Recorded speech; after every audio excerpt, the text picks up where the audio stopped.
Finding those levels too. Look at that 4-punch combination. It's a masterclass right now from Shakur Stevenson. That's what you're seeing. A masterclass. And Shakur meeting him with straight left hand. Oh, there's a knockdown scored with the left hand.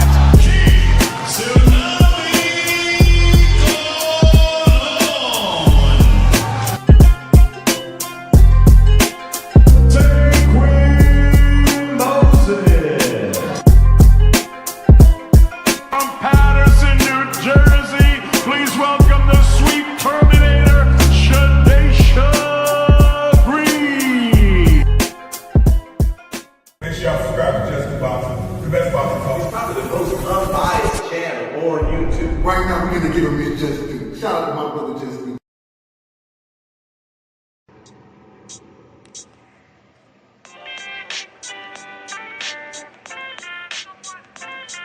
Yo, you know the deal. We back again. We never slacking. Word 'em up.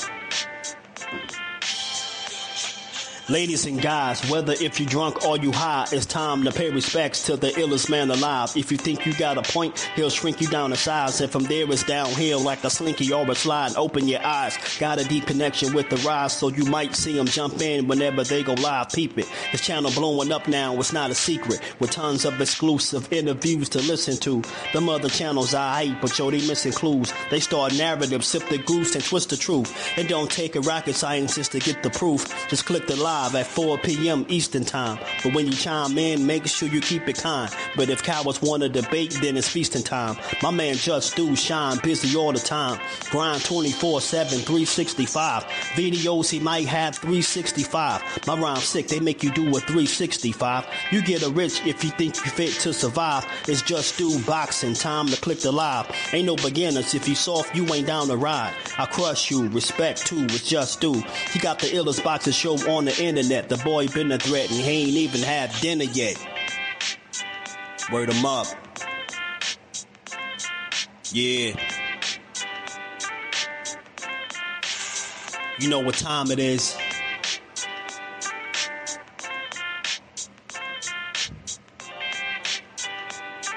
$4 p.m. Eastern. Click the link.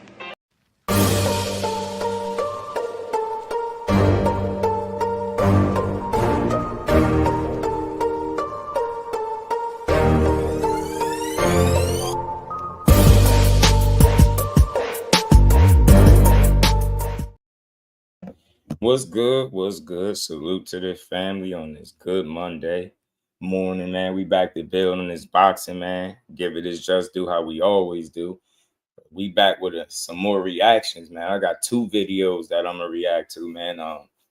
Seem like these, I don't know if they call them content creators, boxing fans, or just fans of fighters, or just I don't know, distractions at this point. But you know, these people are they working overtime to discredit, I think, some of the most accomplished, decorated fighters in all of the sport, man.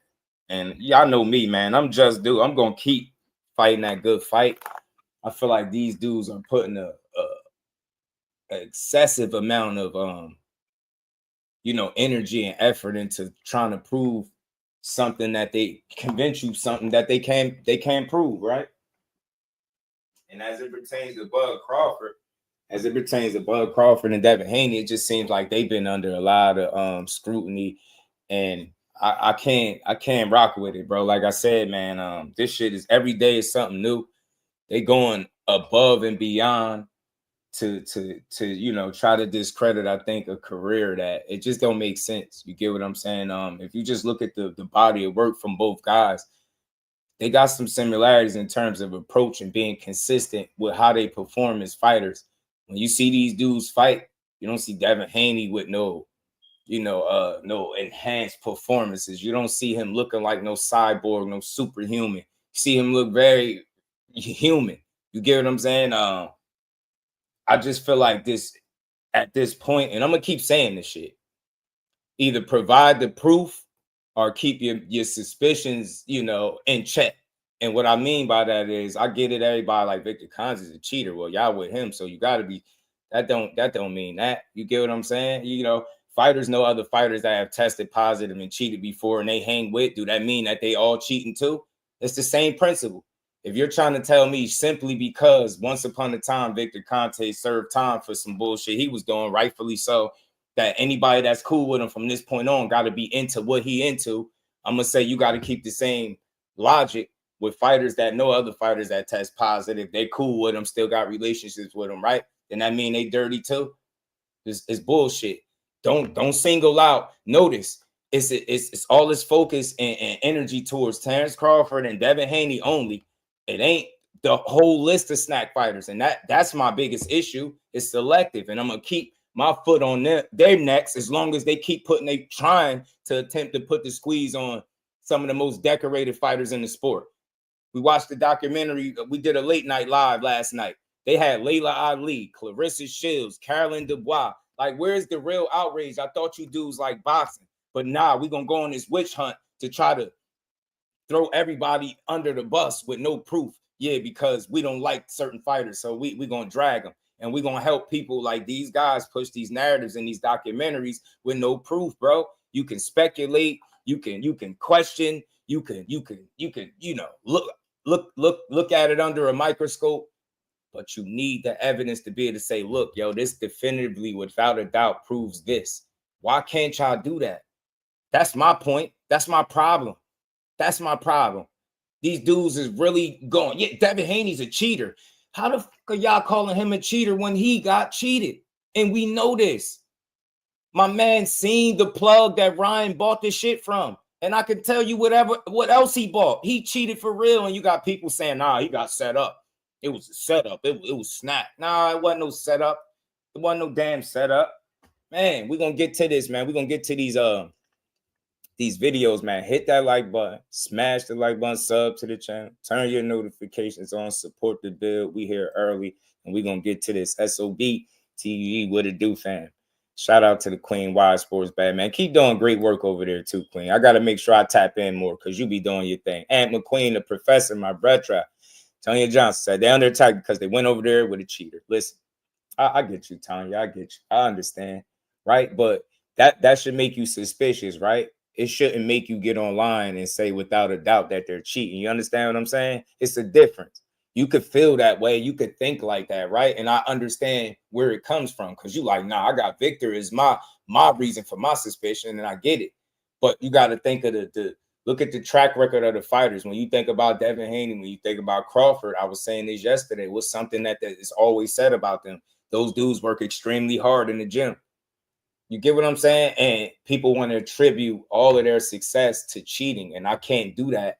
And they shouldn't do it because they don't have one positive failed drug test from either of these fighters, none of the fighters that they speak of, but they're making a case for Ryan Garcia being a clean fighter when we know, in fact, he's cheated. He's tested positive. It's nasty work. Nobody in boxing, as a true boxing fan, should want to do this. As men, as women, as adults, these people got careers, bro. The shit people doing is kind of like, it's along the lines of defamation at this point, because if you don't have definitive proof or evidence to back up what you're claiming and suggesting, then it's a witch hunt and people got to relax. It's not that much hate in the world for me with none of these boxers for me to wake up and just be like, yeah, this guy's cheating. Yeah, for no reason. I'm not doing it. Mike Ron, what it do, homie? Big B-Lo, what is good? Yeah, man. You get what I'm saying? We ain't going for crucial content. What it do, fam? He say he dirty. Nah, I know. Shout out to Crucial Content. Appreciate you, Queen. Shout out to you, man. Wise Sports Betting. Y'all go check her channel out, man. She be putting it together, man. She's be on point with her sports. She knows what she's talking about. Trust me. Crazy part of the cheese get it passed while the clean fighters get persecuted. That's all I'm saying, Big B-Lo. You know what I mean? It's like King Nello will break Bud. Shit, he might, Ross. He might. Nello is a decorated fighter, bro. He's one of the most accomplished in the sport, one of the heftiest resumes in the sport actively. Shit, it's possible. You know, it's possible, but he going to have to work for that scout. That's all I'm going to say. You know what I mean? I believe in Bud. He going to have to work for that scout. You know what I mean? A lot of people don't know they call Jack Johnson, who was KO and everything in front of him, a runner. It's crazy, right? They just don't do their homework, Big B-Lo. They all about the slander, but we ain't going, man. We just here to get fighters that just do. So just keep in mind, man, this is what this all about. I want to make sure I shout out to the Exodus Files. I mean, look, they're doing their work. They have their perspective on things. They have a ideal of how they feel like things are going, and salute to them. But I'm here to give credit to these fighters, man. We got way too many critics, way too many accusations going around here with no proof, and I'm tired of it, y'all. They trying to ruin the sport, but you know what? I'm not gonna let them. I ain't gonna let them ruin the sport for me. So I'm gonna use their theories. I'm gonna use their speculation and all that, their bogus claims, and just react to it in real time. Not one person could prove that Terrence Crawford has ever done anything foul within the sport besides getting there and kick ass. But we still on this goose chase, man. We still on this wild, it's like, I don't even know what to call it, bro. It's like a witch hunt, bro. I keep saying we're the proof. They keep talking about Victor Conte. That's not enough, bro. I need real proof. I need you to be able to say, look, he's dirty. Other than that, stop soiling dudes' names. Let these dudes go out there and be great, bro. That's what Terrence Crawford is, a prime example of when you make the right decisions inside and outside the ring. He's the prime example of what happens or what the results look like when you do shit the right way. I don't want to hear none of this bogus, he's cheating. Nah, y'all just said he was old. Just said how old he looked. Now all of a sudden he gonna be super snack strong for Canelo. Nah, bro, we ain't doing it. DB3, Coach Randall was good with it, fans. I knew Terrence was different when I met his sons. When I tell you all of his sons is athletic, and I mean all of them is crazy. It's just in the DNA. Hey, Coach, do you remember his daughter? And I know y'all remember the viral clip of his daughter losing her sneaker in the track meet. She had to turn around and put it back on, and then she lapped all of them girls and won. That shit is special. So tell me that. So I guess his daughter snack strong too, right? I can't stand these people. I'm glad you brought that up. That's a prime example. Shout out to Bud Crawford. That shit is in the DNA. That little girl lost the sneaker, bro. Most people would fold and be like, fall apart. She said, hell no. She put that shoe back on and hawked the rest of them girls and won. That was one of the most impressive things I've ever seen in my life in sports, period, especially for a kid that had the mental capacity to say, you know what, all right, players mess up, let me get that back on, and just run all of them girls down. That shit was fun to watch, bro. So that's all I'm saying, bro. Just so we ain't too redundant, yes, have your suspicions, but don't let them run wild. Don't put no jacket on no fighter where you can't prove it, bro. That's all I'm saying. We're going to get into these documentaries. Remember, I reacted to one last night, y'all. These are two different ones. One of them is called the Reverse Steroid Documentary, and then it's another one called the SNAC Scandal. I don't got nothing personal against those guys that make this content. I'm strictly attacking the narrative.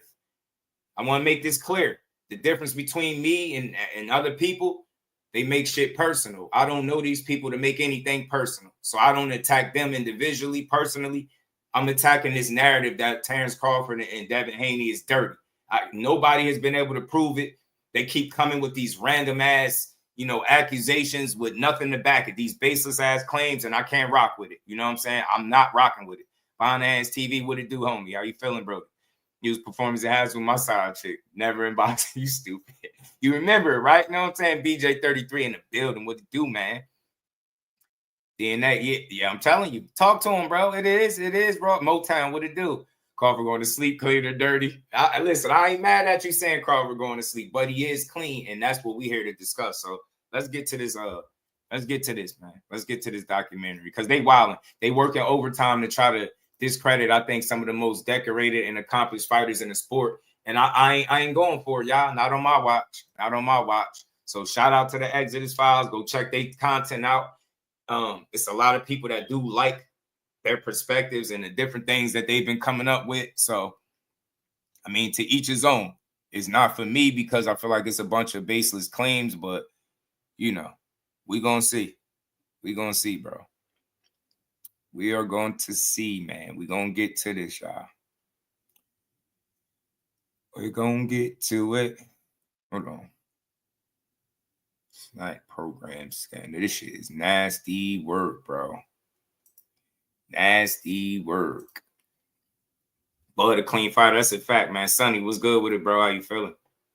Serious legal notice. The following presentation is intended to inform and educate the public on important events and this is for fair use, man. This is entertainment and educational purposes only. I have nothing personal against the creators of said content.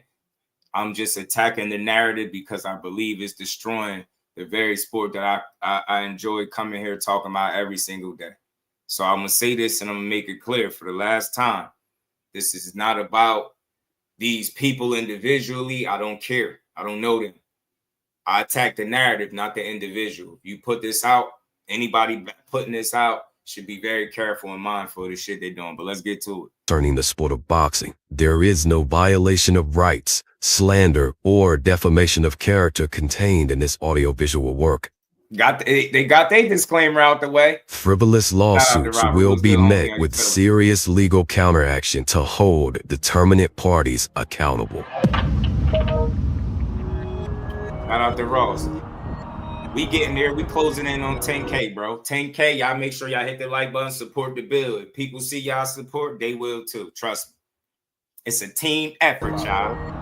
And they're posting things, and they don't know what the hell they're talking about, quite frankly. And so we got to clear that up. And to do that tonight, we're going to talk about Canelo Alvarez, and we're going to talk about Ryan Garcia. And we're also going to talk about these Hades. Now, the reason why I called tonight is because this needs to get put out there along with the other call that we did earlier this month after the fight. This really needs to get put out there. It really does. This is going to be a strong position against the Haney's and their fan base. We're going to expose the serious hypocrisy and the major flaws they've made in recent weeks. I'm going to show you why we now have a backwards steroid case. I've been involved in this boxing business for a very long time, and I said it before, and I'll say it again. These Haney's and their fans are the worst that I've seen in this sport. Y'all don't even know the types of things that goes on behind the scenes with these guys. Now, I'll say this.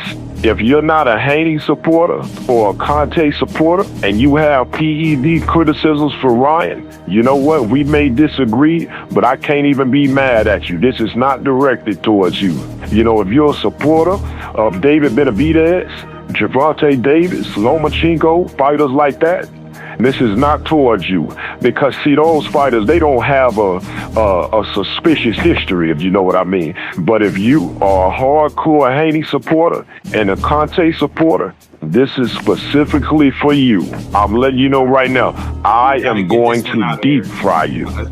So everybody can gather around if you want, or if you don't want to be involved, you can actually leave if you want, because this is going to get ugly.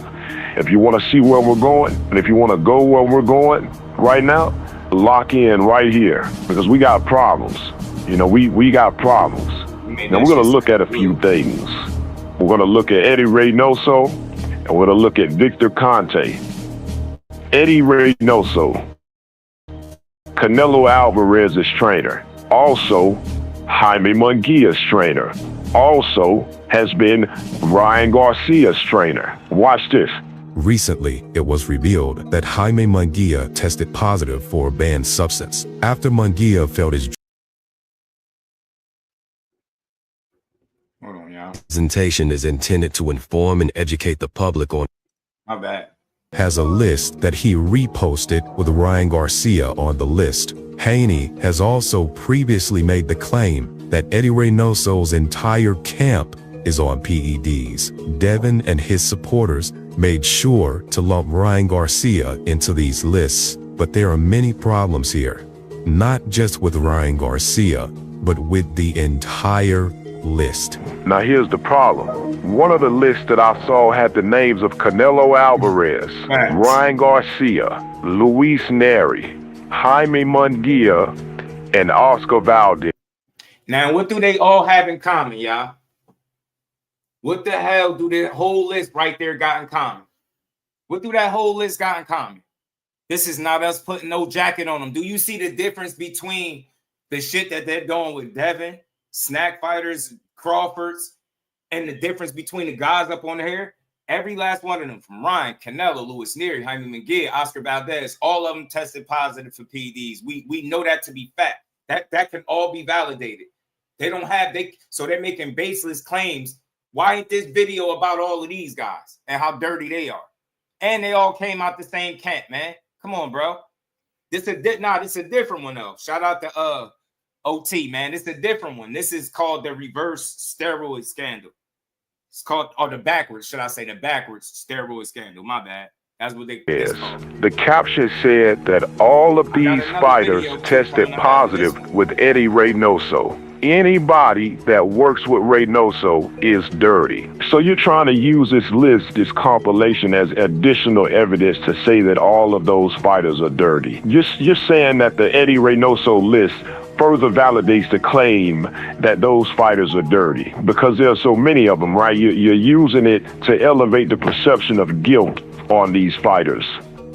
Serious mistake here. And I'm going to show you, this is why you can't really trust anything that the Haney's put out. There's almost always something else behind the information that they put out. Now let's work on this. My thing is this: if it was so much dirt that they was doing, why ain't more people talking about it? This is boxing. These circles are small. You can't get away with a lot. You know, where there's smoke, there's fire, man. If it's shit going on in the sport, it's going to be whispers, rumblings about it. The only place I'm hearing this shit is from selective group of content creators, and it's on social media. Nobody within the sport of boxing is sitting up here going above and beyond to explain how Haney is cheating because they know how crazy it sounds. So witch hunt, bro. You don't have no evidence, no proof. It's the same Example one. Luis Nery. Luis Nery has no business on this Eddie Reynoso list. Nery has no business on the list because he tested positive back in 2017. Nery didn't join Eddie Reynoso until 2019. You're talking about a test that happened 2 years before he met Reynoso. So his test has nothing to do with Eddie Reynoso. So strike him off. Strike him off the list. Strike him off. Ain't no strike his ass off. Like, and the reason why he's added to the list is because of the amount of fighters that are testing positive that are working with him actively. And he was one of them, went over there to get that secret serum. And these dudes don't be looking the same. They get caught cheating. They be looking like changed fighters when they can't cheat. That's just like Ryan Garcia. Ryan Garcia making the case for dirty fighters versus a clean fighter is crazy to me. How are you scratching PED users off the list? Who cares if it was with Reynoso or whoever it was with? He dirty. He dirty. It's simple. Has no business on this Eddie Reynoso list. Ryan wasn't even working with Eddie Reynoso when he tested positive. He was working with Derrick James. Ryan is a drug cheat. Ryan left Reynoso all the way back in 2021, and he didn't test positive until 2024. This is 3 years after he left Reynoso, and y'all got him on a list trying to lump him in on a steroid case on the Eddie Reynoso. But the fact is, Ryan left Reynoso, and then 3 years later, his test came up. So Ryan's test had nothing to do with Eddie Reynoso. Strike him off. Get Ryan off of there. Get him off the list. And I get what he's saying in terms of, like, don't put him unfairly under Eddie Reynoso if he wasn't working with him when they tested positive. That's cool, but I want y'all to listen closely. The fact that you're excusing it. Think about it. It doesn't matter what coach or trainer they was with when they tested positive. The fact is, we know that there's evidence out there that we can all go point to and say, look, on such and such date, they got this sample, it came back and it tested positive for X, Y, and Z. We can prove all of that. Ain't no dismissing it because he wasn't with Reynoso. That's very convenient to make that case. You get what I'm saying? But you know what people are saying. It's crazy that y'all could lump Terrence Crawford and Devin Haney in with Victor Conte and all the shit that he was into. But when we take these fighters and lump them in with Eddie Reynoso, we all tripping. You doing the same shit. But the difference is, again, we're making a case for these fighters that's never tested versus the ones that have. What are we talking about? It ain't even a discussion for real. This shit is wild, bro. This shit is wild, man. 503 line, what's good with it, fam? How you feeling? This shit is crazy. Crazy, man. Crazy. Let's keep going. We ain't even done. I haven't even covered everything. You got even more problems with the list. And this is why You got to take these things on a case-by-case basis. Ryan has a very strange and a very questionable case with his PED test. And his case needs to be taken very seriously, and it needs to be evaluated by itself, because there's a lot that people still don't know about it. Matter of fact, before we move on to Canelo, let's take a quick look at it. Victor Conte, who was the biggest distributor of undetectable steroids the sports world has ever seen, was said to give undetectable steroids to multiple athletes, including boxers. He was convicted for conspiracy to distribute steroids. Now, after doing time, Conte partners with the Haneys and puts Devin Haney on his steroid-free supplements called SNAC. Then it's discovered that Devin Haney figured out how to gain massive amounts of weight in less than 24 hours. Suddenly, Devin Haney can step on a scale and weigh 135 pounds. Then 18 hours later, he's blown all the way up to 160 pounds. By the time he gets in the ring with his opponents, he's much bigger than them. In addition to this, Conte helps put VADA together, an anti-doping agency that organizes drug testing. So now Devin Haney is on Victor Conte's SNAC supplements with suspicion of other things, and he's being tested through VADA that Conte helped put together. Devin Haney never tests. You ever heard one of Devin Haney opponents getting out the ring with him saying, yo, I think he was on something? You ain't never once heard that. The only place that you are hearing it is on YouTube and Twitter, shit like that. Nobody within the sport of boxing, none of the powers that be, nobody of substance, nobody with any type of credibility. You're not hearing none of that. It's all YouTube shit. It's all YouTube. All YouTube. Man, hey, listen, if you don't like how I run my channel, you could probably go exit stage left. That's all, fam. But you're not gonna tell me how to do me. The ones that tap in, they know how we do. You know, I'm gonna stop it. Obviously, for copyright purposes, I'm gonna commentate and then we're gonna keep going. If you don't like it, you might not want to listen, bro. But positive for any steroids or PEDs or anything. Next, Devin Haney fights Ryan Garcia. Ryan Garcia signs up for VADA and is being tested through VADA. Ryan passes all of his random drug tests leading up to the fight. Ryan goes into the fight, beats Devin Haney into the canvas, then suddenly VADA releases a report saying that Ryan Garcia tested positive for ostarine, a banned substance, after he defeats Devin Haney. And the last part is the worst part. The fight took place late night on April the 20th, and 2.5 days later, not even 3 days, 2.5 days later, Devin Haney's little brother posts a video on his social media saying that Ryan Garcia was gonna test positive for a drug test. That's all I'm saying. Like, y'all know how I do. I stop, I get my commentary, we keep going. So you got to follow with me. If you got a short attention span, this ain't the channel for you. But I never played a whole video through without talking. I'm gonna always get my comments. Because I was on the prayer mat today, and Allah was just telling me he's gonna test positive for his drug test. Test positive for his drug test. He's gonna test positive for his drug test. Yeah. ESPN. Nah, again, I'm gonna say this again. I don't know where you came from. You must be new. But you're talking about stating facts, and you're not listening to what I'm saying. He's making a case that guys that he can't prove are dirty versus the ones that he can prove. You don't see the problem with that? I don't give a fuck about his facts. I don't care about his facts. The only fact that I give him was certain guys wasn't under Reynoso, right? I'll give him that, but it doesn't excuse them being dirty. Do you hear how he it's a 52 fake out. Why do we care what camp they was in? All we know is that we know for a fact they was dirty. Don't matter what camp you were in, you're a dirty fighter.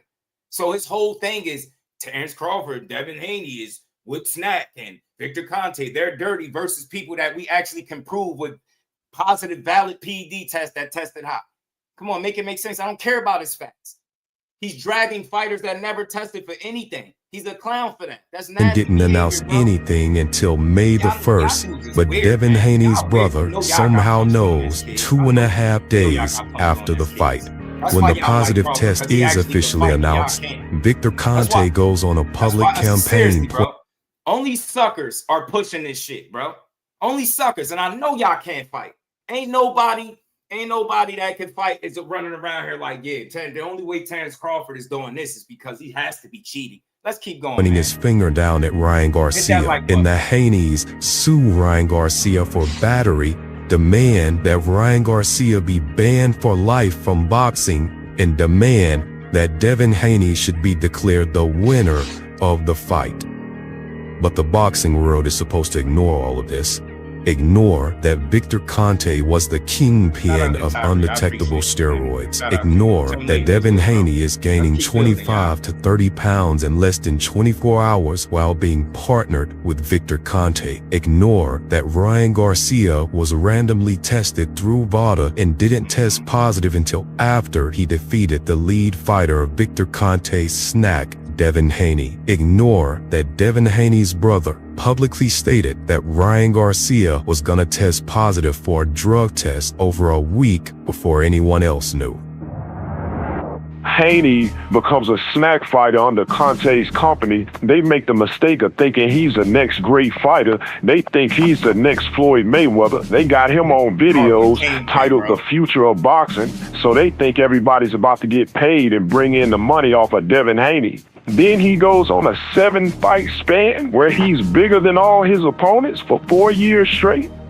4 years straight. 7 fights in a row. But then the Haney people want to point fingers at Ryan Garcia and post lists trying to connect him to a trainer that he left 3-4 years ago. Then you got Bill Haney. He gets caught up in his own stories. In this clip, Bill Haney gets trapped by his own words. The discussion was about the small amounts of ostarine that were supposedly found in Ryan Garcia's system. Bill makes a strong statement. He says VADA never releases the amounts that fighters test positive for. VADA has never released an amount that is in someone's system. They just don't. But Bill didn't realize that Victor Conte already knew the amounts that Ryan tested positive for, and Conte had already put the exact amounts out to the public.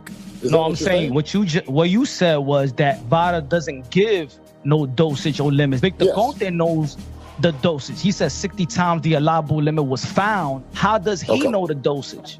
When Bill gets caught with his foot in his mouth on that, he tries to escape and say the amounts don't matter when he's the one that made the damn statement.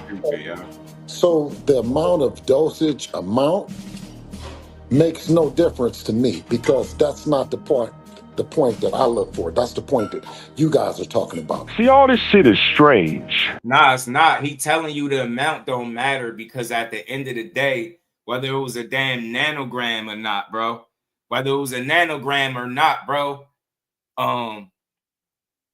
it was in his system, and it wasn't supposed to be there. You know what I'm saying?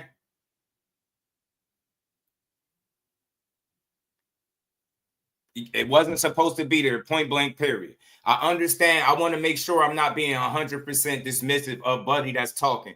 Everything he's saying is not BS, but the claims, notice, he getting you to run around. He's stating a bunch of shit that we don't know.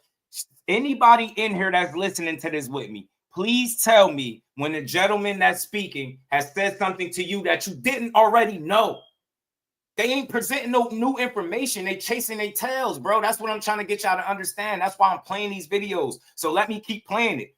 Our fighters should not get dragged because of people's suspicions and insecurities, man.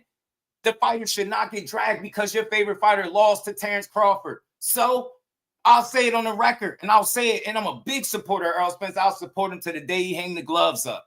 And even after that, I'll still be a supporter of Errol Spence. Whatever he got going, I'll support it because he earned that. But he is not, and I will repeat, Errol the True Spence is not a better fighter than Terrence Crawford, and it's okay to say that. It's okay to say that. That don't make you less of an Errol fan. That don't make you more of a Bud fan. That just makes you a guy that can keep it 100. He's not a better fighter than Terrence Crawford, and a lot of people found that out the hard way. That's all that is. Y'all found out the hard way. Boxing Hacker, what it do? Employee Luke, what's good, fam? How you feeling? Y'all hit that like button, sub to the channel. We're gonna keep building, y'all. We're gonna keep building, man. We're gonna keep building. We gonna keep building. Very, very strange. And that's why Ryan don't even got to explain nothing. He should just sit back, connect with God, and work on his craft. Because y'all are going to find some things out. There's a lot of foolishness that comes with the Haney's. And all of the people that's been supporting them through their nonsense over the years, they don't want to call it out. They want to point fingers at all these other fighters. They want to do that. All of those people are going to look like fools. Watch what I tell you. They're going to look like fools. But let's keep moving. You got problems. Man, now they really got problems. Real quick, bro. If you seen this months ago, this only a month old. So I'm trying to figure out how you seen it months ago. And the point is, it doesn't matter when it came out. This is my first time seeing it. So it's new to me and the listeners, bro. Like, try not to be a distraction. I'm trying to let you make it, but just tune in, bro. Just tune in. You listening, you're not focusing on why I'm here. So let me just get you straight so you don't keep wasting your time. And we're going to keep getting through this. Listen to me, Tyree. The reason I am here is because there are false accusations and claims being made on several fighters. They're all black. You understand what I'm saying? And nobody can prove where they getting these claims from. This guy has been making a case that steroid users are good on his list, but the ones that he can't prove it about are bad. So you got to listen, bro. Got to listen, bro. Got to listen. Just listen. Just listen. I'm letting. Lock your eyes onto this clip of Victor Conte. In this clip, Conte is talking about a British boxer named Billy Joe Saunders. Conte speaks about Saunders' weight, and he says he has questions about how Billy Joe Saunders is cutting so much weight. BJ Saunders, as you know, recently with Demetrius, man, they popped positive. And if you look at BJ Saunders, all of a sudden he's weighing 180, and 30 days later he's weighing 160. How's it cutting all this weight? In my opinion, he's using stimulants. So Conte has questions and asks, how was Saunders losing all of this weight? He has questions about how Saunders weighs 180 pounds, and then a month later, he's down to 160 pounds. Then he says, in his opinion, Saunders is using stimulants, which are banned under VADA. So you have questions. My thing is this too, y'all. A lot of his questions or claims are based around not the performance in and of itself being enhanced, but guys packing on a lot of weight in a short time span. And again, I can understand completely. You're suspicious because you feel like that's not normal. That's not regular. How are they able to do that? Cool, but keep your suspicions in check. You could say you're suspicious, but don't let it run wild to the point where you're like, nah, these dudes is dirty and I know it. But you the only one that know it. Come on, man. Shit don't make sense. So let's keep going. You have questions about Billy Joe Saunders losing 20 pounds in 30 days, but you don't have questions about your sponsor, SNAC fighter Devin Haney, losing all these pounds in a short time, then immediately gaining 25 pounds, possibly 30 pounds in one day, 24 hours. This is horrible. This is actually horrible. Doesn't look good.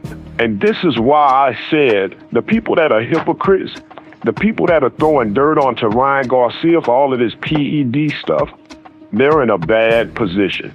Let's look at one more logical. Because the people that are throwing the PED stuff on Ryan Garcia can always point to the Osterine positive test that he has. So how are the people looking bad when they can prove without a doubt that these guys are positive PED users versus you just making baseless claims about multiple fighters that have been able to put on weight? You can't make this this shit is, I think people really missing it. Do you hear what he's saying? Why is he the only one that knows all of this? Nobody in boxing knows all of these fighters is cheating. They just gonna let them cheat. They caught Canelo, who is one of the faces of the sport.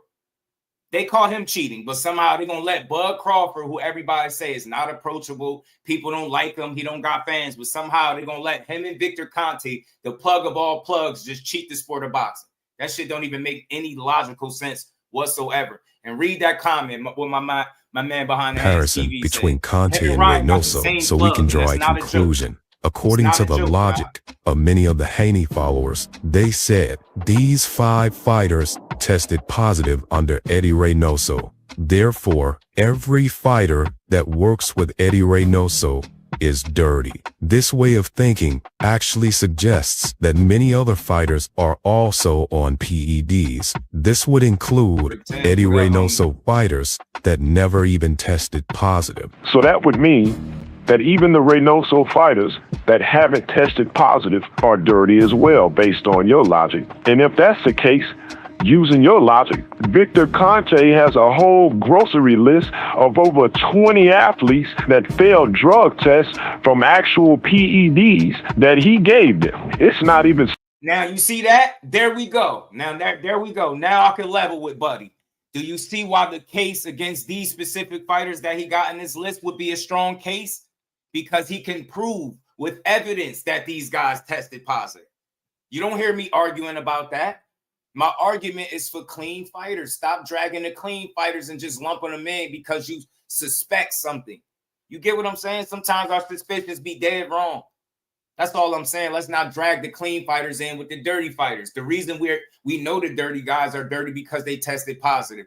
Give everybody that same respect. If you haven't given in a positive test, there's no way you should be getting accused of being dirty. How do you have a problem with that? We talking about shit we can prove, bro. You get what I'm saying? Prove, not speculate on. We want proof, not speculation. We want evidence, without a doubt. You get what I'm saying? That's all. We don't want the whole sport of boxing being dragged down this rabbit hole. So I respect bro for speaking on this list because he right on point. This is how he know these guys are dirty, because it's out there. That's public knowledge. But he's making up his own facts when it comes to Devin and Crawford to make this shit convenient, bro. That shit is nasty work. Nobody in boxing should want to do that to these fighters, bro. And then y'all telling me y'all like boxing for real. Well, tune in and listen to a real one. Get some real ones. They're just due. I know Terrence Crawford and Devin Haney ain't the most popular, but them some of the hardest working guys you got in the sport. You don't have to like them, but you got to respect that. Devontae, what's good with it? Shay with peace to the queen. How you feeling, sis? Always good. No cap. What's good, homie? I'm telling you, it's bogus, bro. Let's keep going. Speculation. With Reynoso is speculation. With Conte is fact. He admittedly gave PEDs to all of them in his Balco scandal. So using right on point your logic, that would mean that all of the athletes that have ever worked with Victor Conte. Hold on, y'all. Let me give me a second. My bad. I paused it. Paused it running my jizz up. So look, I get what he's saying.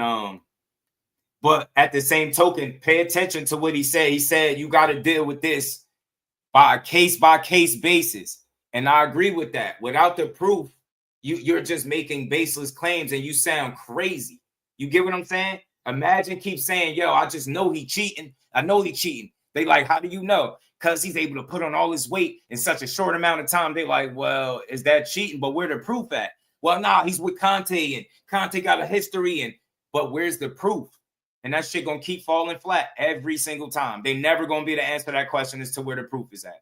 And if they can't do it, then they gotta chill, bro, respectfully. If they can't do it, they gotta chill. That's what my stance is at. But let's get back to it. I'm gonna try to play this. The following presentation is intended to inform and educate the public. Hold on. All right, let's go. So it's speculation. With Conte is fact. He admittedly gave PEDs to all of them in his Balco scandal. So using your logic, that would mean that all of the athletes that have ever worked with Victor Conte, whether they tested positive or not, all of those athletes working in the Conte stable right now, all of the sponsored SNAC fighters are damn near for sure dirty, because Conte has over 20 athletes that we know he supplied with hardcore PEDs. But the only two fighters are under scrutiny are Devin Haney and Terrence Crawford. I want the record to reflect that. I probably wouldn't even be here, bro, if he'd have had suspicion for all of the fighters. Not just two. Not just two of the more popular ones. You know what I'm saying? It's just crazy, man. It's nasty, bro. Your logic, all of his fighters would have to be dirty. That would include Devin Haney, Terrence Crawford, all of them. And don't go nowhere. Hit that like button. Support the build. Because I got another one after this one. It's called the SNAC scandal. They kept this shit going. They keeping these going, bro. Shit is crazy, bro. The reason why I'm doing this is because these are the dumb things that Haney's and their supporters do. And these are the problems that they create pushing out these stupid things. See, when you use your logic, you create a lot of problems in the sport of boxing. These are the type of dumb things they've been doing for years. You all look incompetent right now. And I could really fry you on this topic. But let's keep moving. Let's go. Nah, when people say, if you sitting here giving these people all of your time and you got all of this evidence and you can fry them, you need to frickin' their asses, because I'm here to tell you this.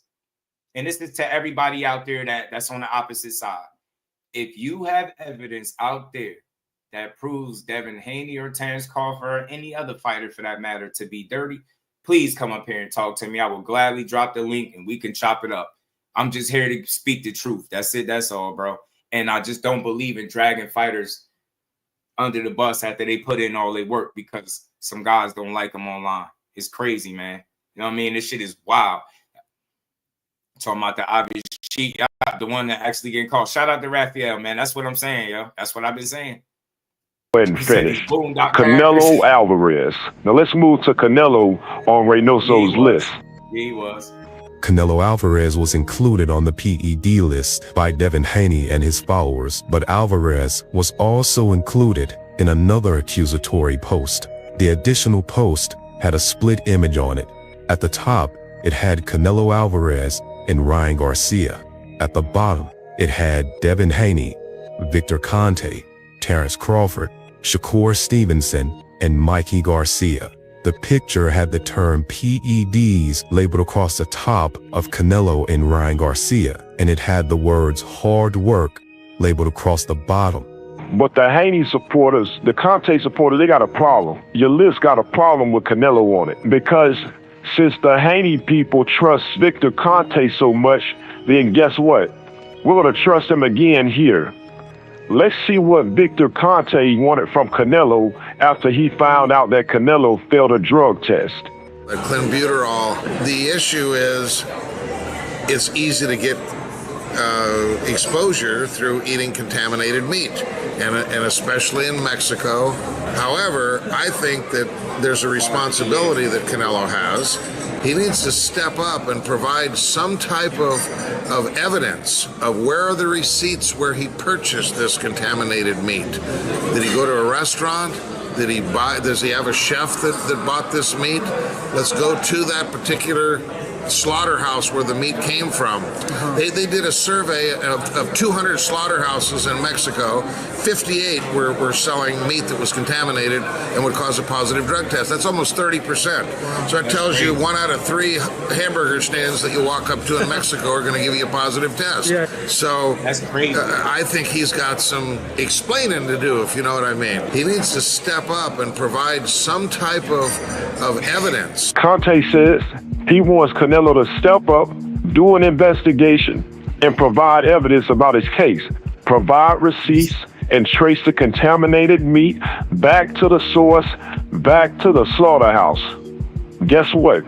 Canelo did exactly what Victor Conte asked. He provided 2 receipts, had the contaminated meat traced back to 2 slaughterhouses, provided several additional tests that the commission requested, and he went to the labs that were accredited by WADA, the World Anti-Doping Agency. And on top of it all, he passed all of the tests, including the hair follicle test. What really changed my opinion about Canelo was when he agreed to step up and do a hair test.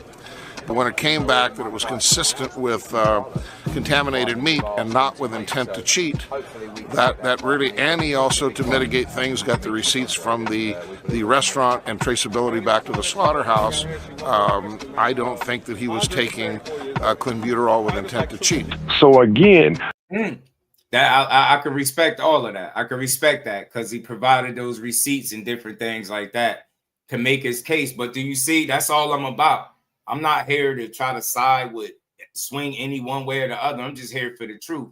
So if the fact of the matter is, you heard Victor say, well, he got some explaining to do. He got to provide his receipts. And he did that. So Canelo, to a degree, proved that he wasn't intentionally juicing with the clenbuterol. That's what that would suggest. I'm not here to argue with the the information is that's out there. But the problem is the way Canelo was able to provide this information, nobody has been able to provide any information or receipts on Bud Crawford or Devin Haney that they're cheating. That's all I'm saying. See how Canelo was able to kind of clean his name a little bit to a degree. Like, look, bro, I wasn't doing this shit on purpose. Hey, look, check this out. But then you also heard Victor Conte say, look, 1 in 3 hamburger stands. He acknowledged that it's easy to get contaminated meat, but he just said Canelo had to show some receipts of where he get it from, and he was able to do it. So am I all over Canelo case? Absolutely not. I just like the truth. And when you're able to make a case for yourself, I respect it. That's the whole reason I'm here. The same shit that Canelo was able to provide on his behalf to clear his name, they can't do it to the ones that soiling Crawford and Devin Haney. They can't provide you with that same kind of clarity. They can't do it. That's all I'm asking for. If you have that, then I probably wouldn't be here, because I'll be like, damn, yo, they got some explaining to do. You get what I'm saying? But nah, we just making baseless claims and people are running with it. Shout out to everybody in the building. Pop a lot. What's good with it, homie? How you feeling? Yeah, I don't know why they don't be sending notifications no more. I hear that. Since everything that Victor Conte says about Haney is true, and since y'all believe in Victor Conte so much, then we're going to believe in him here. Canelo did exactly what Conte asked to prove his innocence. Take him off the list. Take him off. Yeah, take him off, because he's clear, according to your guy. Get the fuck out of here, man. With it, bro. Please. I don't know if you could say take him off the list entirely because it still was there. The test exists. But the way I view him as a fighter and whether I think he's just a stone cold cheater, that definitely changes. Like, he provided receipts and shit, bro. I can respect it. You know, he like, look, I got this and this from such and such. Hey, look, bro. And all these slaughterhouses had, you know, they consistent with contamination. It is what it is. At least he was able to do everything he could in his power to get his name back right. Ryan Garcia couldn't do it. All he did was blame everybody but himself. No accountability, right? And then you have none of this evidence on the other side with Devin and Crawford. And you know, these things happen in crazy ways. Do you want to know why Conte had to talk nicely about Canelo in this situation?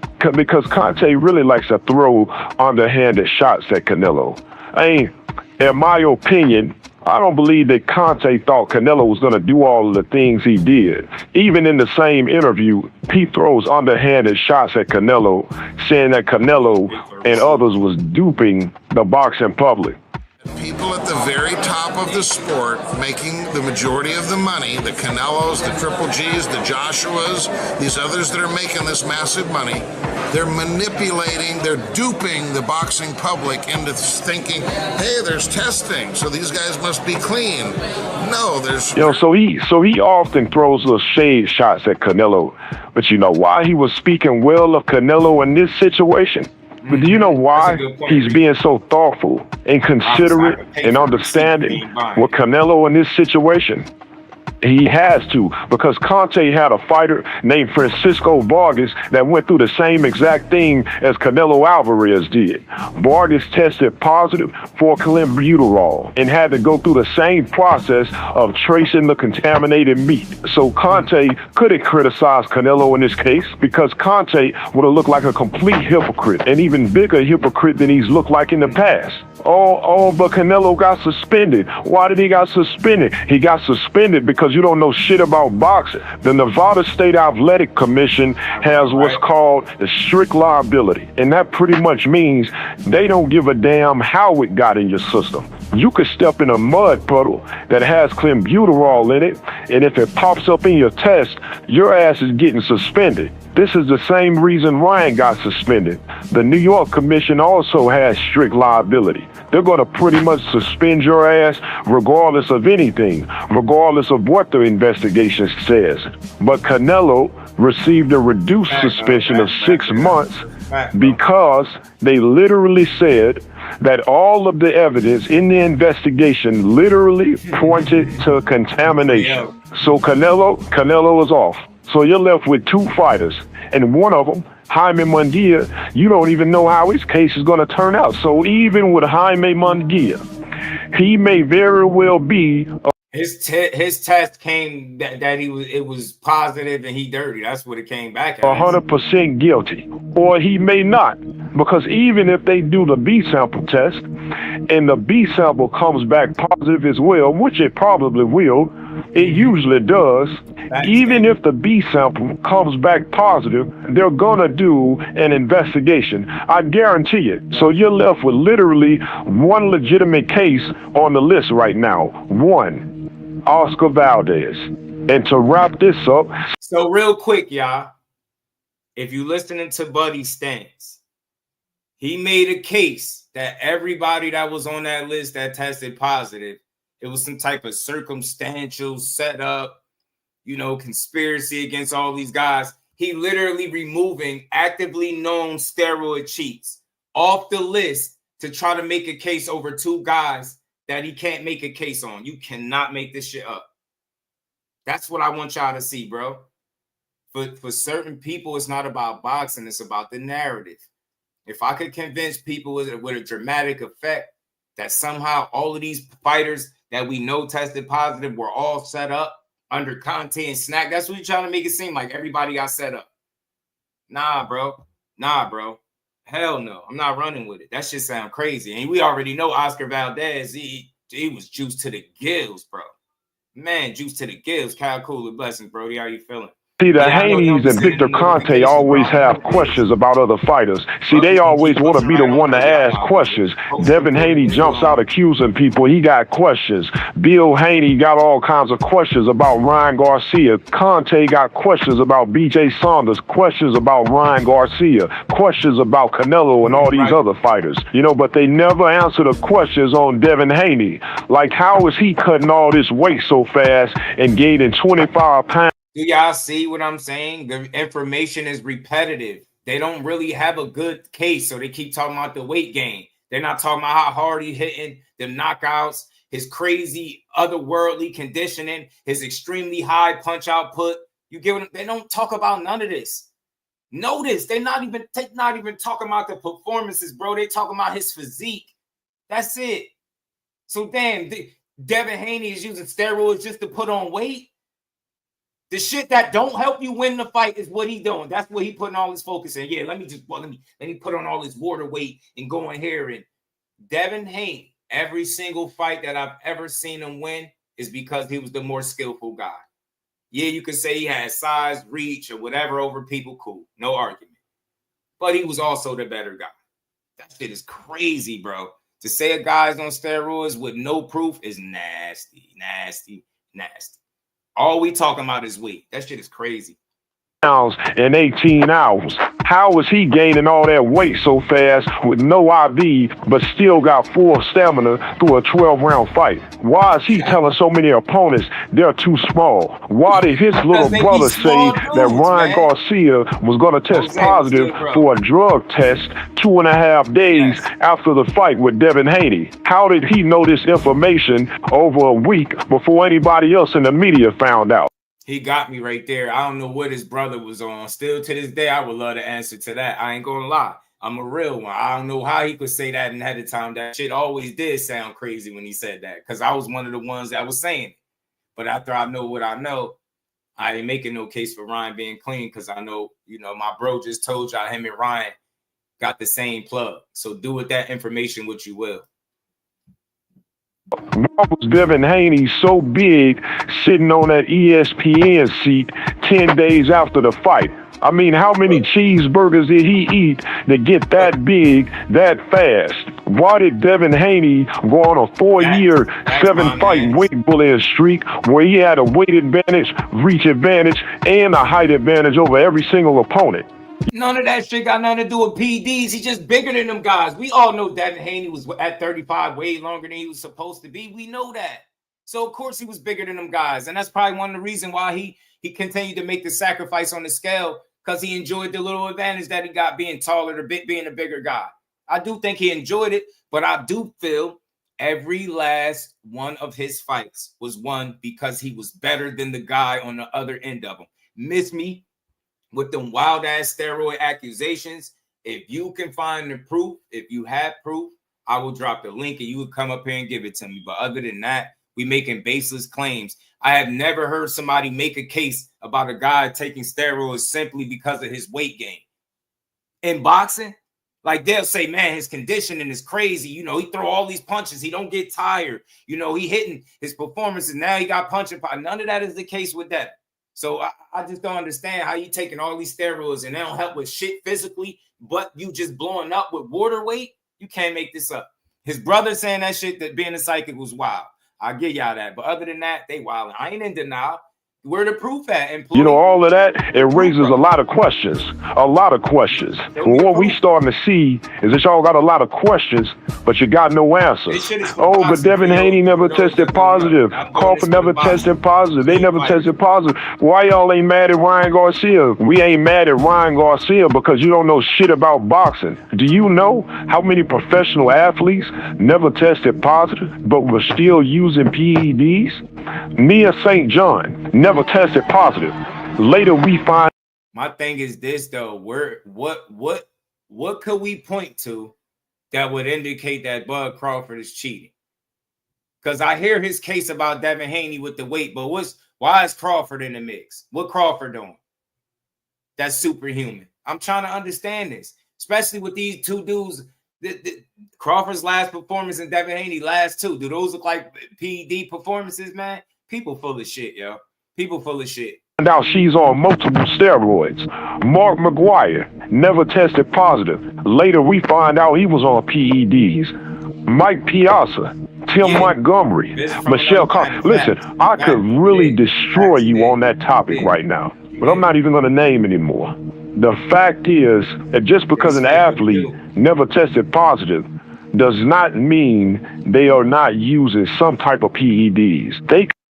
That could be true, but my thing is, it's a slippery slope when you have not had the evidence to back your claim. And I'm saying this to anybody that's coming in here running your mouth. If you're saying a guy is dirty, you should be able to prove that undeniably. If we was on the streets and you said somebody was a snitch, you got to be able to back that claim and prove that undeniably. The principles are the same. You don't just throw accusations around because you don't like a fighter or, you know, you don't like certain stuff about him. You get what I'm saying? So if you don't have the proof, you just type it.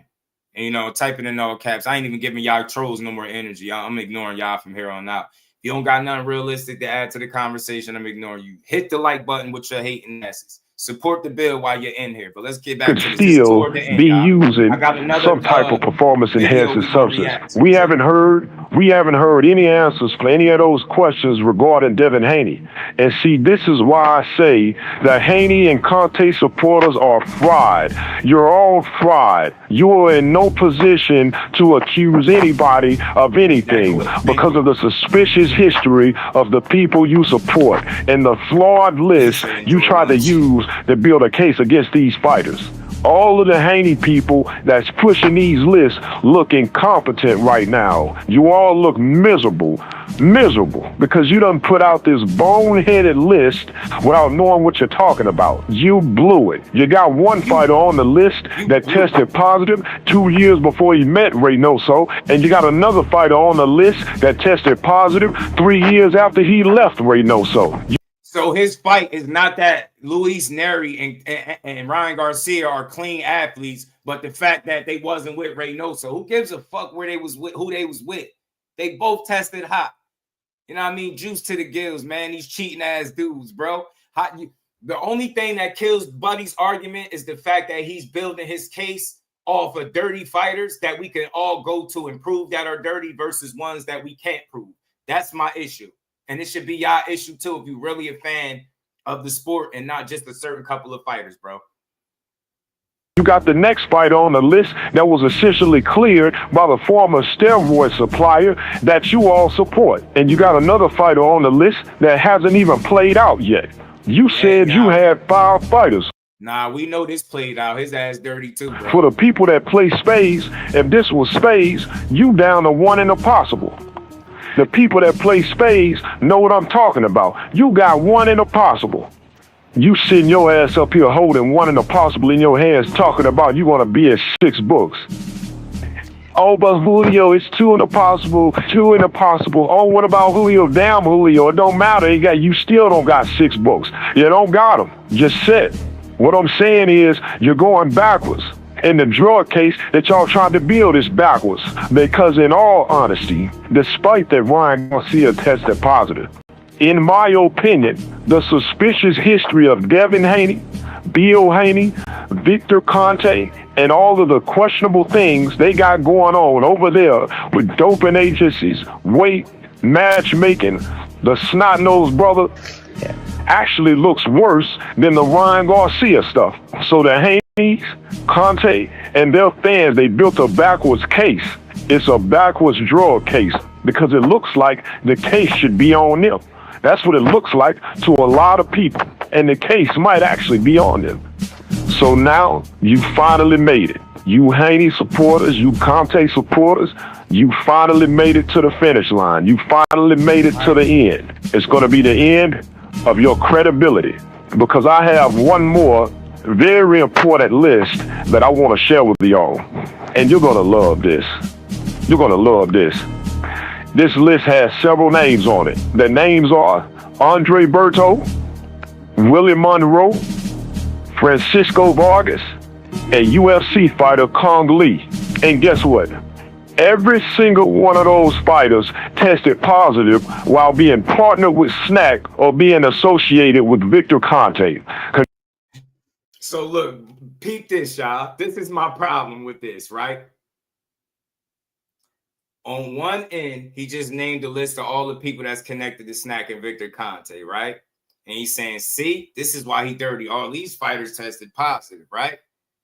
But then on the flip side, they'll tell you that the reason Terrence Crawford and Devin Haney is not tested positive because they have the undetectable steroids. Do you see how convenient that is? Do you see how convenient that is? Yeah, Andre, where was this undetectable shit for all the ones that tested positive under SNAC? Where was it? Where was that shit at? Where was it at, though? Where was the undetectable steroids when it was time for these guys? Oh, let me get it. Let me get this straight.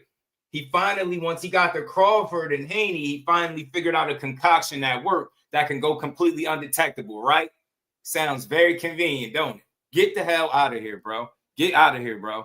Get out of here. Notice this shit ain't start with Terrence Crawford till he got to 47. Nobody talked about steroids at 35 or 40. Got to 47, became a threat to people's favorite fighter, a popular fighter. Now all of a sudden he busting gloves, tampering with gloves, and shooting steroids, bro. You can't make this shit up. Congratulations, you've all destroyed yourselves. You let Devin Haney drop you right off a cliff by posting all these lists and throwing around all these judgments. You didn't realize that the same flawed logic you use to try to bury Ryan Garcia and Canelo Alvarez, because that's really what this is about. You didn't realize that Devin Haney has made posts or made statements. Here this guy going on 30 minutes. Who took more time to bury one or the other? Devin Haney's making statements. You sitting here, you still ain't made one case for this guy being a dirty fighter. The only thing you're mentioning and you keep saying is his weight. His weight. How is he able to put on all of this weight? But you're not talking about no power, no endurance, no conditioning, no abnormal performances, no enhanced performances. None of that. That shit is weird, bro. I find it to be strange.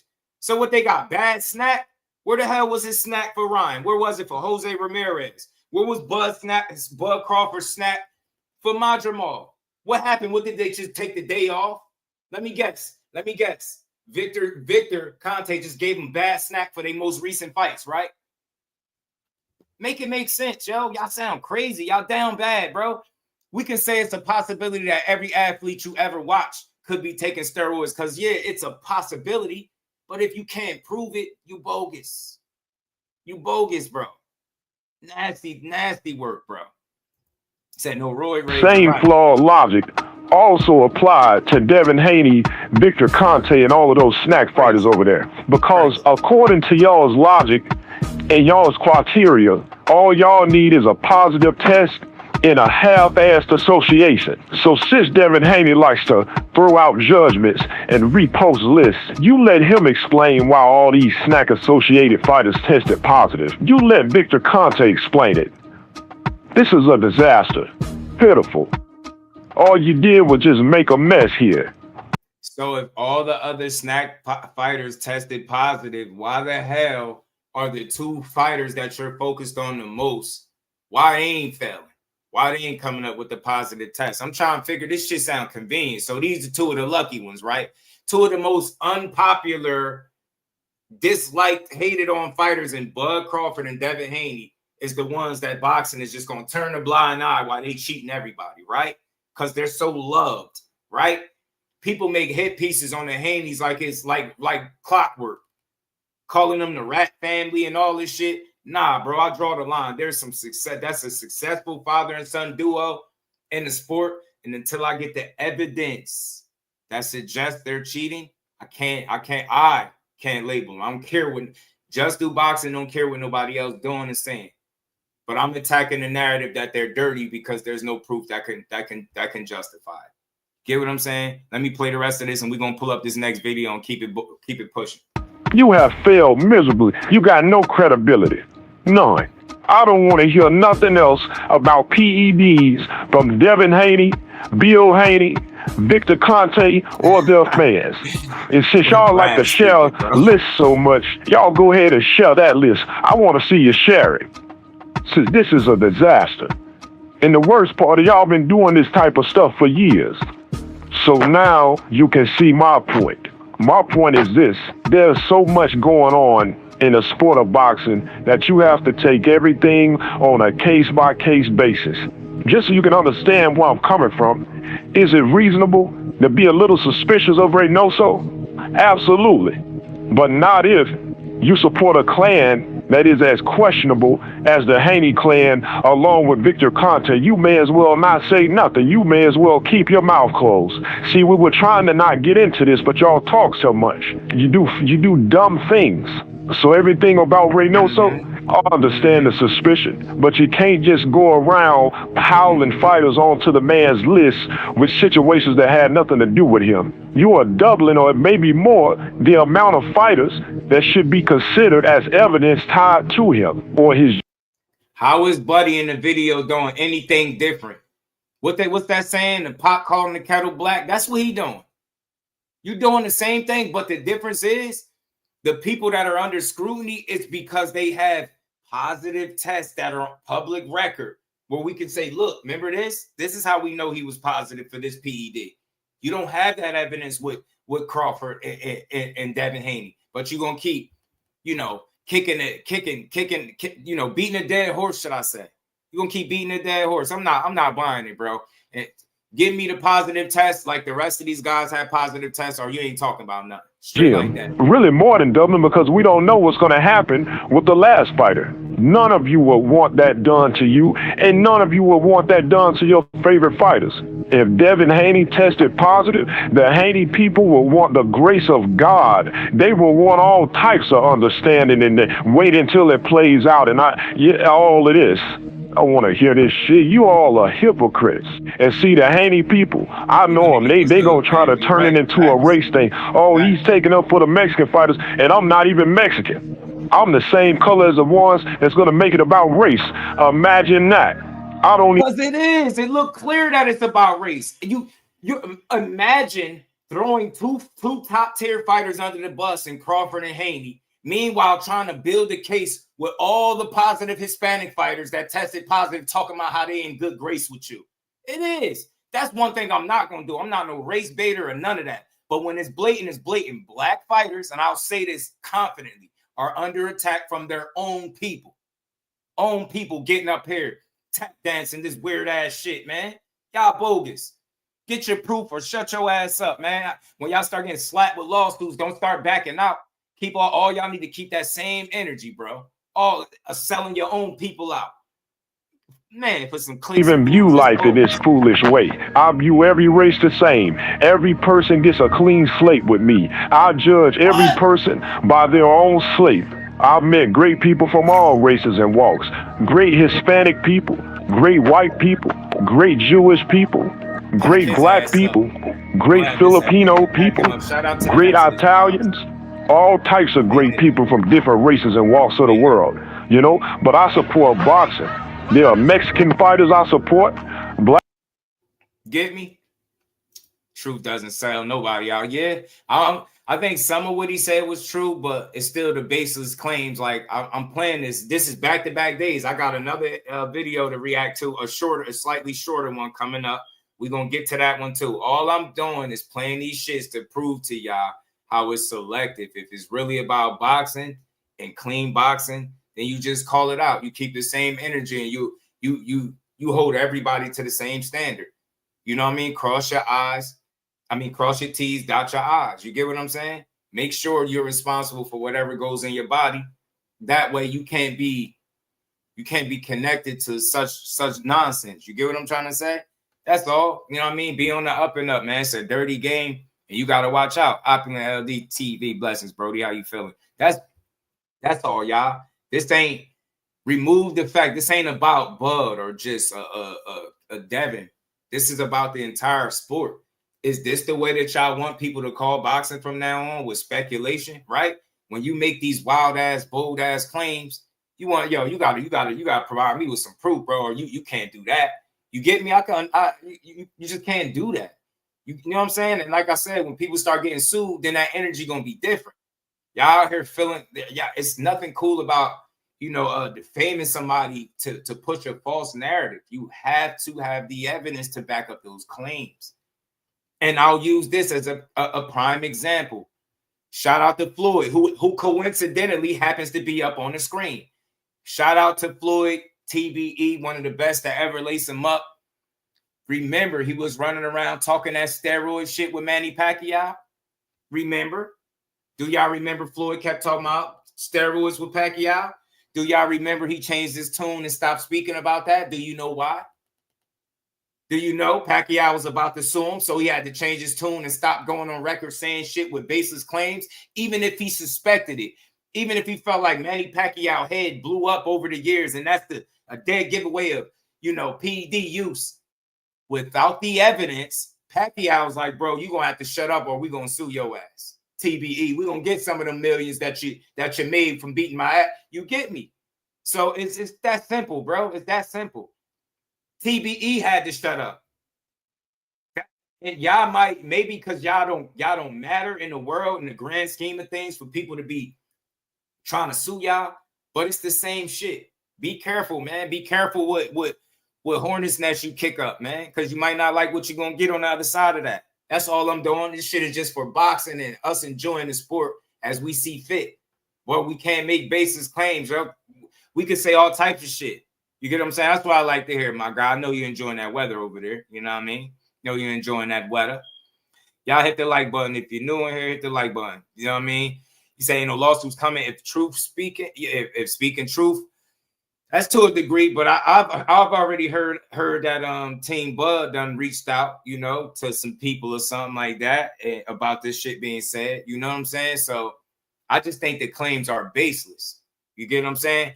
Exactly, but when you can't prove it, it's nasty work, Creole. Bud Crawford spent a career doing it the right way. That's what we about to do. We about to do that to him, right? Just because we don't like him. Just because he beat up Earl. We like, yeah, man, he had to be dirty. Ain't nobody beating up Earl like that. It's like crazy, yo. Nah, we ain't doing this to Bud Crawford. So look, feel how you want, have your opinion. Shout out to the Exodus Files. I'm about to play another one of their little breakdowns.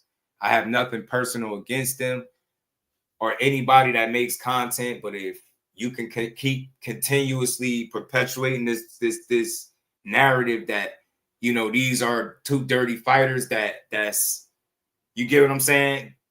I'm going to put the same energy into letting people know I rock with these guys and y'all can't prove this shit. Y'all lucky that y'all not finding yourselves in a situation where you getting sued. Y'all lucky. It's a lot of y'all lucky, man. They probably ain't worried about y'all, man. You know what I'm saying? But Bud gonna shock the world, man. Bud gonna shock the world, man. We're gonna get to this though. Let's get to this other one. PEDs, Crawford all day. Shout out to Sachi 808, man. Yeah, man. I can't throw Budrick under the table, under the bus like that. That's all. That's any fighter. I'm gonna have the same energy for any fighter, y'all. That's not how I move, man. That's not how we should move. You get what I'm saying? Cheaters, it's a reason why we know who the cheaters are in boxing, because these guys got caught, is what I'm saying. So just allow guys to get caught, or unless if you're seeing something abnormal. I don't see anything abnormal from what my eyes can tell me with Bud and Devin Haney. That's me. I don't see it. I don't see it. I hope Crawford I hope he schooled Canelo too. I swear I do. I hope he embarrassing. I swear I hope he embarrassing.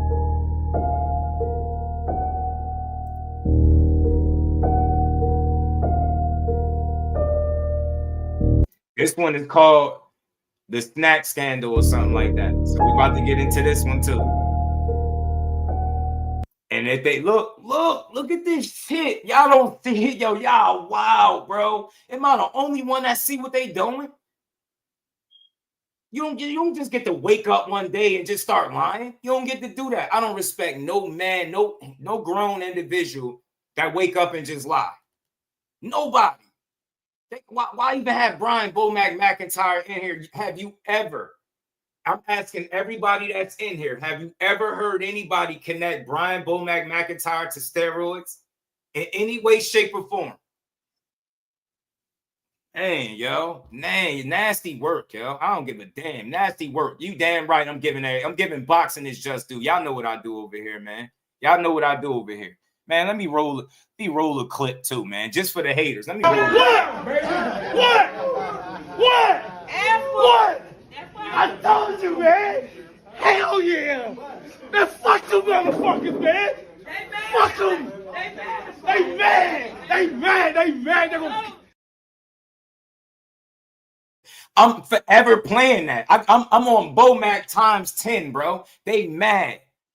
The mother is mad. They mad, bro. They big mad out here doing this camp like this. Man, I'm standing with Terrence Bud Crawford and Devin Haney until proven that they're dirty. Not we put Manager Marty in here.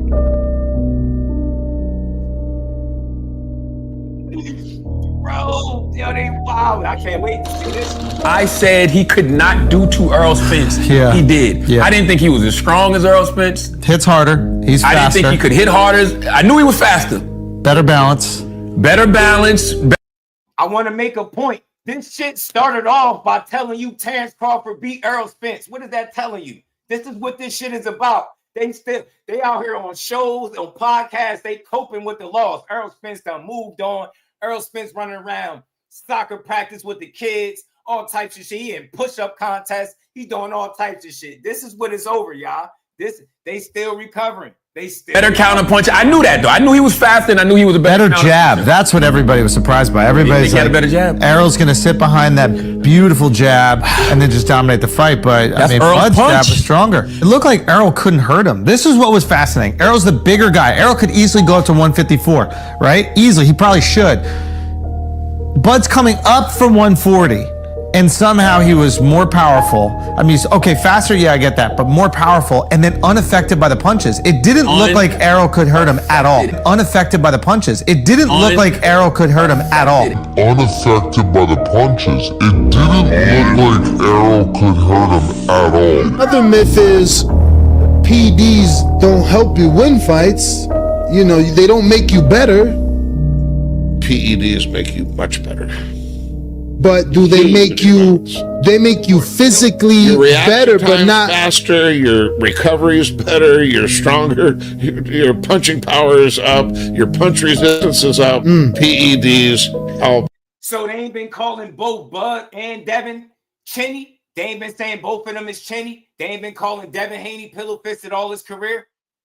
They said Bud looked slow and didn't have no legs. He couldn't even bother Madrimov. Remember all of this?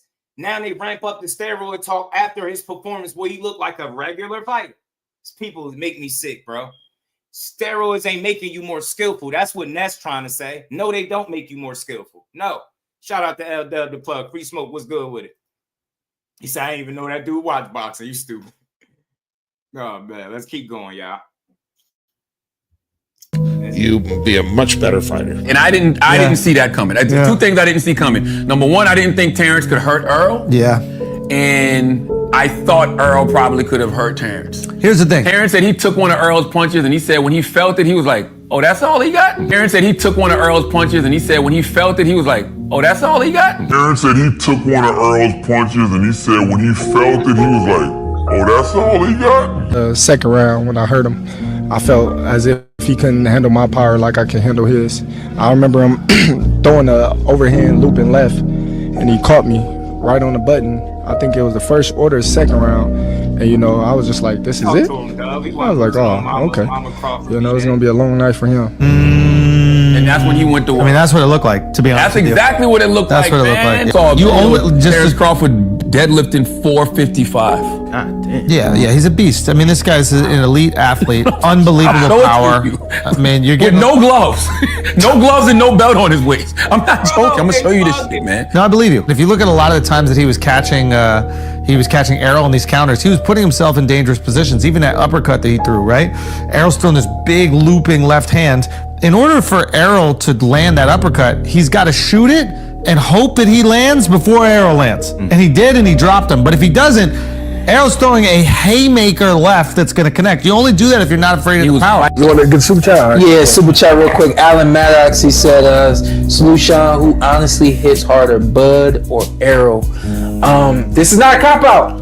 Like, honestly, like, the adrenaline is high, man. You're just so focused on things. When you get hit, a lot of times, you recognize that you got hit. You recognize what you got hit with, but the effect or whatever, I know y'all hear it on TV and y'all hear it instead. Like, you don't feel it. What I like to say about Errol's power and his punch again, opposed to Terrence and his punch. Terrence's punch is like a whip. You know what I mean? It's like, it's a sting. You know what I mean? Errol's punch is more like a thump. Like, it's like, you know? And so, which one made you say, neither. You know, I think you said somebody else did. Who, me? Not me. Nah, not me. Nah, I ain't no grunter. You know, I ain't in the ring. Sean Smith. Sean Smith, he did tell somebody, he said, look, who? I think it was Earl Smith too. I think it was Earl Smith. It's the difference between like a belt. You ever been hit with a paddle? Yeah. It's like that. Yeah. Go buy a paddle and go and hit yourself with a paddle. that's Spence, and then hit yourself with the belt. It's a difference. They both hurt. Bottom line is they both hurt. Who's the biggest puncher out of Spence and Crawford? Being there with I'd say Spence. Spence. Yeah. He hit hard. He hit hard as I've ever been hit in my life. The man trained aggressively. I can't look at him slap because I'm gonna be wiped out. Jose, man, fight tonight, man. How'd you feel about the fight tonight, man? I got caught. Fuck, dude, I was doing good. I thought I was up. It is what it is. It's boxing, you know. You have to go back home and train harder. Put my hands up.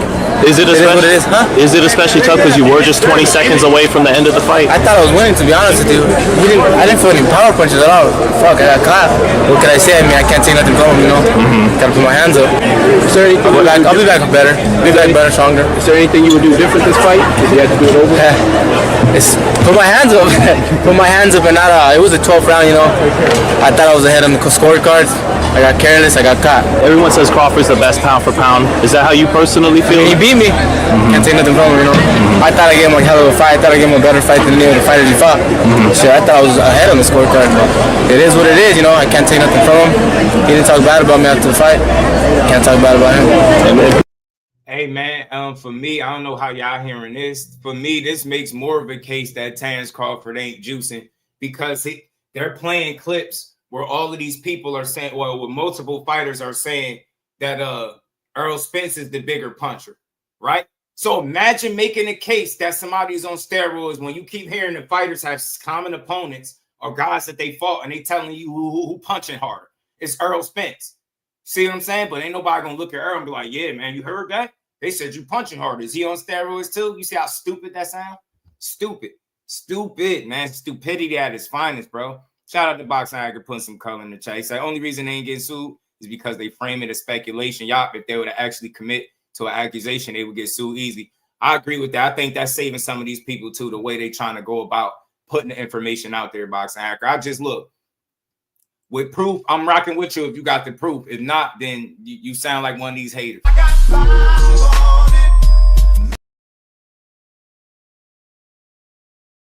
Sound like one of them haters, bro. I swear. Shout out to my baby girl, the queen. Miss Just Do is in the building. How you feeling? His first 25, 35s were before SNAC. Oh, you talking about Crawford, right? Yeah, Brooke was before SNAC. Appreciate you, Dub. That's a fact. That is a fact. This is what it is, bro. These dudes make these wild ass baseless claims off nothing. Let's keep going, though. People talk about him coming up from 35. How was his punching power? Bro, I didn't feel his power. That's the thing. I was walking those punches. Bro, I didn't feel his power. That's the thing. I was walking those punches. Bro, I didn't feel his power. That's the thing. I was walking those punches. Exactly. You just heard Victor say it helped with punching power. You get what I'm saying? Endurance, all of this stuff. These guys keep saying other people punch harder than Crawford, but somehow Crawford is beating these dudes' asses, and we pissed off at Crawford. That's making more of the case that he's not dirty. That not more of a case that he is. It's making more of a case that he's a clean fighter. It ain't like these guys is getting. Didn't I just tell y'all these dudes ain't getting out the ring with Crawford? Like, yeah, he had otherworldly power and, you know, just something unnatural about it. They up here and he got his ass knocked out in the last round. He telling you he didn't feel Bud power. That's because he's sharp. What did Sean Porter just say? He said his punches are like a whip, right? He said they like a whip, but they both hurt.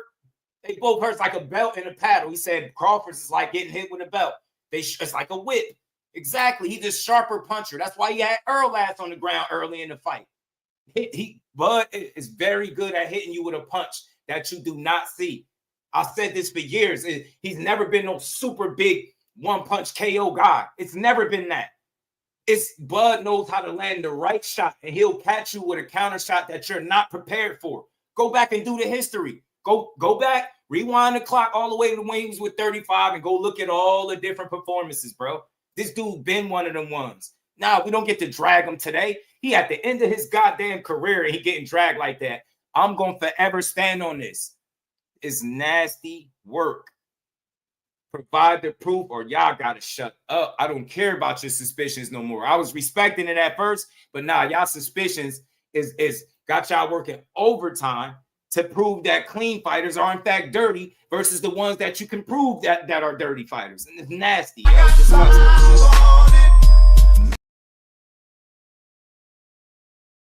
To everybody in the building, hit that like button, man. We're gonna keep building, man. We're gonna keep getting this shit is about boxing and respecting these guys for the work that they put in, man. Y'all gotta feel me. If you like boxing, you're gonna feel what I'm talking. Hit this like button, man. Let's keep going.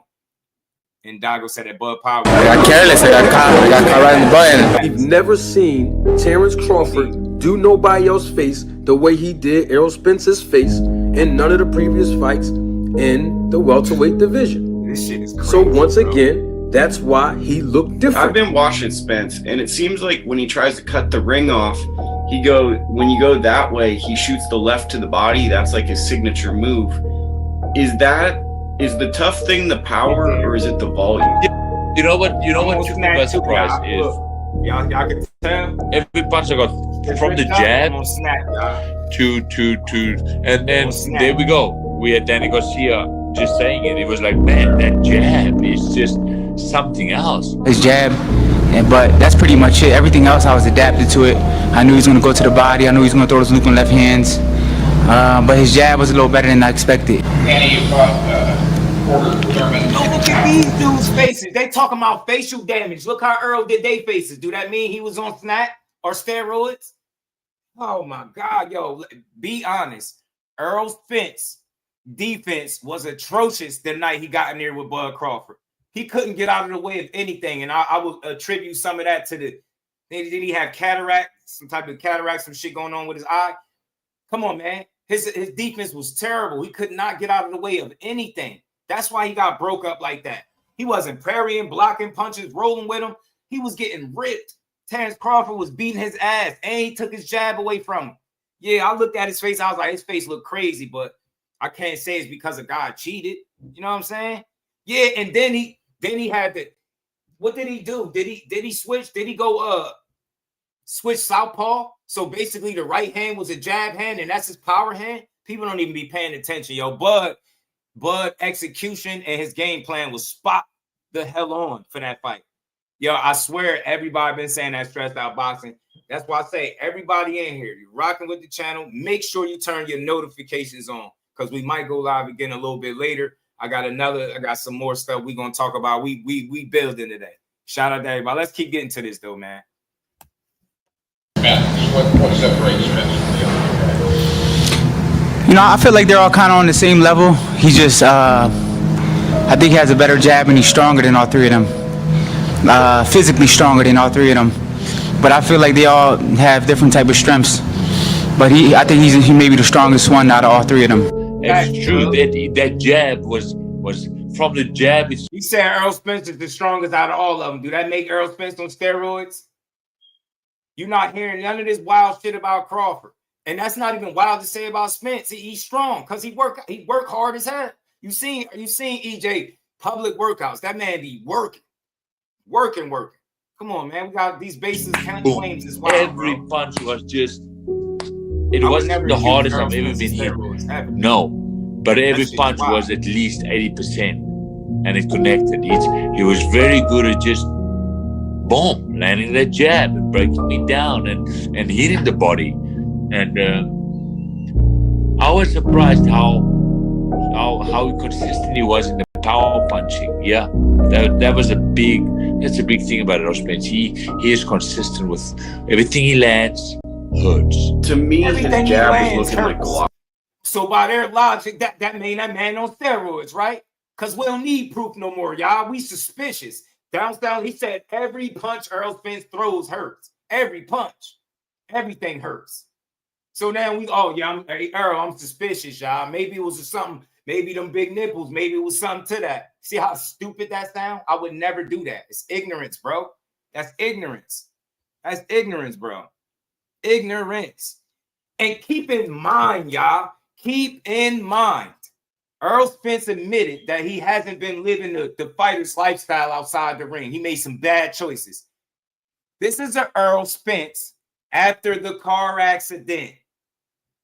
After getting his teeth broke up, his face all scraped up. That's that Errol Spence that got in there with the Bud Crawford that been living the fighter's lifestyle from what we understand, from what they tell us, his entire career. What the hell are we talking about? When you really factor in the decisions that they made and the way Bud lived his life versus Errol, based on what Errol came out and admitted to, it's not no surprise why this shit went that way. It's not no surprise. But Errol Spence got out that ring and he didn't make one single excuse. He just took his L and went home. Sports predictions was good, homie. You get me? Come on, Ghetto Fat, what's good with it? Let's keep going.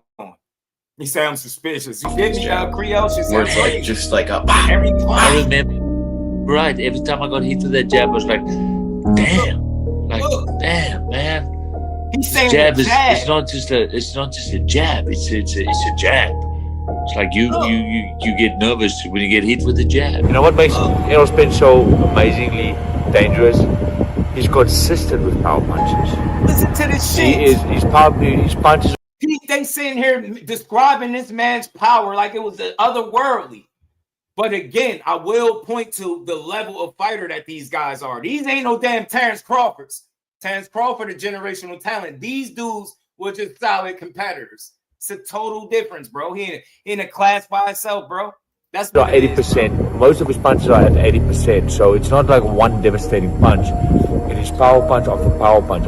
From a jab to whatever, it's power. And that, I was surprised because round 1, round 2, round 3, round 4, he caught me clean. And I wasn't buckled, my legs wasn't hurt, I wasn't dazed or anything. But I remember getting into, I think it was round 6. And the body punches, I took a hell of a lot of body punches. And I realized what it was doing. It was just draining me. Right. And I couldn't move. Eventually I couldn't move. I saw everything coming, but it was, my legs were gone. And it's because he's consistent with the power punch precision. I remember I would throw a jab or whatever, and it would move away just enough so I can miss, and it would come back and counter me. The purpose of this video isn't about which fighter hits the hardest. I thought so. That's me. That's what I said. I did mention that. I don't know if you heard me. I did say, didn't he have a cataract? I would attribute some of the reason that he was constantly getting hit so cleanly was because he couldn't see those shots coming. You know what I'm saying? Shout out to Boxing Hacker for the 5P. Say a Walmart manager became a 15-year PED expert the day Crawford beat Spence, while Hitler's first cousin, the league lawyer, went on the Crawford tirade. Yeah, crazy, bro.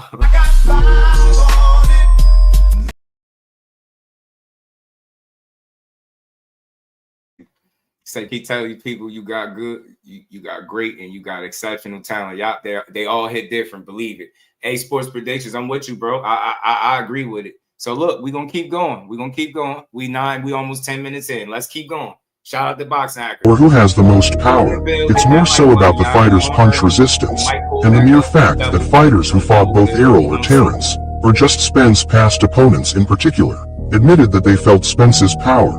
However, Spence's power didn't seem to affect Crawford whatsoever, which makes this case extremely suspicious. So either Spence past opponents told a bold-faced lie about Spence's power, or something in the SNAC product is making Terrence feel extremely invincible.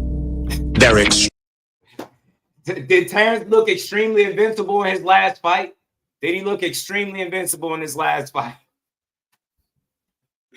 Yo, ain't no Chris Van Heeren, ain't on no Terrence Crawford level in no way, shape, or form. I don't give a damn with nobody trying to sell me, bro. So because these run-of-the-mill competitors, you get what I'm saying, is so affected, he wasn't hitting Terrence Crawford with none of that shit. Spence looked like a shell of himself, bro. Y'all know he did, man. He didn't look like himself. He looked bad. And that's why he got dominated. That's what that was. Execution and game planning. Shout out to everybody. Y'all keep hitting that like button. We're going to keep building, though, y'all. Extraordinary competitors. Stronger, faster, more powerful than anyone on Earth. And this man says he knows their secret. Illegal drugs that he supplied. I want it to be better. I want it to be faster. I want it to be stronger. Exclusive tonight. Scandals. Not cheating if everyone's doing it. He says most athletes want to win games, win gold at any cost. His name is Victor Conte, and he says he supplied some of the biggest names in sports, from Olympic winners to football heroes. It seems for some world-class competitors, it's not how you play the game, it's only whether you win. This is where Victor Conte started out, playing bass for the famous Tower of Power funk band. The music wasn't making enough money. So, in the mid-80s, he bought into a booming new market, sports nutrition for athletes. His early work with athletes was completely legal and lucrative, and he started to attract a large number of professional athletes and bodybuilders, assessing their nutritional deficiencies and selling supplements that made him millions of dollars. But then Victor Conte met Olympic shot putter Greg Tafralis. He wasn't just using supplements, he was using steroids. It's awesome. It's a ballistic feeling. You're the most unbelievable athlete in the world. You believe it, you feel it. It's incredible, man. I mean, I was stronger than anybody in the world at the time. I was just freaky strong. Yeah, it's wrong morally. It's wrong all the way. It's wrong. Of course it's wrong. It's and a dub, he had like a KO. He had a KO of the year when he knocked out Anthony Durrell. KO of the year. Nobody batted an eye. None of that shit. None of that shit. It's selective. That's all I'm saying. I've been pointing this shit out for days. And as long as they keep making documentaries and videos, I'm going to keep reacting to them because they should all be ashamed of themselves. I understand some of the points that they're making. I'm not going to disregard information, but at best, all y'all got is suspicion. Y'all don't have proof. Y'all got suspicion. And suspicion is not enough to label somebody or throw a jacket on somebody. It's not. It's nasty. all wrong, but I didn't have a choice. Victor Conte learned that the drugs enabled athletes to train harder and recover more quickly so they could get stronger and faster. But it was illegal. I know that the rules, the anti-doping rules that are in place, are so easy for the athletes to beat. It's like taking candy from a baby. Conte says Marion Jones wanted to do whatever it took to be the best athlete ever. Marion Jones has remained adamant. She has never taken illegal drugs. Marion, how clean is your sport? I know how clean this young lady is sitting right here, and that's 100%. I have to say that I watched the press conference, and knowing what I know, it was just absolutely amazing the performance that she put on. I mean, it was an Academy Award-winning performance. I'm an athlete that has always been drug-free. I am right now, and I will always be. Undisputed junior lightweight champion Alicia Baumgartner has tested positive for 2 banned substances, sterolone and methanolone, during a voluntary anti-doping test ahead of her unanimous decision victory over Christina Linardatu on July 15th. Now, Baumgartner has denied taking any illegal or banned substances, and an investigation is underway. What up, champ? No, I know It's the one and only. But I want to give my fans and my supporters,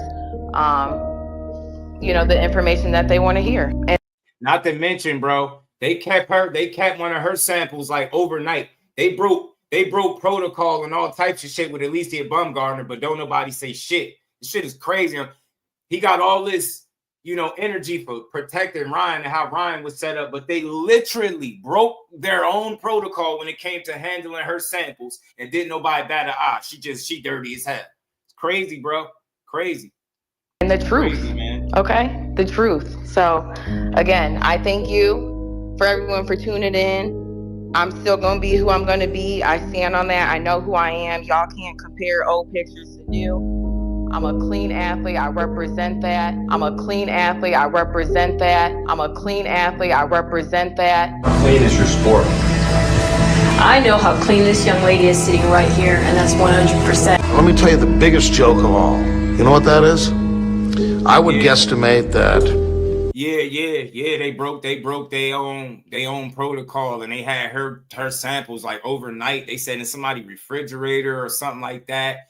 And I was hearing, depending on what's in your actual refrigerator and what you sit it next to, could have an effect on. It was a lot, bro. That shit is bogus as hell. What they did with Alicia Baumgartner shit. That was wild. That was irresponsible. More than 50% of the athletes are taking some form of anabolic steroids. Baseball players. Okay, absolutely. More than Without a 50%. doubt. More than 50%. Okay, but I'll tell you something else they're doing that they've never addressed at all, and that's this. My guess is greater than 80% are taking some sort of a stimulant before each and every game.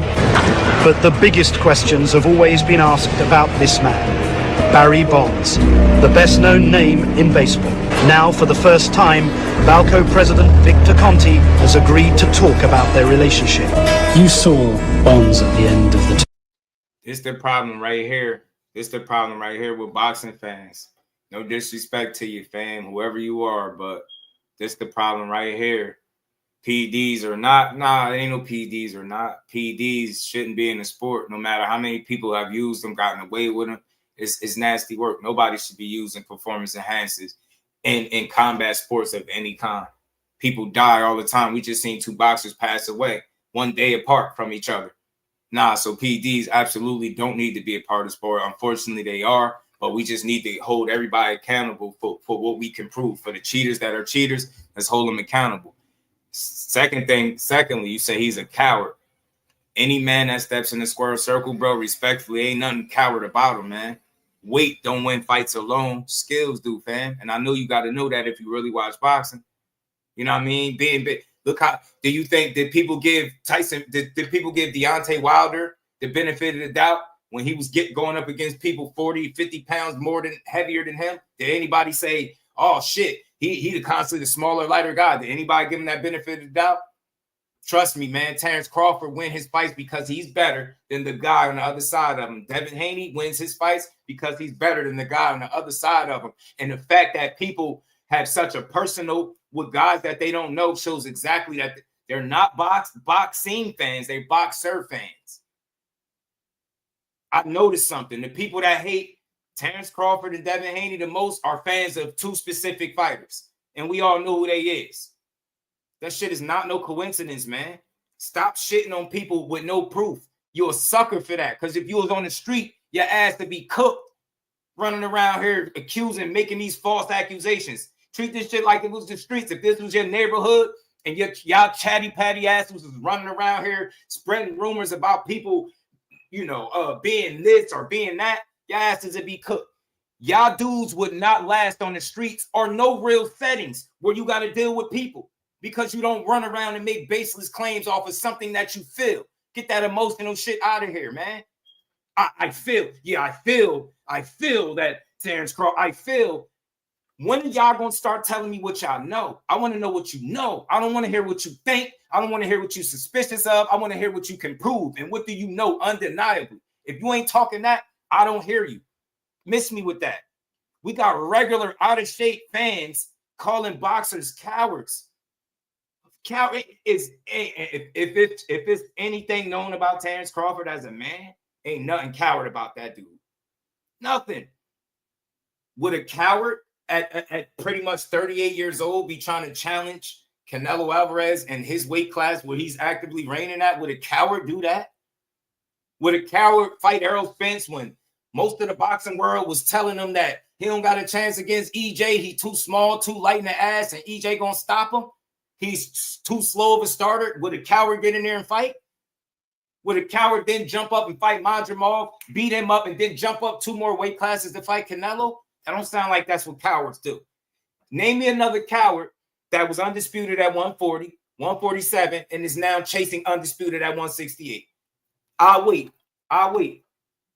There are no cowards in boxing, man. There's levels.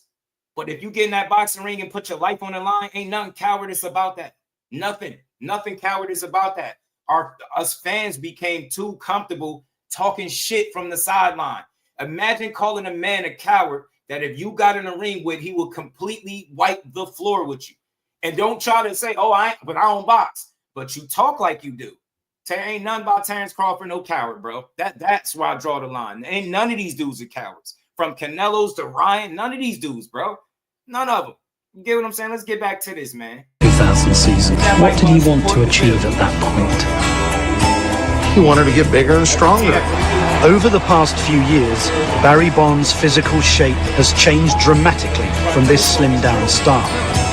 And as he has grown, so has his home run rate. But now you're going to hear from the other side, from an athlete who took those drugs, who lived her life on steroids, and who paid the price. This is the story of how Kelly White went from average woman to superwoman. She agreed for the first time to tell us exactly what happened after she approached Victor Conte. He made me believe that if I followed a certain protocol of supplements and different drugs, that I could become #1 in the world. And how badly did you want to become #1? I wanted it badly. Did you have a moral problem with it? No, because I felt that there were so many people doing it that I would just be like one of the others. For Kelly White, Victor Conte designed his most complex program of drugs yet. Again, there was a calendar. What is this? That's the calendar. It was addressed. The paperwork on Buzz that got put out, they had a clerical error in the paperwork. So the paperwork was in fact legit, but it did have a clerical error. So, and we got to know that Bud is, come on, man. Like, by now, somebody else would have been unsaid. A fighter or something. None of these fighters are saying it. It's people on YouTube. I'm going to keep pointing that out. It's people on YouTube from the outside looking in with suspicions, making these claims about Victor would create, tell me when I should take the steroids. I do believe that the program that we developed was the most sophisticated in the history of the planet Earth. There were days when I could train hard for 3 hours, break, and I could be able to train another 3 hard again.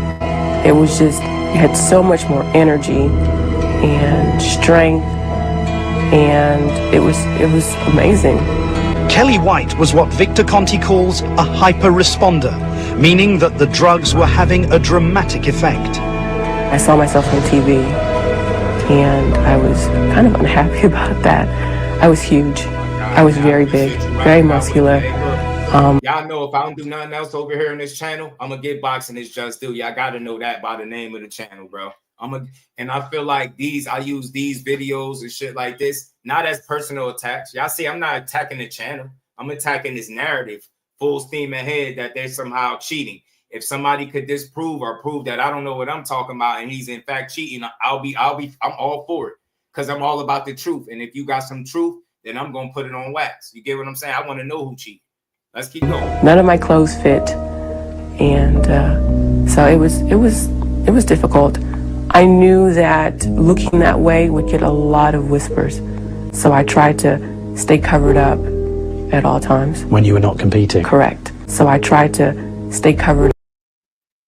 So I tried to stay covered up. My bad, y'all. Let me get this back. Where's this at? We like 16, 17 minutes in. We got about another 12 minutes or so of this. So y'all bear with me. Appreciate everybody rocking out on this early build, man. We just popped up to get boxing is just do. That's what this shit is all about. It's not about attacking none of the content creators, not even this channel. It's just about attacking the narrative. And respectfully, as I've been saying for the last couple of days, when you make claims like this, these are these guys' careers. Some of these guys been fighting since they're 5, 6, 7 years old, doing this shit since kids, putting in nothing but hard work, doing shit the right way. That's something we heard unanimously about Bud Crawford coming up through the weight classes, man. That dude work. He really put the work in. You get what I'm saying? And now today we get to never mind what we can prove, but yeah, what we suspect it make more. Come on, man. How is what you suspect louder than what you can prove? I'm gonna say it again. How is it what you suspect are suspicious of louder than what you can prove? How is that? How is it? You get what I'm saying? How is it? Proof should always matter to y'all, because that's how we're able to put everybody else in a category and say they cheat. We able to look at Canelo, okay, you got a clenbuterol test. Oscar Valdez, okay, you had phentermine, and so on and so forth. Jaime Munguia, all these different guys. We got them. We got the evidence. It's all out there. When you get to Bud Crawford and Devin Haney, nothing, zero, zilch. Just speculation and suspicion. It's not enough. I don't rock with it. Let's keep going, y'all. Let me get this back on. And shout out to my guy Pop a lot, man. I appreciate y'all. Y'all know what I'm doing this for. This shit is about boxing because I enjoy this shit. I can't enjoy boxing when I'm seeing the abundance of videos being put out that Devin Haney cheating, Terrence Crawford cheating. Oh shit, Layla Ali was cheating. Oh shit, Clarissa Shields, she cheating. Oh yeah, while we at it, Carolyn Dubois, yeah, she cheating. None of these people tested positive, but they all cheating because some fucker on the internet with a YouTube channel said so. That's what I'm trying to tell y'all people. Remember that. People woke up one day and said, you know what? Yeah, I ain't got no proof, but I'm going to go ahead and push this shit, and I bet you I can get a bunch of people to believe me. Get that shit out of here, bro. I would never do no weak-ass shit like that. Give a damn if it's 10, 20 people in here watching me. We going to talk real shit over here. Dragging the sport in a hole, man, down this damn rabbit hole. Now Layla Ali, Clarissa Shields catching strays. Man, our black fighters are under attack from a lot of our own people. Y'all waking up one day with no reason, no rhyme or reason at all other than some hateful shit, and y'all trying to convince the world that Terrence Crawford is somehow a cheater because he beat up your favorite fighter. And he made that shit look one-sided. Now, I guarantee you, had the shoe been on the other foot, and it would have been the one-sided ass whooping that Earl Spence said it was going to be, and it was Terrence Bud Crawford face that was all broke up like that. Not one motherfucking soul would have said Earl Spence was on steroids. Not one soul. Not one. They would have accepted it. And they would have said Earl Spence beat Terrence Crawford like that because he was that much better than him. That's what they would have said. I know it. And how do I know it? Because before the fight, how convinced they was that Terrence Crawford had no shot. Too light in the ass. He was too small. A slow starter. He don't got the chin. He got hurt by a 135-pounder. I heard all of that shit. That's what's really wrong. Y'all were so wrong, and y'all lost so much money that y'all don't have no choice but to hate Terrence Crawford at this point. Just the bare mention, the look of Terrence Crawford remind you of the bad choice you made the night you decided to bet on Earl Spence when he sat up and told all y'all asses at home that Terrence Crawford should be the favorite in the fight. He told y'all what it was. Y'all didn't listen. Earl Spence was telling you, he gave you so many reasons to pick that other guy. He was saying shit in interviews that would have made you pick Crawford. That man said Terrence Crawford should be the favorite in the fight. He said it out his mouth. He told y'all what it was. Y'all bet on him, which is I picked him. But I don't get to be mad at Crawford because he did his job. He only did what Earl Spence was trying to do to him. And you telling me that the boxing world would have been pissed off if Earl Spence would have whooped Crawford ass like that, broke his face up, and had him inactive, no, you wouldn't have gave a damn. And you damn sure wouldn't have been talking about no SNAC and no PEDs, bro. Y'all only push that shit when it's through your narrative. The average person pushing SNAC on Terrence Crawford can't even tell you when he signed up or started using SNAC. They can't even tell you that. They can't tell you which fights was with SNAC and which fights wasn't. The average person talking that shit can't tell you. They really can't, bro. Nah, man, I draw the line. Y'all asses is bogus, bro. Y'all some hateful ass people, man, and y'all really don't like sport because aside from Terrence Crawford, the man that most of y'all don't even know, when it comes to sport, boxing, performances, performing, being consistent, that's one of the best we got in the sport. What we talking about, y'all? That shit ain't even no debate. Mr. TBE said Terrence Bud Crawford is #1 for him. Mr. Dimitri Bivol, the same guy that dethroned Arthur Better Beeve that had 100% KO ratio. Yeah, that guy, he said Terrence Bud Crawford is #1. Not, oh, Terrence Bud Crawford is #1 because he got SNAC and Victor Conte. Said no other top fighter ever. Only people pushing that shit is content creators, bro. That got an agenda, man. I'm not buying it. I'm not rocking with none of y'all doing that shit. Wow. Woke up, Terrence Crawford got all y'all pissed off, man. Y'all ain't never met the man. You don't know him. And none of that shit. He just did his job, bro. His job was to win that fight against Errol Spence. That's what it was supposed to do. He was supposed to win. Nothing more, nothing less. The phase, Let's get back to my the hit the like voice button, y'all. We changed this shit is for a little boxing, bit. not I was straining to talk. There were times when my family would call and they were saying I'm sick. I'm like, no, you know, I just have allergy problems, and I had a period every other week. By August 2003, Kelly White stood on the verge of glory. And this shit don't got nothing to do with boxing. I can't even rock with this, bro. This shit don't got nothing to do with boxing. Nothing. Nothing. You making a case off of like glory. Track athletes. Just track athletes. There we go. Here we go. Let's get to some Crawford shit. You know she was about to race for a historic double.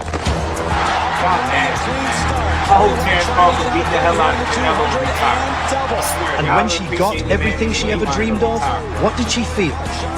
Not glory, just guilt. This one almost over. I'm gonna drop it in a second. It's got to be so easy that I was actually disappointed. And the guilt was too much then. It was too easy. It was just too easy. About 10 more minutes of this. Yeah, this shit get they sick right now watching the replays.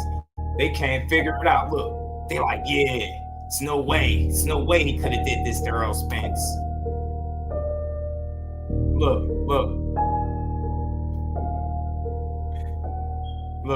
Even the ref, but even Harvey Doc was mad. Like, man, Terrence, get over there, man. Look, they pissed off. They pissed off.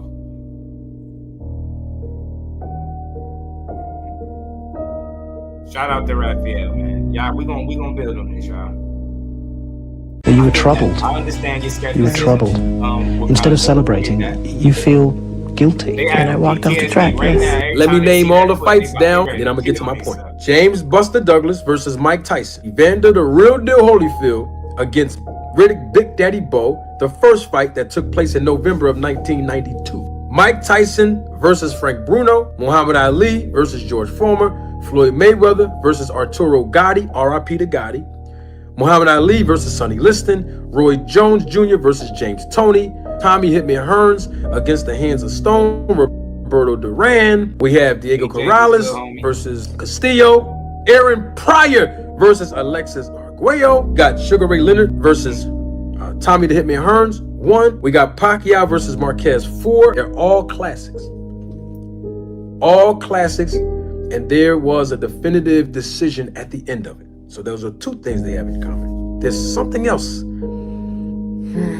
that they have in common. All of the winners of those fights, they were filled with emotion. They did something to let you know not only were they relieved from the sacrifices that they made in weeks and weeks and weeks and months of training camp, but they also expressed themselves. Dag, I won this fight. Whew. Hard work paid off. In this classic fight between Errol Spence Jr. and Terrence Bud Crawford, one of the things that shocked me at the fight, and I was there live, trying to understand why I didn't feel the excitement through Terrence Bud Crawford. I'm talking about natural reactions, and that's something that I wanted to see. Because it's a natural reaction. Fish, blue fish, big fish.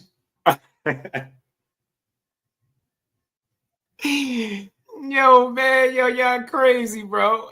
What Bomac say? What Bomac said, bro? Hold on, what Bomac say? What Bomac say? What? I told you, man. Hell yeah. Man, fuck them motherfuckers, man. Fuck them. They mad. They mad. They're gonna...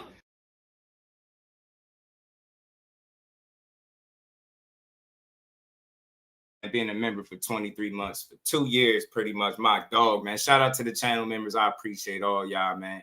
Let's keep building. Let's keep growing. And we ain't never got a box again. Well, stuff, I already been getting these, but now it's time for you to get your just due.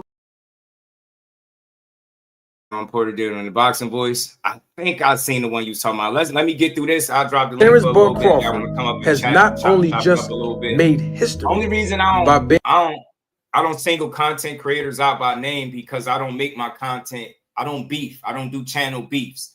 And when you start attacking the actual individual rather than the narrative that's being spun, then it becomes personal. So I don't care about, I let people do them. But when I hear a narrative that I think I can attack, or I use it as a teachable moment or an opportunity to push boxing forward, that's what I'm gonna do, yo. So this shit ain't about none of these guys. I just don't want to see boxing go down the drain because we don't even need proof or nothing no more. We just need our accusations and our suspicions, and we gonna run with it. You know what I mean? We connect a couple of invisible dots, and we think we got a whole steroid case. The whole sport of boxing, all the powers that be, the promoters and different fighters, all of those guys are going to ignore the cheating, but somebody on YouTube going to catch Terrence Crawford cheating that never spent a day in their motherfucking lives with Terrence Crawford. The people that are accusing him of cheating, they never met him, never been around him, never seen him work, don't know what his routine is like, don't know what he eat in the morning for breakfast, nothing. They know nothing about Terrence Crawford, but that he one of the best fighters in the world, and he whooped y'all favorite fighters' ass, even though y'all thought he couldn't do it. That's all that was. It's okay. Y'all had the man effed up. And you know what? Y'all still ain't learned from the Errol Spence situation that he just that special. So I truly hope he beat Canelo and retire, because y'all don't appreciate the greatness that man been displaying since 2008. I don't want to hear it, man. I don't. Boxing Talk Up North. What's good, Ryan? How you feeling, Brody? Let's finish this off. And the first male undefeated and undisputed welterweight champion of the world in the 4-belt era in the sport of boxing. But he did it in such dominating fashion that should have intensified his excitement by the way that he dominated and won the fight by making history, and then also initially because he made history. And I did not see that excitement. It's sort of the same thing that Roy Jones Jr. faced. Like, everybody's like, Roy hasn't beaten him. Crawford wasn't excited enough when he beat Errol Spence. He wasn't excited enough. So that means, like,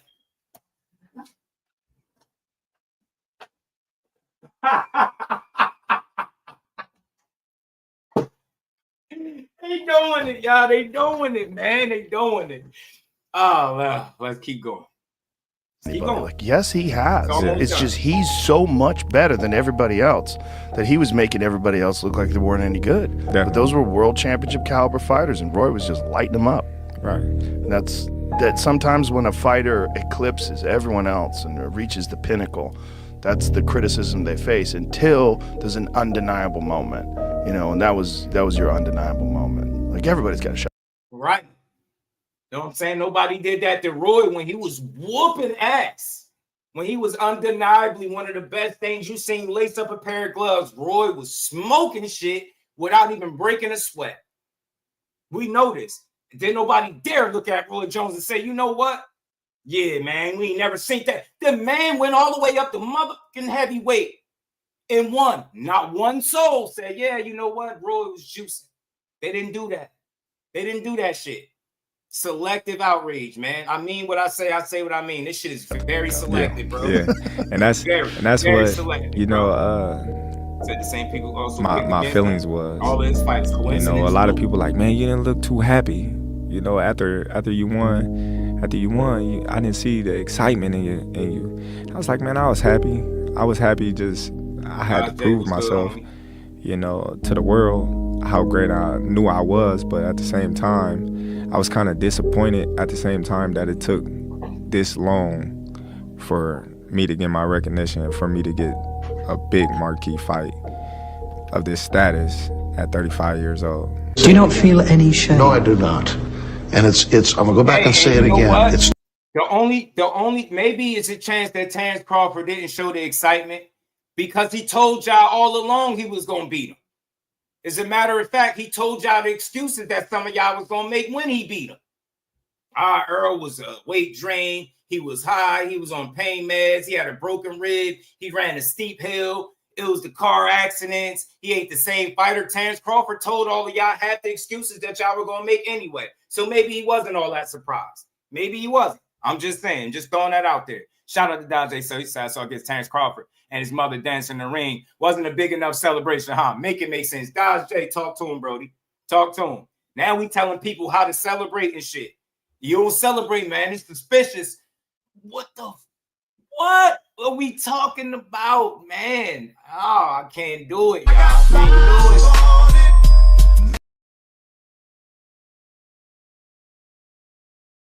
To everybody in the building, we're gonna finish this off. Crazy. not cheating if everyone's doing it. Did anybody ever say to you, an athlete, a coach, did anybody ever say, Victor, this is wrong?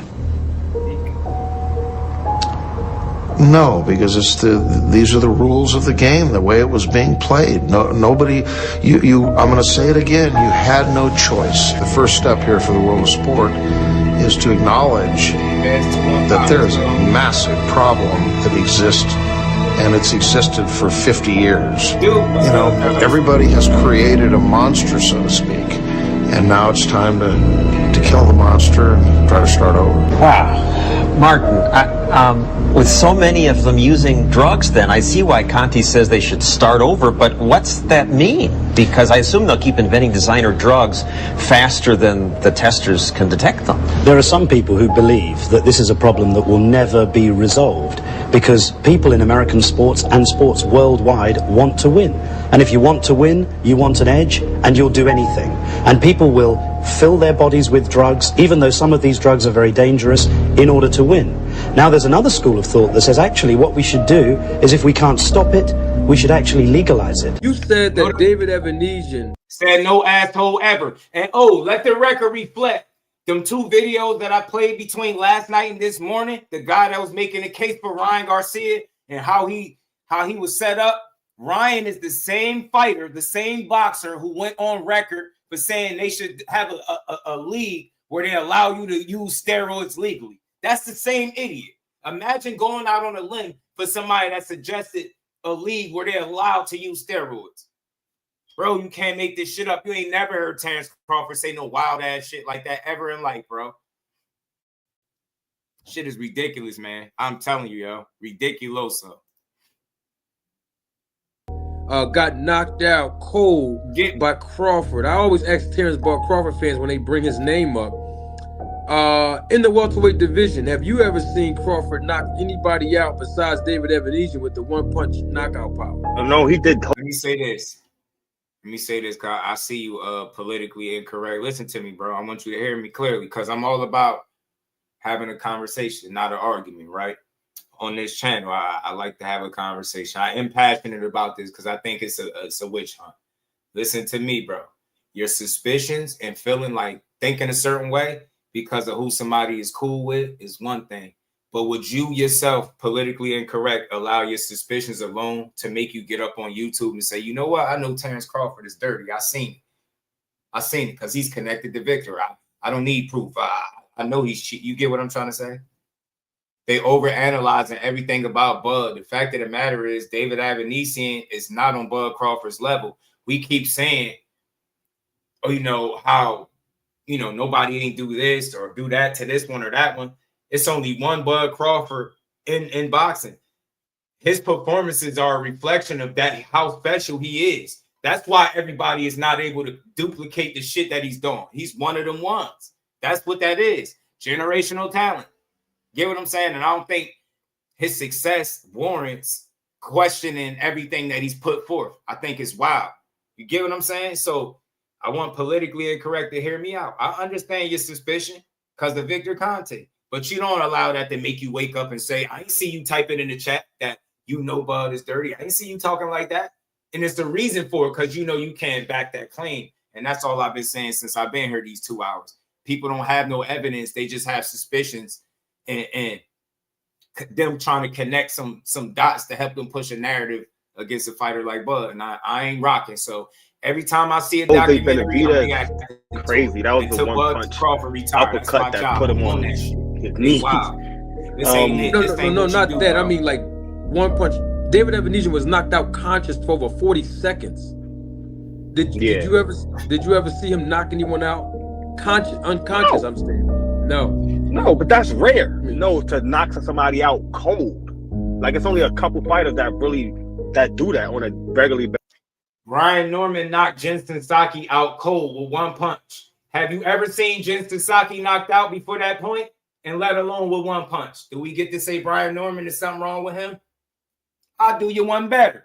A lot of people's favorite fighter knocked out a fighter that never been stopped, never even been close to stopped in Leo Santa Cruz, Mr. Iron Chin, tough as they come, right? Tank punched him unconscious. How long was he asleep? He was asleep so long, I think it was good sleep down there. He woke up with a little smirk on his face. Do we any of us look at Tank Davis and be like, that's suspicious?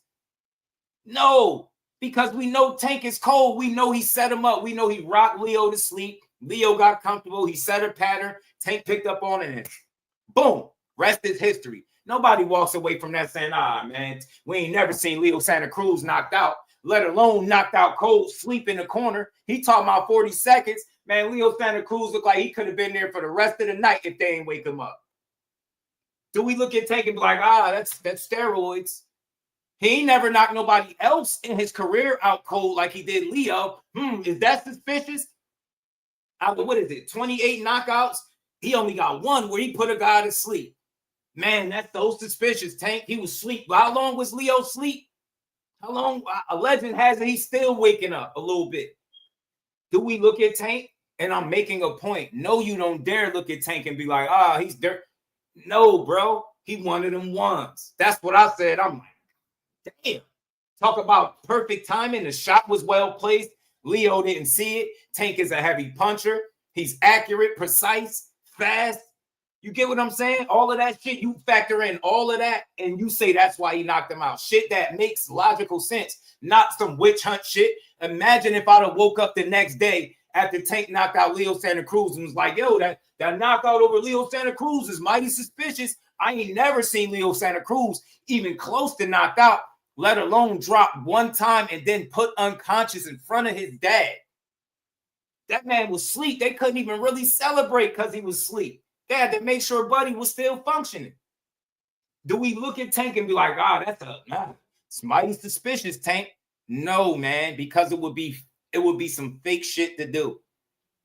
Tank is one of them ones. That's why he slept Leo. Caught his ass slipping and took him all the way out. That's why. Terrence Crawford caught Evanesian slipping, a guy that already wasn't on his level, and knocked his ass out cold. That's what happened. That's it. That's all. There ain't nothing to really examine in me. Knock fighters out cold. I agree. So you're saying that that's something that was different with Crawford in that fight with David Evanesian? No. Well, you said it was rare.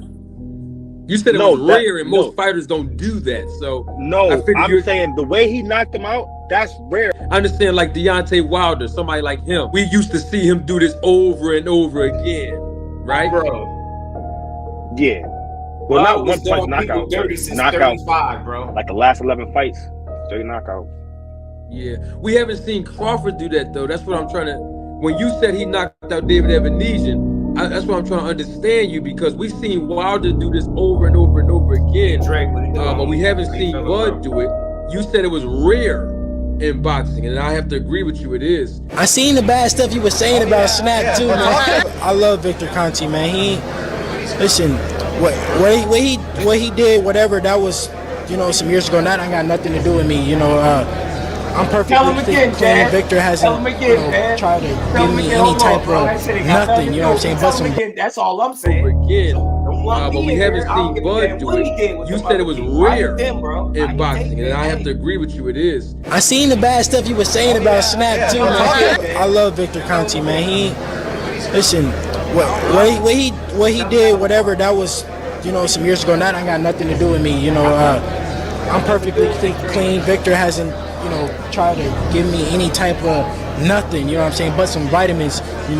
Victor has helped me, tremendously. Going out there and training in the Bay Area is great. They got a great track coach, Remy, a great program with hard training. Ain't no drug, cheat, or none of that shit. Man, that shit was old. People changed. How to inject it. Man, people changed. That shit was old. That shit was years ago. Like years ago, man. You know what I'm saying? People can change, and you know what I'm saying? I'm sure you did some stuff in the past that you never committed a crime that hurt other people. I've never okay, well, I'm sure you're not gonna admit. I'm sure you won't admit that you committed a crime in front of these cameras. Listen, I'm not gonna say I committed a crime neither. Listen, I haven't done nothing. Listen, Devin, everyone deserves a second chance. Everybody deserves a second chance. How is it that everybody? That's the thing, man. It really boils down to, whether or not you think people could make mistakes or intentionally do wrong, and then use that same knowledge to do good. For the people that's questioning why would they go rock with Victor Conte given his past, I would think because they would feel like he's knowledgeable in that field. And it simply comes down to a matter of, if you're going to use this knowledge that you attain for good to help the sport, or are you going to use it to get over and cheat the sport? And like I told y'all before, because of his past, I understand anybody that's suspicious. I get that. But what they're saying is, look, I ain't not, that shit he did with them athletes ain't got nothing to do with me. They're giving me vitamins. They find out what they body, where they're deficient at, and they get vitamins and supplements according to what they need. That's what I heard Victor has been able to provide. Outside of that, outside of that Balco and all that shit that people talk about, they don't have no new case where they can prove that he's been doing what he was proven to have got caught doing before. You get what I'm saying? This dude, like bro said, man, he get caught again so much as giving a joint, he going under the jail. But people can't make that make sense. They like, nah, he's still cheating. He's still all right. Okay, we'll see. But let's finish this off, y'all. Around this nigga is dealing with steroids and he not dealing with it. And the people who they give steroid to is fighters, and he happened to be a fighter. Now, if Terrence Crawford played the violin, if he roller skate, if he build houses and he was hanging around these guys, I would be like, hey, that nigga ain't dirty. I would give him the benefit of the doubt. But since Terrence Crawford box and these guys give boxers steroids and he the only guy that box, it only makes sense to me, bro. It's like getting caught. You the dope man. You get caught slinging dope. When you get out, yeah, they might be suspicious that you still doing it, but can they lock you up off suspicion alone, or do they got to be able to prove that you still slinging dope, bro? Let me say this again, y'all. You get caught in the streets in real life slinging dope, right? You pay your debt to society and you get out. Yeah, cops that know of you will still be suspicious that you in them streets playing and slinging, but they will not be able to prosecute you, lock you back up unless they're able to prove that that's what you're doing. And that's all I'm saying. Just apply that same logic to this man.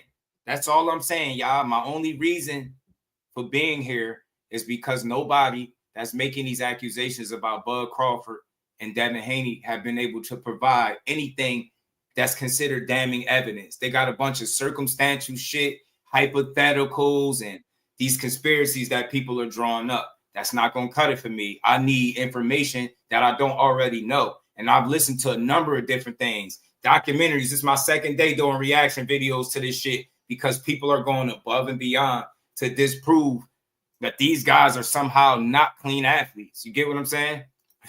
Nah, you get what I'm saying, B-Dog. You get what I'm saying. You get what I'm saying. If they catch you slinging, you locked up. You get out of that situation, they gonna still think that, you know, you might still be messing around. They might watch you, you know, be in your area, surveil you, all that type of stuff. But if they can't prove that that's what you're doing, they can think it and suspect it all they want. They can even talk about it amongst themselves. But what they can't do is lock you up for some shit that you ain't done. That's all I'm saying, y'all. Crawford's name hasn't been connected to this shit at 35, at 140. And it started at 147 when him and Earl Spence fighting each other was more of a reality. Then they started connecting his name. Then they start worrying about SNAC and all this. Because I'll tell you what, and I'll challenge most people, not everybody, the average Bud Crawford detractor don't even know when he started implementing SNAC into his regimen. They don't even know. Not everybody, but the average person just yapping from the sidelines, they have no idea. So let me play this last minute. It's like a minute left, and I'm taking it only makes sense to me. I'm telling you like this. You ain't got to ask. If you see a around a pimp, you know what it is. She's selling. And then 2 weeks later, a month later, you see that around another pimp. She's selling, you ain't got to ask her. You already know what she's doing. When you see him around one drug dealer that give out steroids, and then you go to another nigga that give out steroids, you know what time it is, bro. You ain't got to ask these questions. So if you see me around... I'm all about it, politically incorrect. I'm all about the conversation. Everything I say is not law. Everything I say is not right. I, unlike a lot of people in this space, know how to have a conversation where I ain't just disrespecting people. First things first, I'm a man, so I treat people like how they come. You come in here with respect, I'm definitely giving it back. And I don't know everything. And I know I leave room for a conversation. No matter what topic we on, I know there's going to be people, I disagree. Or I see it this way. It's all good. It's just a conversation. But for me, the shit is all about making sure people are not unfairly treating these fighters, bro. If you're going to deem all of them cheat, just, you know what I mean? Say everybody's a cheat.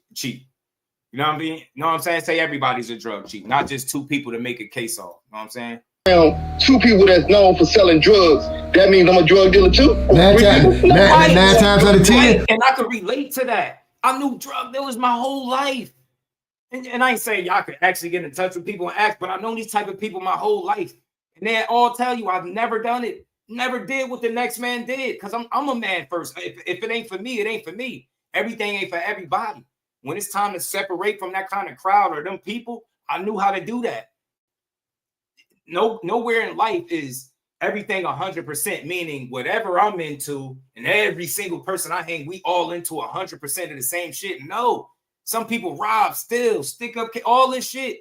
We know these kind of people. That don't mean we one of them. Now you can suspect to the end of the time if I'm if I'm down with this guy, if I'm on the type of shit he on. But if you ain't never seen me do it, could you really say that I did? You get me? You know what I'm saying? I even know good girls that hang out with bad girls and get the rep. I get it. But when it's all said and done, it's purely speculation. You might think they on something that they might not be on. Shout out to Randall. Saying my mind Bud over everybody. Shout out to you, bro. But both gloves exploded during the David Avanesian. Okay, we moved on for that. But did you hear that? Yeah, issues with the gloves in the Madrimal fight. Yeah, I heard it. I think in David Avanesian fight, I seen an article about Everlast. They came out and they took accountability for it. I see some people try to disprove that. They said that they reached out to Everlast. They never made a statement. It's bogus. That shit was all over the platforms everywhere. And for me, this is how I look at it. Who thought Avanesian was on Bud's level where he would need to tamper with the gloves to beat him? Right? Same thing with Madrimal. Get what I'm trying to say? And what is it that people think Bud is doing with the gloves that gives him an unfair advantage? Madrimal ain't get out the fight feeling like Bud was cheating him. Avanesian was asleep for what they say 40 seconds. He ain't wake up and say he felt like he got cheated by Bud. I want to highlight to y'all people how it's only on YouTube. These YouTube detectives that has never worked with Bud Crawford, seen him work, been around him, they don't know him, never met him. They're just strictly from the outside looking in and they're guessing. They don't have no facts. Do you know why we know who the steroid cheats are in boxing? because they were caught and it was proven that they had X, Y, or Z in their system. And all I'm asking for is a supporter of the entire sport, not just a couple of fighters that I like. If you can fight, I'm gonna watch you and support you. If you moving right, I'm gonna support because I'm for the sport. That's why I'm here. It's not about Bud Crawford's resume. I'm not on his fucking payroll. Devin Haney's either. But y'all gonna see me do this for anybody. I've done it for Tank. I've done it for Shakur. I would do it for any fighter that I see fit, where I see people taking shots and tearing down everything these guys have worked for. I don't know when people gonna get it. I'm just due. I like to give credit and move on. I don't compete in boxing at a world-class level. So that shit is special. The shit that these guys are doing is special. Because if it wasn't, everybody would be fighting for 30 minutes and making millions of dollars. So what we do with our simple-minded asses, we take some of the most talented athletes that the entire sport has to offer, and we drag their names in the mud with no proof, no evidence. And you got people, grown-ass men, that are cool with that because of their disdain for Bud Crawford. Because he out-negotiated Errol Spence. I'm tired of playing these games, bro. He out-negotiated him, Errol Spence, the PBC, your top rank Bob Arum. That dude, I said it before, and I'll say it again. When it's all over and done, he gonna have the last laugh. And y'all still gonna be sitting on the sideline talking about how he cheated Earl and how he was on PEDs with no proof. Imagine 10 years later with no proof and nobody within the boxing circle speaking negatively about Bud, but you still on about PEDs. That makes you a motherfucking clown, bro. That's wild, man. To feel that way, you need the proof. And notice how they conveniently pick and poke at his performances, but they don't highlight Madrimov, but the gloves.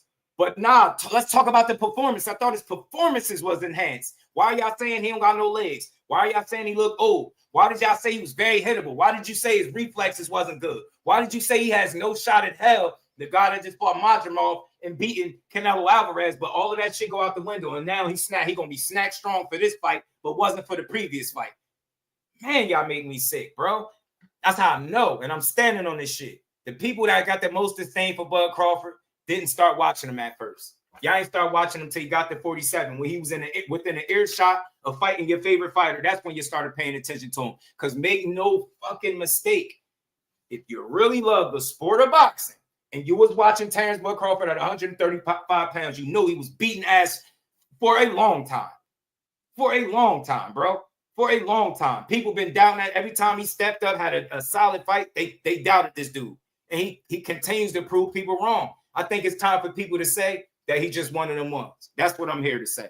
And until the evidence comes out that tells me otherwise, that Bud Crawford is cheating, I'm not going with what no YouTuber or content creator is saying because they don't like this man.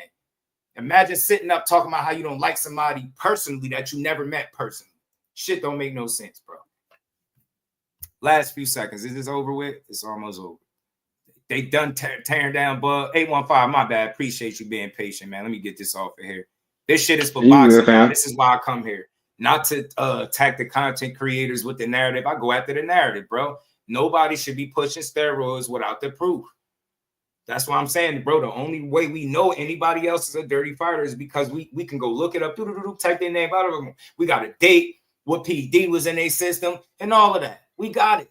With Bud, it's like, nah, we don't need that. I don't need it. I don't need proof. I don't need proof. I just know he dirty. I don't need proof. Nah, you need proof. You need proof. 815, talk to me, bro. Fair use. Yes, this was fair use. Shout out to the Exodus files.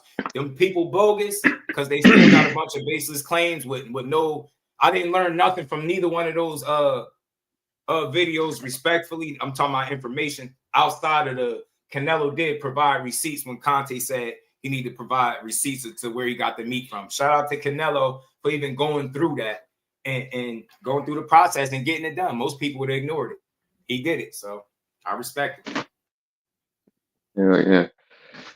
No, man, like you said, bro, these people going off pure speculation, no proof, and getting views off of it, man, which is, to me, like you say, is weak, man. But no, one thing I wanted to bring up was Sean Porter did an interview, probably I think like several weeks ago, and he explained how the only supplement Bud uses is a recovery called ZMA, recovery type of supplement.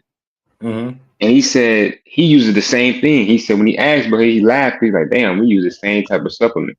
Right. And he said out of all the years that he knew Bud being with SNAC, that's the only type of product he used. So when people say, "Oh, he's with Victor Conte," and Right. you know he's taking some, you know, they try to say he's taking some serum, you know, some just BS shit. It's like, no, it's not the case. This dude literally only used one supplement, if that. Other than that, the other part is he's working out every day, you know, for camp. You know what I'm saying? He do what he been doing to prepare for all his fights in the past. So it's like, he would like, I don't get it. It's like, you could go out here, here are the sources of information, like from the Porters, even like Bud team, people who know of Bud, like, you know, Gooch and stuff, people who like been around Bud, but people refuse that just because they want to be part of this, I guess, smear campaign. I ain't gonna lie, this shit been started. Yeah, really, like, where there's smoke, before there's fire, bro. And what I'm saying is, right, with 40 plus fights, you got a plethora of like opponents. None of these guys on record saying nothing funny about Bud. Nobody. Like, and I'm not saying that's the end all be all, but sometimes just pay attention. Like, for instance, I was playing a clip with a while back with Gabe Rosado talking about Jaime Munguia. Said he hit him with a body shot. Boom. He said he heard him squeal. Like, he heard him. He said seconds later, this dude ripped like a 6-7 punch combination. He said, man, what the hell? He said, that's not regular. He said, that shit is not regular. He said he got out the ring. He said he told his team, bro, what? I think he was on something. And then as time go on, boop, he pops dirty. You see what I'm saying? You don't have those kind of situations with Bud. I'm not saying that's the end all be all, but outside of the connection to Victor Conte, what evidence, proof, or like indicators do people have to say, yeah, Bud, you dirty? Just tell me. I'm open for a conversation. That's all. And I'm asking that for a reason, because I know people don't have that answer. Right. Like, I'm crazy. This shit is for boxing, y'all. Y'all don't want to hear good boxing conversation, a real man speak. I don't have all the answers. I'll tell you right off the bat. But I bet you I don't got the answers that Bud Crawford is cheating, just like the rest of these people don't. That's why I'm up here. I ain't got no fucking pom-poms out for him and none of that. I just look at him as a guy that already been slighted. Think about it. He didn't even get his credit till he beat Earl, and they still don't get him credit for that. They said the only thing this man has done in his career is beat a crippled, handicapped Earl Spence. Over 40 motherfucking fights, 4 different weight classes, bro. That's how y'all reduce his career to like the names that's not on his resume. You can't give somebody credit for people they haven't fought, but you know what you could do? Give him credit for people that he had fought. Yeah. History and show me who is it that Bud Crawford was ducking. Who did he avoid fighting? None of these dudes could say that. He proved that he's undeniably one of the best of this era. Yes, he did. He proved this shit. He literally got to go take a dangerous ass test that a lot of people think he bugging for even trying to do for people to respect him. Man, I think part of that shit is for his respect. He like, man, maybe y'all respect this if I go up here and do this shit. But nope. Nah, steroids, Bud, yeah, Bud. Who goes up there at 37, 38, 168 pounds? He jumped 3 weight classes in one fell swoop. I'm just like, make all that shit sound good, bro. Make it all sound good, man. That man been slighted since birth, I believe. And I said this, and it's no slight to nobody in his family. He grew up hard with his mom trying to pay people in the neighborhood to beat his ass, bro. That dude always been about the fade. That's the man that was beating ass. Do you hear me? Yeah. No, for real, bro. I don't even think y'all understand what kind of beast that would develop before you even put the gloves on you like that. That's why that's Mr. Focus on your fight, for you don't make it to your fight. I'm telling you, I rock with Bud. Y'all, man, y'all weird. On this alone, the narrative that he's a cheater without the proof is bogus. That's it. That's my only gripe with YouTube right now. Other than that, I'm enjoying boxing. Stop everybody in the same bus. Some people had SNAC shirts on for a bag. Let's call that shit out. Some people sponsored by, they wore the shirt, got paid. That's it. People are on the vitamins or the supplements. Exactly. Why would y'all rather take information from somebody that don't know rather than people that do? That's why I don't get it, bro. I'm gonna talk to my man when I get off here. I'm gonna see if I can get a fighter that understands what SNAC is and that uses the products, and see if he can kind of give insight, because it's all about information. That's what I try to bring y'all. Good conversation with information with no slander. 100% slander-free conversation. And I would be joining the slander if I was pushing Bud Crawford as a dirty fighter. That's all I'm saying to y'all. It's nothing personal. It's not nothing towards nobody. I just like to enjoy the sport. You can enjoy it instead of the story reading that he about to take on one of the most difficult challenges that a fighter could take right now, and he's doing it late in his age after putting, he's gonna put everything he's accomplished, a 2-time undisputed in 2 different weight classes, being a champion in 4 different weight classes. He's going for 5, undisputed in his 3rd division. Why is that not what we're talking about? What the fuck? That shit is impossible. Because if it wasn't, everybody wouldn't be counting the dude out talking about, man, he gonna get stopped. He gonna need snack. He can take all the snack he need. Nah, man, we're moving the conversation more away from boxing and what we love about it, and we talking about the narratives and what ones make us feel good depending on what fighter we don't like. I rock with Bud Crawford. I watched him a long time before it was cool to hate him and wake up on YouTube and just make up shit. I really been watching him. I'm talking about when he used to have a little twist in his hair way back in the day, fighting outside in them arenas, not getting knockouts, beating people bad. You could tell he was just starting his career. I've been watching that dude for a long time, and I always felt like that dude he do it the right fucking way. And that's what you've always heard. You got the countless world-class fighters that work with the dude, the Andre Wards of the world. The fighters that you'll call number 1 will in a heartbeat tell you they not number 1 because it's Bud. That's for a reason. Real recognize real. OG, what's good, Bruce Gas? What's up, Just Do? What's up? Best out of here, man. Hey, I hear a lot of talk now about the supplements and the anabolic steroids. And personally, I've been involved in the fitness industry since the early 90s. And I saw the government pass a law back in 1995. It was called the DSHA Act. And what it did was that for the first time, nutritional supplements were legal. Amino acids, creatine, glutamine, all that shit. You could buy it off the counter. But before that was only available through the back of magazines and if you knew a pharmacist. But see, the reason nutritional supplements came around, they were invented to mimic anabolic steroids. The people who were on the juice and were having bad side effects, they were getting the gyno, they were getting the shrunken testes. They saw this as a way to stay big, but stay healthy. And it created a whole new industry. It wasn't just the juice heads and the bodybuilders. People wanted to get healthy, and they kind of knew that their bodies are deficient in many vitamins, many nutrients. These nutritional supplements are going to help you.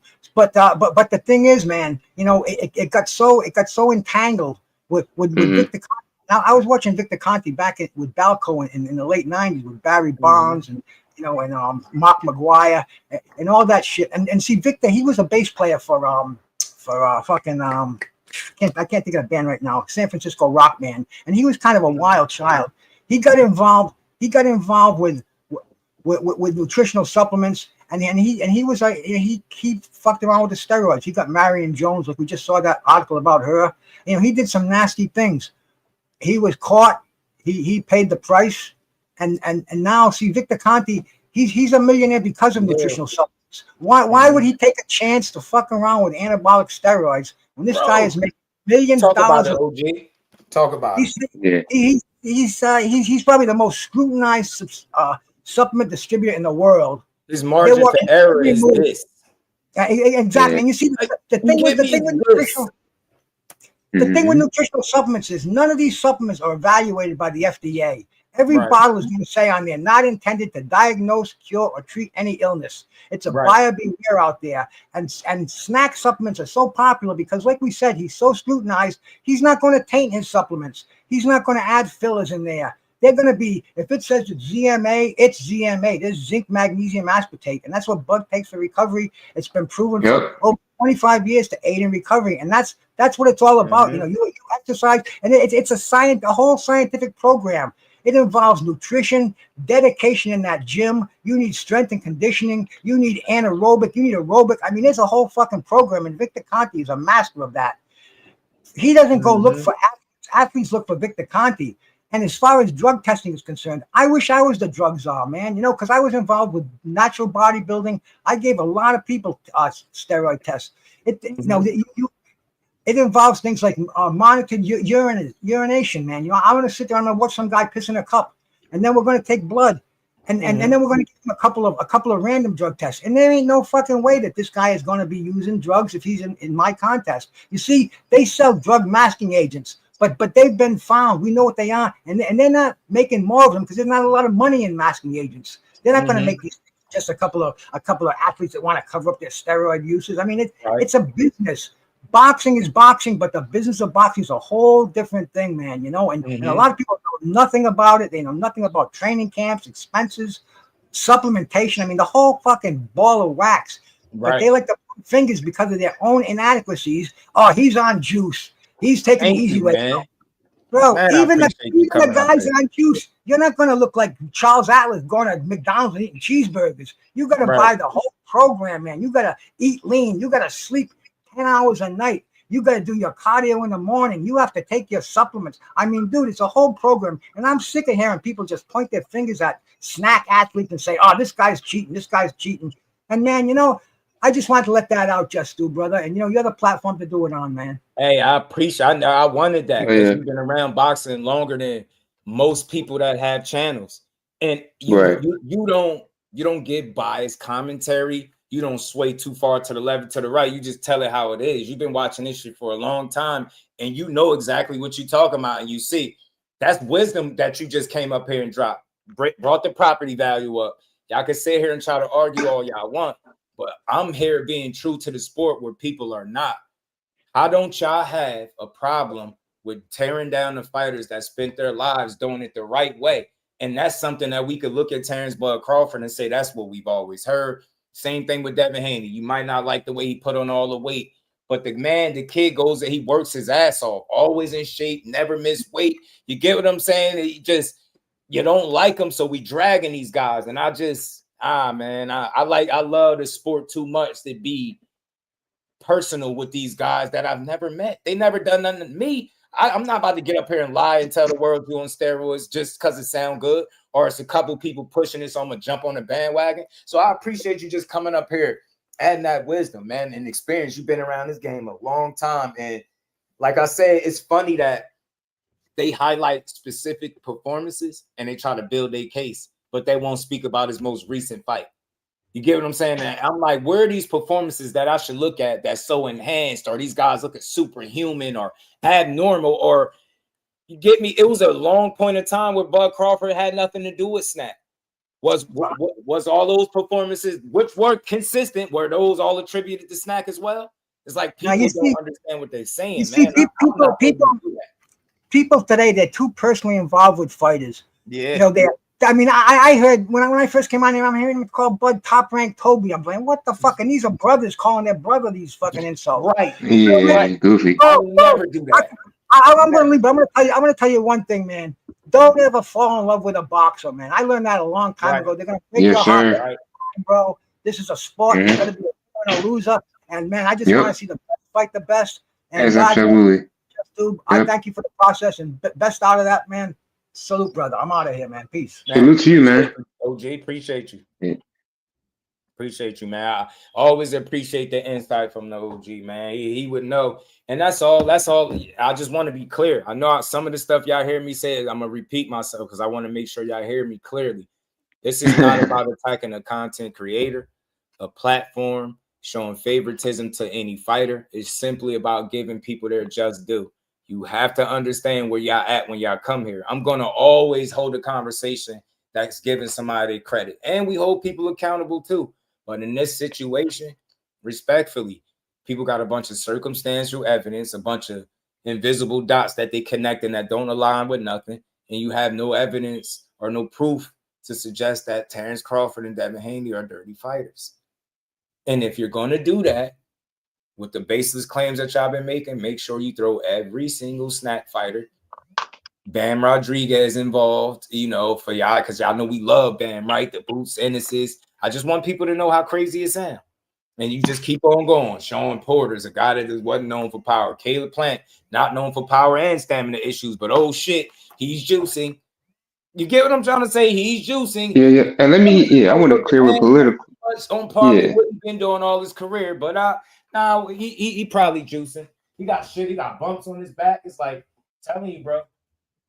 Nah, I'm not doing it. So that's all. I respect this. That's where I'm coming from. I give everybody the platform to speak if they want. Like, I'm not against you speaking your piece. If you feel differently than me, it's okay. You could come up. Just don't argue with me about it. But you can come up and say, look, this is how I see it. And this is why I see it like that.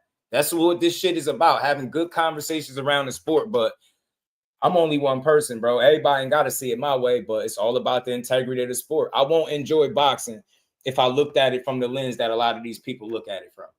Just finding ways me either, man. These guys, like, this shit is supposed to be entertainment. Why pick the guys that you're entertained by and the ones that you're not, just don't then watch them. But I'm not making hit pieces. I'm not spending 30 minutes of my day to talk bad about Devin Haney and Terrence Crawford and Victor Conte and all the SNAC fighters. I'm not doing that. I know plenty of people that made mistakes, that did some shit that they probably will never do again, and has demonstrated that. But I'm not here to be an advocate for Victor Conte, but all I'm saying, generally speaking, saying he's still doing what he's doing without acknowledging, you know, the fallout or the consequences of, like bro said, if he get caught giving one of these fighters a damn joint, he cooked under the jail for him. Now he got he got a brand and SNAC and all this shit to push. I'm trying to tell you, I'm not an advocate for it, but I'm gonna say this because it's a reality. You have a choice after you get caught up doing the shit he was doing. It's not like your knowledge go away because you've been locked up for years. So now you have an option. Do you use that shit to continue to be the illegal dope man, or do you go legal and say, look, all the shit I learned, I was using it the wrong way. Now I'm gonna do it the right way. That's all I'm fucking saying, bro. I've seen people do it. And that's why I used the example when the dude was robbing the slot machines, bro. He got caught.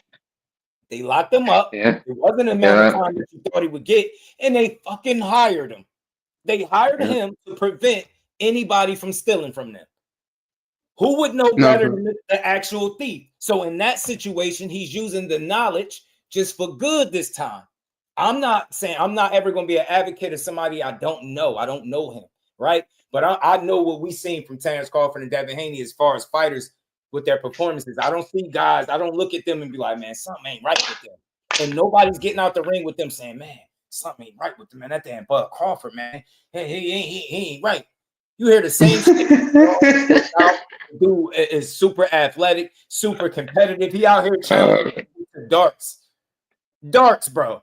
The man don't want to lose that shit. You think he's trying to ruin everything he built for some steroid talk? And think about it. Everybody is gonna miss it, but the people on YouTube, we got all the information. We know, we got it. Yeah, we know, we can tell. We not around, bud. We don't hear the coaches, the fighters, nobody with this. But you know what? On YouTube, he dirty, y'all. Can't rock. I want to clear up one thing too. A politically correct is saying, you said that Bud had bad gloves 3 times. No, he hasn't, bro. Abinistine and Madrimov, I think. And then the Madrimov fight, it got found when he was hitting the pads. It wasn't even during the fight. So he had fitted gloves changed immediately. It really happened in one fight. Yeah. And then you can look at the Arrow fight. People are like, oh, something's wrong with them. Man, bro, he was punching on Arrow. So of course the gloves gonna look like they've been hit in the padding and shit. But it only happened in one fight, which was Avenesian. It did not happen 3 times, bro. You're wrong on that. Right. Yeah, I think it was. Because again, the Madrimov, it just soon they see like, oh shit, it was a tear, they changed it immediately. And this is like literally in the dressing room. Just like minutes before the fight. He walked to the ring. So like, I don't get why. People be so misinformed, man, that they said that it just be they sound so crazy. It's like, bruh, how about you actually go back and fact check yourself before you just start saying shit and make it sound even more worse. So that's why like I can't rock with these dudes, man. Like I only listen really to people who, okay, if you gonna have something on Bud, all right, make it understandable, have some actual proof. Like, but none of these dudes be having proof. They just, like you say, just pure speculation. They doing it for views, and it's like, bro, I'm not getting with that. Yeah, I can't support. This is some gossip shit. It's like some fucking some female type of shit, bro. Like It is I ain't got no heavy time for the gospel that shit. and people don't want to call it for what it is, and that's why since everybody's so tough on YouTube, I try to relate this to a street situation. In the streets, would you run around calling somebody a snitch if they wasn't without the proof? You could suspect it, you could think it, you could be like, yo, he hang with that dude. I know for a fact that dude too. But if you don't know, that's not something you run around using so freely. That's how I know people ain't here for boxing. They don't care about these dudes working their whole lives to get to where they at, and how damaging that could be to somebody's reputation. Because some of y'all dudes got big followings and influences, and y'all will and people will argue with the world about y'all talking points because they take everything y'all say for gospel. They take it as the word, like the man upstairs done said it. So just be mindful of that shit, man. Be mindful, man. Words mean, words travel and they have meaning. People really be looking forward to these platforms as, you know, somebody that they could come get their information from, bro. That shit crazy, man. Yeah, man. His gloves in the Smith fight, his gloves are not cut. The thumb of the glove. What are you talking about, bro? Yeah, that was another like I ain't even mad at y'all for talking the glove stuff for a second. But you there's James over there, shake his hand and grab it. Right. He was making sure, but even him, he had to say, like, nah, we just got our ass beat. Right. It's okay. Sometimes that happens, and this is why I pointed this out. We love Errol Spence, but this is Earl after accidents, wear and tear, more training camps. Remember, this is the same Earl that was supposed to get the Pacquiao fight. Is and also too, it's not linked to Bud. Yeah. Bud Crawford, show me where all the injuries and shit at for him. And you know they say he don't smoke, drink, he don't even party. Fighter's lifestyle, he family oriented, just making the right decisions. Are y'all truly think about all the stuff that they put into their careers and some of the decisions that Earl told us he made that wasn't the best? And we know from what we understand, Crawford, that wasn't his reality. So are you really surprised that Crawford won? I'm not. I'm not at all. No, I'm not at all. Not one bit. And I'm still rocking with Earl Spence. It's still man down till that man hang him up. Anything he do that requires support from a person, I would be willing to support him because he earned that. That don't make you less of a Spence fan to say he lost and he wasn't the better man. It's okay, man. It's okay. Shit, that man somewhere doing push-up contests, eating good, keeping the weight down, living life, probably spending the money. Probably saved that money. He probably spending money from fights ago. Who knows, man? But shout out to Earl, man. Shout out to Earl. But you know what? I wish I had access to people like that.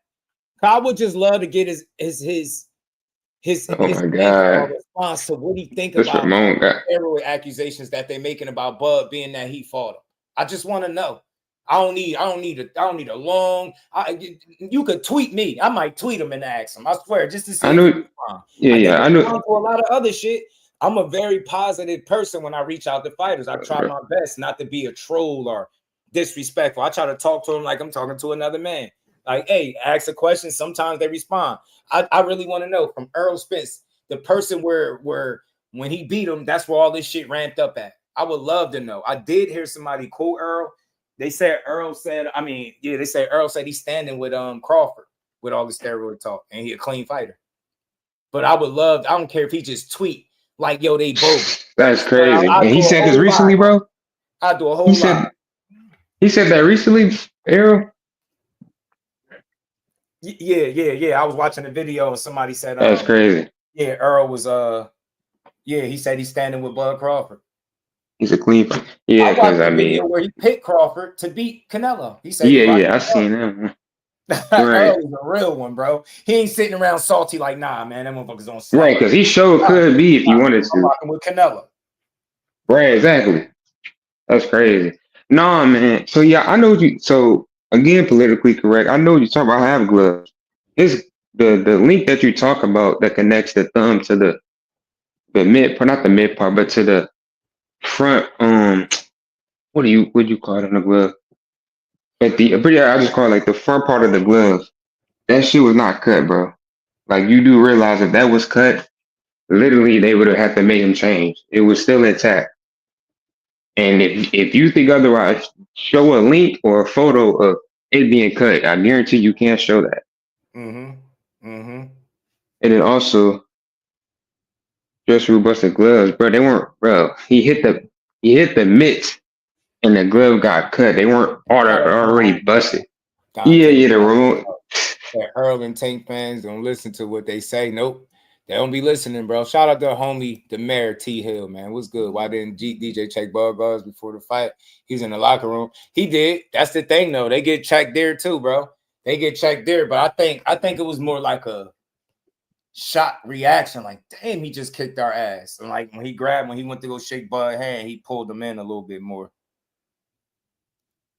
Matter of fact, damn. Hold on. I can show her here. Hold up real quick. No, you good. No, I'll put it hold up real quick. Let me see something. Let me see if I can. All right, so this is what you talk about. Politically incorrect. It's dark here. Let me come with some light. Hold on. So no, look. He talk about this part right here. Yeah. That's still intact, bro. You can go at the fight. That's still intact. Yeah. Like, if this was off, bro, they literally wouldn't. They would have made Bud change, bro. Like, yeah. What do you mean? Right. That's a fact. I just be asking y'all, like, what advantage do y'all think him busting his gloves is gonna give him? Like, seriously, like, think about what's at stake. You get what I'm trying to say? Yo, you put everything at stake. And I don't know why people can't understand this. The only people that's keeping this going is not none of the commissions, not none of the fighters, the teams of the fighters, none of the coaches, nobody within boxing, just the YouTube community. Do y'all understand how that's not a fucking coincidence? These people are full of shit, and they're just hoping that you don't know that. That's why they'll push this. And I'll say this, and I'm gonna be done with this. Hopefully, we don't gotta talk about this never no more. If they don't have proof to the claims they're making, they're baseless, bro. As men, we don't move around life throwing labels and jackets on people of any kind, no matter how much we don't like them. It could be my worst enemy. I'm never gonna make up something on somebody just to push a narrative to confuse the fans. I'm really for boxing. I love this shit, bro. But I don't love seeing our black athletes get torn down by other black people that have agendas and push narratives on their YouTube channels or Instagram or Twitter spaces. You know, they keep coming up with more shit. Let's celebrate Bud Crawford for the fighter that he's demonstrated he was for all of these years, bro. That's it. If he get caught for something, let's freaking Z his ass. Double time for having me fooled. I'm definitely gonna go twice as hard for having me fooled. You get me? Right. Until that day comes, he's gonna get his undeniable credit because I believe that's what he deserved, bro. That's just me. And the same thing with Devin, the same thing with Tank, same thing with the Canelos, the Ryans, any fighter, bro. They're all gonna get their just due. Even though Ryan tested positive for Ostarine, I'm not gonna say he on Ostarine every single fight because you know why? I have no fucking way of proving that. All I can say is the one fight where it looked a certain way and he looks funny, that's the fight that he tested positive for. Now we just sit back and we watch him from here on out, and we can be as suspicious as we want to be. But we can't just be like, yeah, he's on Ostarine that fight. It'll be stupid. You can't say Canelo was ever again on clenbuterol unless he tests positive for it, no matter what you knew from back in the day. Yeah. It's not real shit. And I'm really for boxing. I've never got on this channel and pushed one single false narrative. I'm with the fighter, bro. Everybody's a motherfucking critic today, man. We need more supporters, less critics. More supporters of the actual sport and less critics. Then people will stop sitting up for hours talking about how they don't like Bud because how he moved personally. Weird ass shit. For how he negotiated with Errol Spence. Some shit that ain't got nothing to do with you. That's not even supposed to be public, but you in their business. You don't like Bud for handling his fucking business. Weird. That's what I hear when people say that. I don't get that involved in it. I don't give a damn about them dudes' personal business. I care about the fight more than a coin toss, who walked first, second, third, last. I don't care. They gave us the fight. I'm cool with that. I'm cool with that. Right. I hear some But yeah, man, but he was still bullshit. Nah, man, he ain't negotiate right now. He walked away. He went and took a fight in between because he was scared. Nah, he didn't know. He took a fight in between because he was smart. Let's rewrite the narrative and call it what it really is. When you're a fan of the sport more than an individual athlete, you can give everybody their credit. And that's all I'm saying. That's what Bud Crawford deserved. Outsmarted them dudes. He even walked away, went and made a bag, got a one-punch knockout with Evan, beat his ass, stayed active, got paid again, and then came back to the table and got everything he wanted, along with the win and the belts. Tell me again how stupid Terrence Crawford is. Tell me again how stupid he is. Come on, man. Miss me with that. Dude, smarter than he get credit for, man. I don't care if you don't agree with how he did it. So he didn't break no rules. None of that. And nobody listened to the fighters. He said he got Errol Spence to agree with a lot of shit that he pointed out when it came to the business. Nobody paid attention to that. Did you ever ask yourself, for the people who mad, why did Errol give him what he want? I know the convenient answer is because he really wanted to fight. He wanted to. Yeah, I think that's it. I mean, of course he wanted it. But again, they still had to negotiate some shit because he had to point some things out that Errol Spence maybe not been privy to. That's a great point. That's all I'm saying. That's all I'm saying. That's a great point too. What did Errol Spence say after they got done talking? Both of them was saying, they made statements saying, man, they good dudes. Oh, he a good dude. Oh, he a good dude. But then you got people that don't know him, didn't fight him, didn't get beat up on him. Out. Terrence Crawford's a bitch. He a sucker. He ain't this. He'll move right as a man. And I'm like, what do you mean? Move right as a man? Like what? In business? Because he was a true businessman? Because he outsmarted the PBC? What you network bangers? I like all the platforms because they all got fighters that I support. I wasn't looking at it. It was it's PBC versus Top Rank or PBC versus Terrence Crawford. Nah, I was looking at it. It was Terrence Crawford versus Errol Spence or Errol Spence versus Terrence Crawford. May the best man win. That's why I say, man, if it's really about boxing, why do y'all get caught up in all the shit that's not boxing? I only get caught up in it because it be destroying my timeline. I'm trying to scroll. I keep seeing SNAC logo everywhere. SNAC fighters. I'm seeing failed PED test by Brian Norman Jr., knowing damn well his PED results just came, or his drug bottle results just came out, and he's negative. Shut y'all asses up, man. I'm really starting to like this it's starting to get personal. Y'all weird, man. Y'all really willing to tear down any fighter no matter what. None of you dudes could prove Brian Norman dirty. And y'all was ready to run with it. Well, why he ain't signing up for Bada? He ain't got nothing to hide. That's because it's not in the contract for him to do all that extra testing. Smart guys, dumbasses. He don't got to adhere to nothing that Haney said. Them threatening to pull out the fight would just make, to me as a real man, you don't want it. When you start making unrealistic demands, that shit that you have no control over. That's the real shit. And I wish I could tell y'all what I really know about them, but I can't do it because out of respect for my man in the conversation we had. Some shit just stay offline. But keep watching. I'm gonna keep telling y'all that. I don't sell wolf tickets and I don't talk out my ass. Keep watching. Do not be surprised. That's all I'm gonna tell y'all. Just keep watching that fight. Keep watching the build up. Keep watching the statements, the social media. Just keep watching, bro. Sit back. Y'all might be surprised with some shit. I'm not saying nothing else. Just I'm gonna keep saying it. Keep watching. I know for an undeniable fact that a certain somebody didn't want to do something. I know this. Right. What you say? If I talk to the man, that talk directly to the man, and I got firsthand information, I'm gonna just leave it like that. But just keep watching.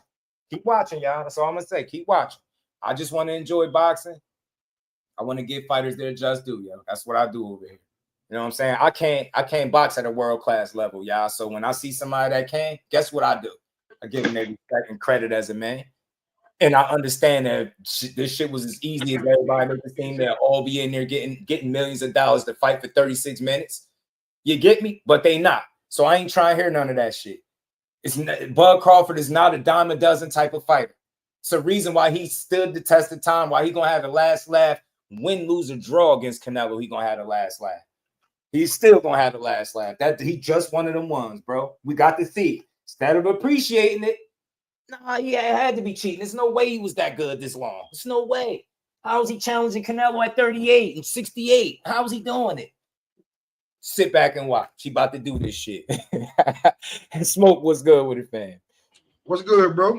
Man, just building, man. We, shout out to the Exodus files because I don't do personals. I just attack narratives. I feel like a lot of that stuff narrative based. It was baseless and senseless. I don't think nobody had no real evidence of nobody doing nothing foul. They just got shit that they speculate and they guess, and that's not enough for me. You know what I mean? Cops everything we do as people, bro. Do that mean they should just lock us all up because they suspicious?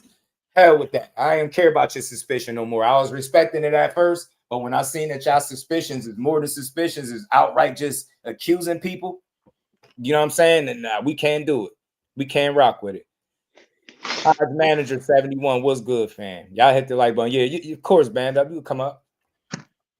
For sure. Yeah. Again, these guys it's gonna be hard for them to pay their bills when Bud leaves the sport. Yeah.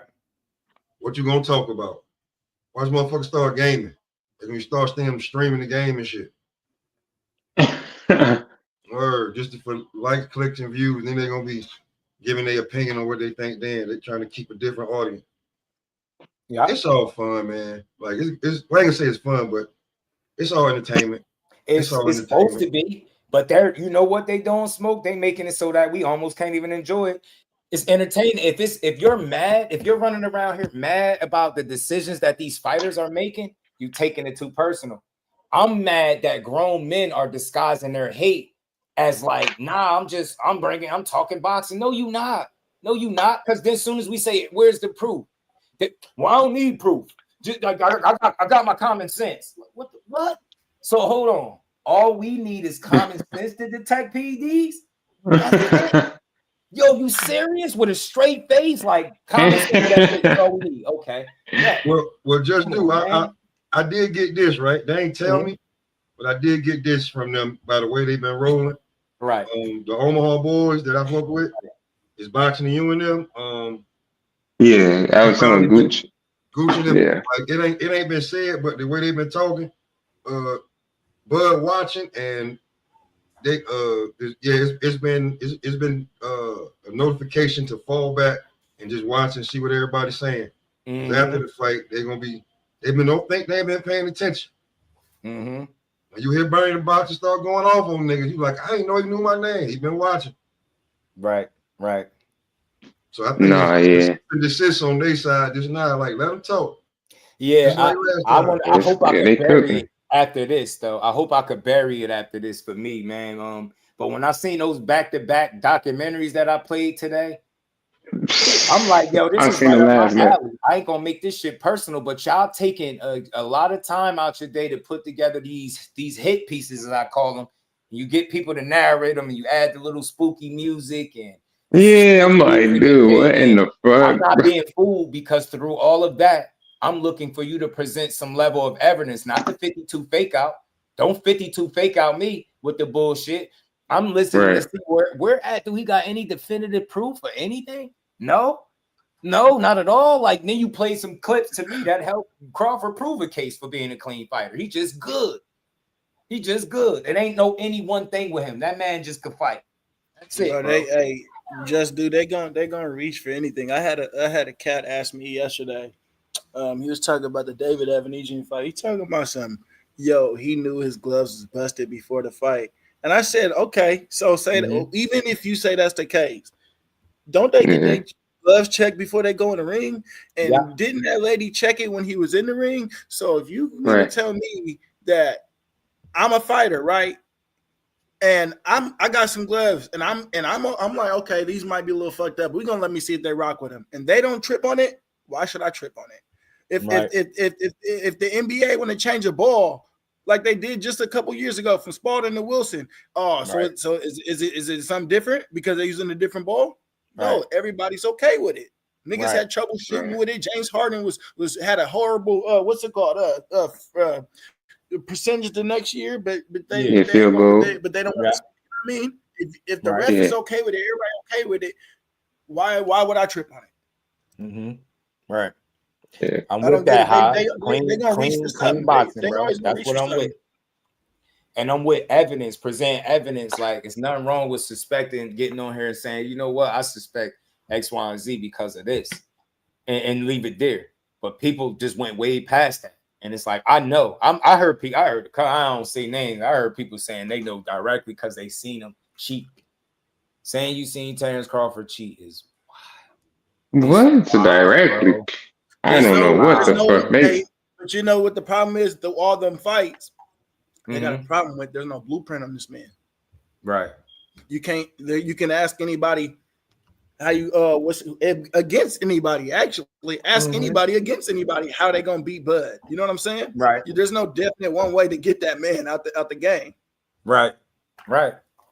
Yeah, and retiring. Yeah.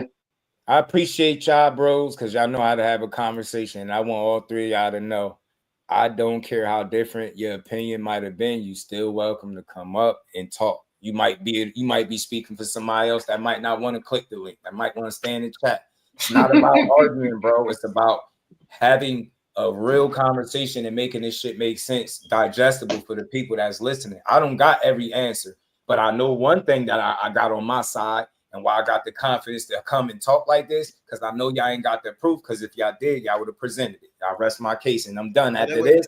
I hope I don't never got to address this, but I am making my business. If I keep seeing people take extended periods of their time to put together documentaries full of shit, I'll react to them and I'll keep it on them. Y'all gonna keep doing that?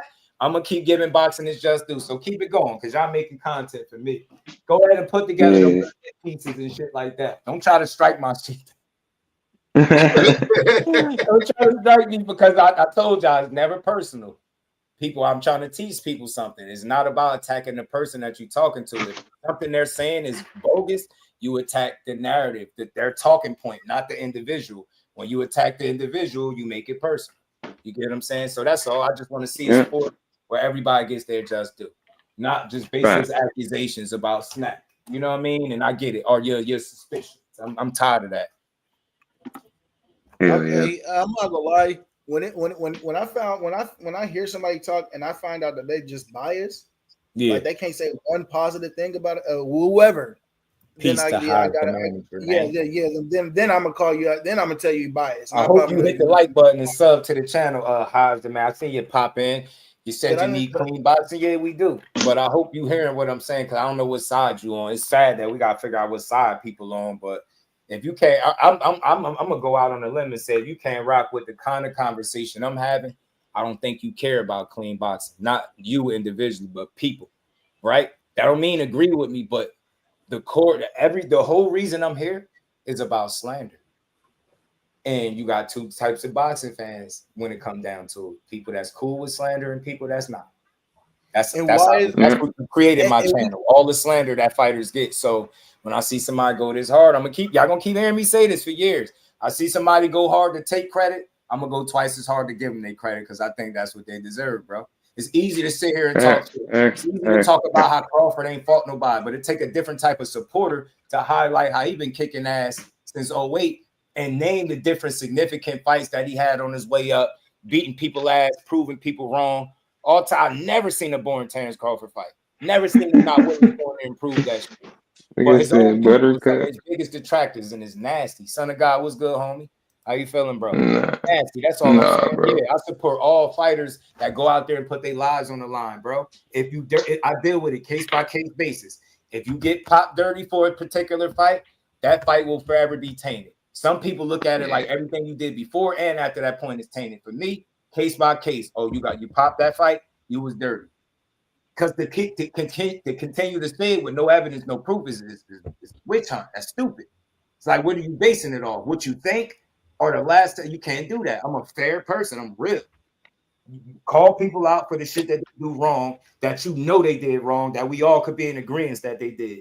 And that's what I'm saying. What it all boils down to is not one soul that's huffing and puffing, like y'all ready to blow a fucking house down, mad as hell, typing in all caps, arguing with yourselves. Show me proof. You can get up here, man. I won't go live for a week. Matter of fact, fuck it. I won't go live for a month. Oh man. Come up here and give me proof. You shut Justin down for a month straight. I won't do a video, a live stream, shit. I won't post. I won't even say nothing about it for a month straight. Now that's my challenge to anybody who fake mad, blowing, huffing and puffing and shit. Give me the proof, and you can shut my channel down for a fucking straight. Matter of fact, I'll pay you my check this month. That's how serious I am with this shit. I really enjoy watching this shit. I do. And y'all fucking it up. So again, you got proof? You want a free check? Man, show it to me. You'll shut me down for a month and you getting paid. There you go. And I mean it. I'm a man of my word. I promise you I am. I got show me this shit. Show me it. Just give me the proof. Not no speculative bullshit. Not no, oh, he said, she said. No proof. Like I know a certain somebody got with Ryan Garcia actually in the picture with the motherfucking drugs that he had in his system. And then some.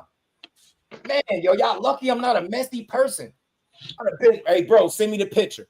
I don't care if you do that shit. I'm trying to expose boxing. I'm trying to give it its just due. I'm not an exposed channel. I'm not better than me.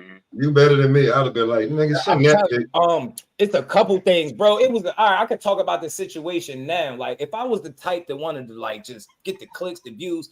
Remember that situation that came out where they were talking about Devin Haney and how he got slapped and got his shoes took. And, you know, those people jump all over that. How about I know who was there when the shit happened? I was told that story at least 2 years before it even hit YouTube. Damn. I got to explain. My man, my cousin was telling me exactly what happened, what it was for, what happened after it, what type of shit old boy used to be on that did the slapping. Like, I knew all of this. If I was just a dude that just want to come up here and gossip, I'd have came up here and breaking news. Such and such got slapped by boom, got his sneakers taken. I had details like the shit that most people, when they started talking about it, they didn't have the details that I had. Details. I'm just not one of them people. And another thing, this is why people trust me with information.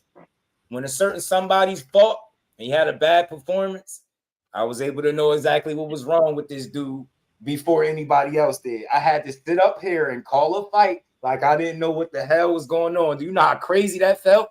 Calling a fight. I know what's going on, but I'm like, I got to call it like I don't. In this space, when you genuine, people are going, you're going to rub shoulders with people. Sometimes you're going to be, you know, made aware of certain information that everybody ain't gonna have. I was privy to some of that information. This particular training camp for the same fighter, and the end result was a masterful performance. I think so. It's some people out here that's really in the loop. Some people be in these gyms, bro. Everybody ain't just talking from a hearsay. People are talking like I'm a fly on the wall. I've been able to see this guy work, and that's where I'm at with it. None of these people can tell you they seen these fighters doing foul shit. They could just speculate who they with is foul, and because of that, that alone means you foul. When we all know somebody in life that's into something, whether legal or illegal, they're into something, anything. It could be smoking, drink, anything. Cards, they could like spades and you don't, but we all know somebody that does some shit that we just don't do. Period. Because it ain't us. And that's how I look at that. I don't look at the situation and say, yeah, it ain't no way to go to a guy like that. He's knowledgeable. And it boils down to if you're going to use your knowledge to help me the right way, or if you're going to help me you're going to cheat the system. That's what it boils down to. Give them saying that's what it boils down to. Ain't nobody asked them people out there in Vegas why they work with the same dude that was robbing them blind. Because it's fucking obvious. Who else would you get? The person that's in the know. If you knew how to cheat, you switch the way you think, and you use the knowledge for the right reasons, you can help the sport of boxing. I just hope, I can't validate because I don't know. I just hope that that's what he on. I hope he's trying to help the sport. I really do. I hope that's what he's trying to do. I hope he's using his knowledge for the betterment. I hope he's using it to, you know, for the right reasons, bro. I would never know. I would never know. Man, if Bud never fought Earl, everything would be fine. You're right, wouldn't it? Or if he would have lost, he had to lose to him, Smoke. That's all. He had to lose. If Earl would have beat his ass the same way Bud beat his, nobody would have been talking PEDs, nothing there. But I see, told you. Hey, could you imagine the build up between Earl and Canelo, what they would say? You wouldn't hear none of that. None of this. Remember, not too long ago, it was completely silent. It would be regular. That Earl was going to challenge Canelo. That's a fact. That's a fact. They was going to fight at 160. And the Earl and the niggas that was diehard Earl Spence said he don't need Bud. He can fight Canelo. Remember, once upon a time, we even seen posters. I'll go pull one up because he's still out there with Earl and Canelo. And I ain't gonna say everybody, but it was people, a good amount of people, fair amount of people that thought Bud, I mean, you know, Earl could go right up there and beat him. They thought that, and nobody was sitting up there trying to make no argument. But now, when it's Bud Crawford, it's no way in hell he can do it. Nah, he's old, he's this. But this is Earl after car accidents and all type of shit. And y'all still told me he was gonna go up there and beat Canelo. Because Bud wasn't gonna fight him. Because he was scared. Light in the ass, slow starter. Come on, man. Oh, I heard it all. Yo, I had people tell me they knew like a fact, bro. It's a difference when you just giving your thoughts. But when I say that's the closest thing to facts, like in people's minds, they were so, there's no fucking way a Terrence Bud Crawford beats Earl.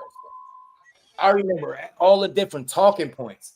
Bro, I was one of them. I was one. I'm like, man, Earl about to beat him, bro. We gonna beat him. I think he starts slow. I was saying some of the same stuff. Let me throw myself out there. So yeah, how transparent I am. And the way I started thinking about a difference of a pick is when I seen Bud standing next to Eminem with the greasy face and the shape up with the fucking I'm looking at this dude. I'm like, what the fuck is he on? And why is he looking like that? Like, not in a bad way, but what is he on some shit tonight, bro? His demeanor. That little feeling I got, that's what that was. I was like, man, the fight. I was saying he smoked that pack that Mike gave him before the fight. Bro, I'm like, look at Earl. He looked tired. He's sitting in the back talking about some weird shit. He talked right before the fight. He said Bud Crawford should be the favorite. I was like, bro, Earl spends too much of the truth. Because bro was trying to tell you, man, low key, this nigga might kick my ass, but I'm about to go out there and fight him. He might get me, y'all. He should be the favorite. I ain't never heard nobody keep it that real. I'm sorry. That I said, what? Say what, Earl? I still remember making a video to that shit. That Earl Spence said, what? Terrence Crawford should be the favorite in this fight. Remember, they trolled him about, you got thrown from a car. You'll never be the same. Dude says, shit, you get thrown from a car and see if you ever be the same. Yeah, that's man. I love that you talk about somebody that went through some shit and never sold you a dream. That's Earl Spence, bro. That's why I can always appreciate him. That's why I can make peace with the fact that he lost to a fighter that was more skillful than him. That's all that was. Has he ever came out? Question: in 2 years, has he ever came out and said why he looked bad that night like that? Nope, not him. Not him. Derek James. I don't know if you caught it. He went and did an interview with Akin Barak. He talked about he touched on some things as far as what went wrong, but it wasn't what people was thinking. Like, you know, people were saying weight range. He was like, it wasn't that. So Spence, Spence, the bigger name, he's supposed to be the bigger name than Bud, the bigger draw, all this. Right. In 2 years, we still ain't heard at least that. Right. At least a sit down with that. Right. Right. And low key, this is my opinion on things. I think based on what I heard, it's out there now that he actually did go against what they was telling him. I heard he was being advised not to take that fight at 47 with Terrence Crawford. I heard he made some concessions along the way, gave him more than what they felt like he should have gotten to make that fight. And in my opinion, the fact that I'm passing y'all, I feel like he's been paying for that ever since. That along with the legal games, because my guy did tell me that could be the possibility while he's still out the ring as well. But to me, it seemed like it was never in the plans for him to lose to Terrence Crawford, because after it happened, the game plan seemed so shaky. Oh shit, you got Fundora. Remember, we got like 2 different dates and neither one of them happened. I was like, you cannot tell me this is not the result of going against what they had planned, because it seemed like they had no recovery plan for when he lost. No fucking reason. And him and Frank Martin should be out the ring. Make it make sense, because they lost the fight. It's boxing. What we talking about? And Bradman Edwards hit on it. You got to worry about the fallback or the blowback when you do decide to go against your team. When you do, because basically what you're telling them now is the same shit that I've been paying y'all for, and the same advice that I've been taking all these years. For this particular fight, I'm not listening to you. Think about how they feel if you somebody that's been guiding somebody and helping them make these decisions. They just go against you one time and then it go horribly wrong. Sitting there with you know what I mean? Twiddling thumbs, trying to figure out what's next. Is it retirement or the next weight class up? We don't even know. We don't even know. That's the crazy part. So I don't know. Maybe that matchmaking, man. Business. And I think these fighters fight so many battles mentally, like before you even get into the ring. I think Errol Spence was beat up in negotiations before he ever took any punch from Terrence Crawford. Just happened to go through that shit. No other time did he have to go through this shit. I seemed like at one point, just seemed like that man was trying to make the fight and give it to the people, bro. Like, look, man, here, what? You need what? Coin toss, what? I got to walk first. All right, bet. Cool. We fighting? All right, bet. Cool. like, you know what I'm saying? Like, yeah. That's why I got a question for you, Just do a two-part question. On one of Terrence Crawford's shirts, it said four-time undisputed. So winning this fight will make him 3-time undisputed. Where do you think he will go next? Oh, no, that's just. First of all, he need to take his ass home. He beat this dude. That's just me. Word, retirement is in his front window. Know what I'm saying? But if you look at that training video, it say 4-time undisputed, so it don't look like he done. If he's not done, and if he don't retire, 50. I don't know. No, he even said 2 years in the damn record year that he probably fight again. 54, maybe unfinished business. I don't shit, because he ain't going higher. That dude crazy, man. He wild. He wild. Yeah, he wild. Yeah, if you do that, I was undisputed. You saying 4? Shit. But you know something we don't know, bro? Man. That's what I'm saying, G. Yeah, man. I don't know. It was in one. If you pay attention, look at one of the training videos. It was like a couple weeks. No, I seen him. Ago. I think it's just the shirt. I think the shirt just was like, it just happened to have undisputed on there for. Luke Colazo was good when he said Earl drank some of that. I seen the shirt. To be told, I don't know. I heard a lot. I heard like he ran a hill, steep hill. You know, it's different kind of heat from Vegas heat and the heat in his gym and shit. And he ran a steep ass hill. I heard he injured the rib. It was even a video floating around where he got dropped, where he was falling to like get himself up. If you look down by his body, looked like his rib was poking out in a weird angle. It's a lot. It's too much speculation. Overall, what I feel like I can say that was proved that night is he just lost to a better man. I think that's safe and respectful to say. You just lost to the better fighter. He was better prepared. He took away your jab. Who thought he was gonna do that? The man was southpaw. Who the fuck thought he was doing that? Like I knew Bud? But he just who thought Bud was gonna do that? Yo, Bud came out on some bullshit. I was like, nah, this dude. Wait.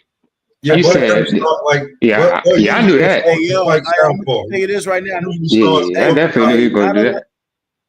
He usually started. Not a lot of people thought he was gonna beat Errol's ass like he did, and I'm not gonna lie. I didn't think he was gonna beat him like he did, but I did say he was gonna stop EJ. I did say he was gonna be by the 10th, so I was a round off, and I did say he was gonna whoop his ass, but I didn't think it was gonna look like that. I am surprised with the outcome, but I did call, and I was on platforms telling him, "Hey, he's gonna get his ass whipped." Yeah, and I even think because how I'm looking at it, my second part to that question, like say you right, and he do go back to 54, and he take care of Boots, and he take care of Bud. I mean, EJ. Which one you think he'll go for first? Charlo. If EJ was to come back, like he said he would come back, and you see who's there right now, that's some smoke down there. Yeah. It's gonna get crazy, bro. If he stick around, win, lose, or draw after Canelo, he crazy with his ungrateful ass boxing fans, bro. Certain fighters won't get appreciated until they fucking retire. And you know what? For real. The first examples of that with the little semi-retirement with the statue, Deontay Wilder. We got to see just how dead the heavyweight division was without him yelling bomb squad and getting a damn viral knockout doing some silly ass dancing shit in the ring. That was easily some of the most fun that you had watching the heavyweight division. Watching that dude knock people out. He's the reason I started. He's the reason I started following boxing.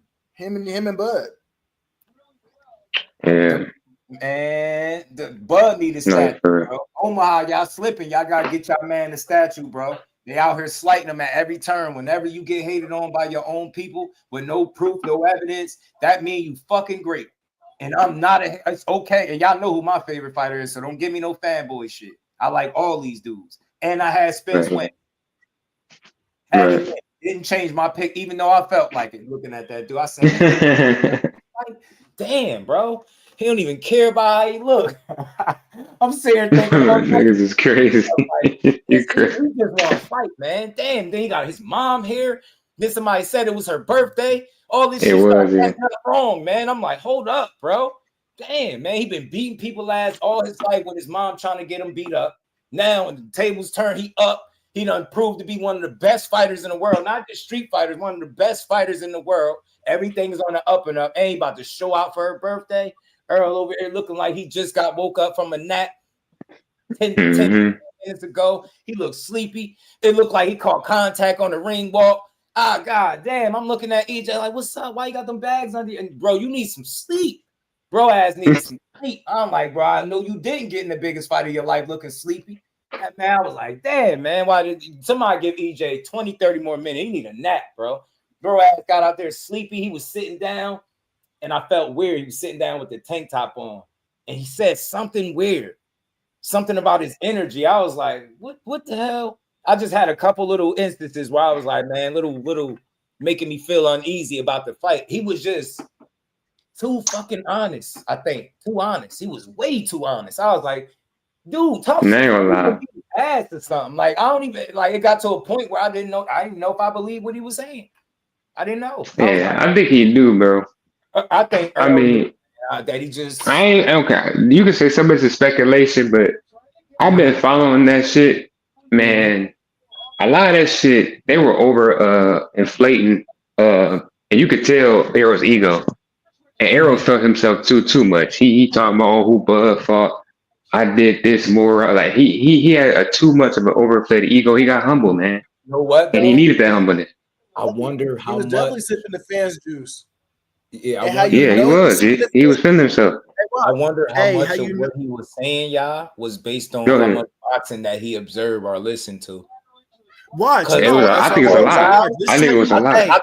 I was echoing some of them same sentiments. Like, bro, he ain't off the people that he fought and this and that, and then I start missing it. Like, man, hell with well, I'm telling you, man. Once because I've been hearing that, I'm like, yeah, this. Because I'm like, I knew something was up, but when he said the side of the street shit, people like he forget. Even Crawford, I feel like he don't point out like elephant in the room. That nigga made that up. Arrow made that up. This is how you know. This is how you know he had his ears on these YouTube streets when he went directly at Blue Blood and said, "You switched up on me." Yeah. When I heard that, I was like, back damn. after the video and said, "No, you good," and still gave him an interview. That's how you know he had his ears on the streets. Because he said that about the man and then gave him an interview a couple hours later. They start to hear because I listen. I remember when I made a duck video, and y'all know I hate that narrative. So you know this was a long time. I had one Daffy Duck, Donald Duck, Howard the Duck. I remember it. I was talking about Crawford, and I remember from that point on, when I caught myself, I was like, "Damn, I'm getting caught up in the duck talk," and I never again spoke that shit again on this channel. I was getting caught up in. I'm just like, hold on, where do y'all get off assuming that grown men are scared to fight? And that's what you're saying when you like, yo, he ducking. Do you know people were still pushing that Terrence Crawford duck the rematch? You can, I swear on my life, you cannot make this up. And do y'all really know why the rematch didn't happen? That was because of y'all man, bro. It wasn't because of him. Exactly. Who the hell you ain't seen fight since? Tell me, it was Bud. How many times Bud?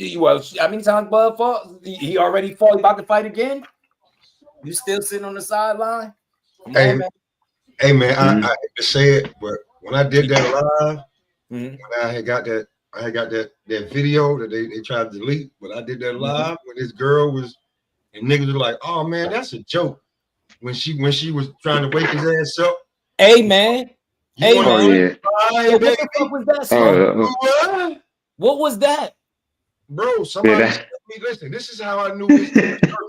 I'm be real with you. This is how I knew his inner circle. Was fucked up. Somebody he didn't fuck with anymore. They sent it to him, right? Hoping he would do it. And he sent it to me, and I said, "You not doing this?" He said, "Nah, hurry up, because they probably gonna try to take it down because he been watching." So when I did it, and then after the live, they had snatched it off the internet. It was only my shit. So that's when niggas ran with it, like, "Yo, what the fuck is this?"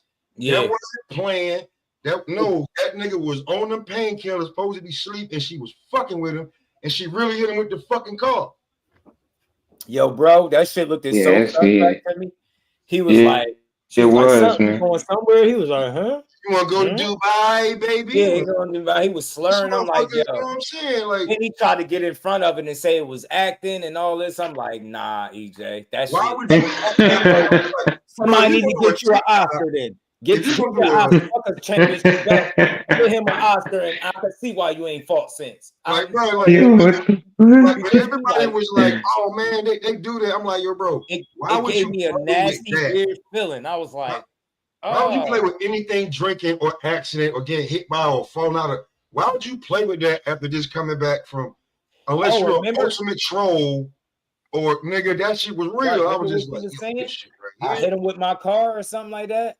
Yeah, she said I hit him with the car because he been, and then you start hearing other people just start talk. I was like, yo, this shit. That's why I was bro. Like people was getting mad at me. I said, yo, the man is like 1 or 2 steps from being Hector Camacho macho man. This nigga really out here in these streets running around. You want to know why? Because he ain't taking care of business in the ring. He got other shit going on. And that shit catch up to you. And you go up in there and fight somebody like Bud Crawford. Don't smoke, don't drink. This is his life. This is everything. And you go in there half-assing. That's what you better be truthful. That's what my old head watching the fight right now. Yeah. He watching it right now. He like, man, Earl got beat from round 1 till the shit got stopped. Yeah. You ran in there with the wrong motherfucker. Nobody wants to talk about Earl. Bud had more knockouts than Earl had fights. Think about that. Yo, I'm still here. I'm about to go back. You gotta go back. All that smoke that they said. Yo, all that smoke that they said. Say your man did look right. Say he did look right. What could he have done with his 2 fists to get him out the situations that he was in? I can make it back for the second build. I seen one more video that I seen like another interesting take, but again, I'm just y'all. It's not about the fighter that they're speaking about. It's about the principle. If you've seen the fight that I'm referring to, that we all know when they're talking the Tom and Jerry shit, and you've seen a certain somebody come out and cook a fighter at what he does best, beat him at his own game. You got people making 20, 30-minute videos just discrediting the win. That's not a boxing fan to me. Like, it's not that personal. It's not that difficult in boxing to give somebody credit for something they deserve. No, for sure, bro. I agree. You know what I'm saying? And I seen it, and then, bro, I'm gonna leave people names out of it. No, definitely. I'm section of the video. Man, y'all disappointed, bro. I know for a fact it's some people that I ain't cool with no more, that I'm glad I'm not, because y'all really don't like the sport, and we not the same kind of person. And y'all can hold me to this. Any fighter that ever, does what they're supposed to do within the sport, they go out there, have a good performance, stand on business, they're gonna always get their credit from me, because it takes nothing to do it. Fighting at an elite level is impressive to me, and you're gonna get credit for doing so. But if you go, when we review this, I'm gonna try to come back later in my normal time when we review this video, and y'all see like how these people, they take hours out of their day to try to disprove fighters are not what they say they are. That's the wrong fight to be trying to prove that, because he did everything you hating ass people said he couldn't do. Y'all said he was gonna get in there and run. Then when you get in there and cook him right in front of him, y'all say, oh, the narrative and the goalpost move. He don't got no power. If he had power, it would have been a different. No, a runner is a runner. It don't matter power or not. If you run, then you run. But he did the opposite of that. He even did some shit that I thought he wasn't going to do in a way that I didn't think he should have done it. He did it any fucking way. Heard the bullshit I was talking and fought in a way that could have been detrimental. And he cooked the guy at what he did best. Bro, you got to see the fucking comments, yo. Look at the comments. It's people we all know. Look at the comments. Look at the comments, bro. I was disappointed. I was like, wow, this shit is not about boxing. Y'all gravitate to people that make hate pieces on this particular fighter because he better than your favorite fighter. That's what it is. And your favorite fighter is never gonna get in the ring with him because him and the powers that be know that that's a risk to their investment. They're not ever giving them that fight. Now go cry, unsubscribe, and do all of that. Y'all never hate on that man, but I tell y'all what's real. We just seen one of the biggest fights in the world in boxing get put together between who? A PBC lifer and Errol Spence, and who? Ryan Crawford. How did that fight get made? They had to go against who? Them two had to make the fucking fight. What makes y'all think that this fight in particular with them two is going to be any different? You think the powers that be is like, yeah, we got to fight that dude. Y'all all sad and mistaken. Bullshit. And said nobody and no exec over there. Think they trying to fight that dude, and you know why? It's not about being scared. That's how y'all think. They thinking in terms of business and making money. Yeah. That guy is bad for our investment. Yeah, do his investment, and he is bad for it because of the shit that he do at a high level. Yep. They ain't sitting there talking about, oh yeah, we gonna duck him. Nah, bro, but they not gonna make that fucking fight unless them two make it. Now, I would love to be wrong about this, but I bet you I don't. Now go cry in the car. That shit is nasty work. That man went out there, and I heard all of y'all. I heard all of y'all assessments. I heard the way y'all criticize him, how he ain't this, he ain't that. He proved all of y'all naysayers wrong. And y'all in the comment section writing paragraphs, hating on it. It was disgusting. I was like, wow, this is not about boxing no more. It's about which fighter you like versus the fighters you don't like. He went out there and cooked his man. Your favorite fighter took a knee, had a draw, ran to his corner, talking about grease. Yeah, go cry, go unsubscribe. I know how y'all move. Go sensitive as hell. But y'all there after he took the hater, y'all talking about his wife or his fiance and NBA. Y'all not even talking. Oh man, bro. In that comment. Wait, when I play this video, I'm gonna tell you where I got it from. Go look. No, you can't be. No, just there ain't no way, bro. You like ain't no way, man. And they like, yeah, man, this is a great video. No, it's not. You're not proving shit. That man just proved to you that he's better than what you thought he was, because he did several things that you said he couldn't do. You said he was gonna run. That didn't happen. Said he couldn't take a punch. You seen that? Nothing happened. You seen him give a guy his best shot at what he do best and still beat him. And y'all chose to ignore it and like, well, it wasn't as good as Mayweather's. He's not no Mayweather. Or he the closest fucking thing to him in these active fighters. Now go cry. Go cry about it. Because Floyd himself called him little TBE. Y'all mad because he ain't call y'all favorite fighter little TBE? Because he's not. He got more similarities than Floyd than y'all favorite fighter do. Do that mean he Floyd? Hell no. Hell no. But do he deserve the criticism that he just got for this fight? Nah. Negative criticism is what I'm saying. I ain't saying you can't critique it. He ain't perfect, but they like, nah, this wasn't like Floyd. This ain't nothing like Floyd. This ain't this. This ain't that. We talking about Shakur? Yeah, man. I'm watching. I'm like, wow. So y'all didn't enjoy the fight? Y'all just came. No, I enjoyed the fight. Like he did what I wanted him to do in the last 2-3 fights that I wanted to see him. But yeah. The hand looked good. You know what I'm saying? Yeah. He answered a lot of questions. Like he shut niggas up like my hand good. For absolute fact, Smoke. He tweaked his hand twice in sparring. This came. And my guy was watching him. He got to see him work. And he called me. Shout out to my homie. He said, yo, he is not normal, bro.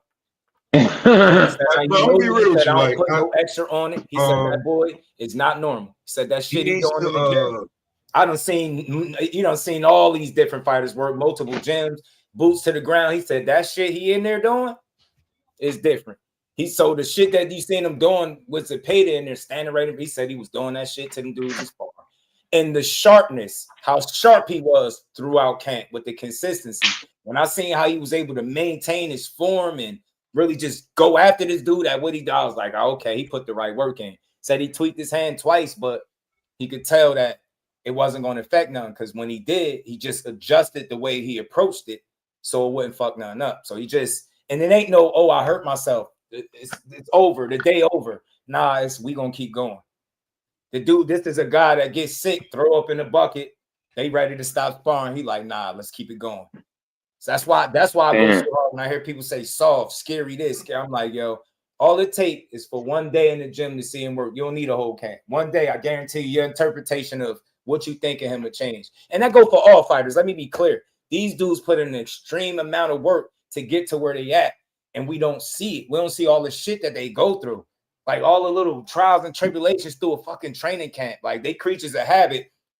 One little thing could be off, and that shit could offset everything, bro. Next thing you know, now you're a pound over and shit. Like, man, I'm telling you, boxing is no. Does Zepeda fight? Does Zepeda fight? He did everything that if you didn't think he was gonna do it, he did. He stood there, he played with him, he show levels. I did see him shake his hand a few times. I was like, left fucking with him, but it was only after he made Zepeda back up when he caught him with it. So that's another thing but I was like, it seemed like it's pretty good. I think maybe I really think Shakur need one of them super paydays, and he need to run that cryogenic shit that Floyd was doing. If he can run, but that shit ain't cheap though. Like you just ain't doing that, bro. That shit like $6,000. That shit like 6 figures a pop. When you do that cryogenesis shit for your fingers and then like the shit that Floyd got, and he was still fucking his shit up. Yeah, man. I think he got to strengthen his hands. Like you see his hands is very, very. You know what? The hands, like I think it's just something that he gonna have to deal with throughout his career. But I think that's all. Over exaggerated because he fought 7 straight fights with the hands. It'd be shit that I know that don't speak about that start to come out little by little anyway, and it come out from people that don't have an agenda, right? Like it took a long time for somebody in Top Rank to speak about the condition that he was in when he fought De Los Santos. It's people that don't know he spent a week at that camp or more sick. Why would I make this shit up? You ever could point to a time that he fought at 135 and he came in at 133? Little shit like that. Little shit. When he just fought Zepeda. Like little shit like that. Like they trying to stop the sparring. He like, nah, I gotta get this money. Telling people he don't feel good, but he gonna get a win on the off night. That's fucking confidence. They stuck on why didn't he stand there? Stand there and do what? Get knocked the fuck out? That's what y'all want to see? Like, that's not happening. He beat a guy at like, I don't even want to say 60%. I don't even know if he was halfway there. He didn't run. I don't understand what the fuck they talking about. He didn't run. How good he got to be to do that shit? He got hit 40 times in 36 minutes. I'm just saying, he didn't run. Like, I don't understand what he didn't run.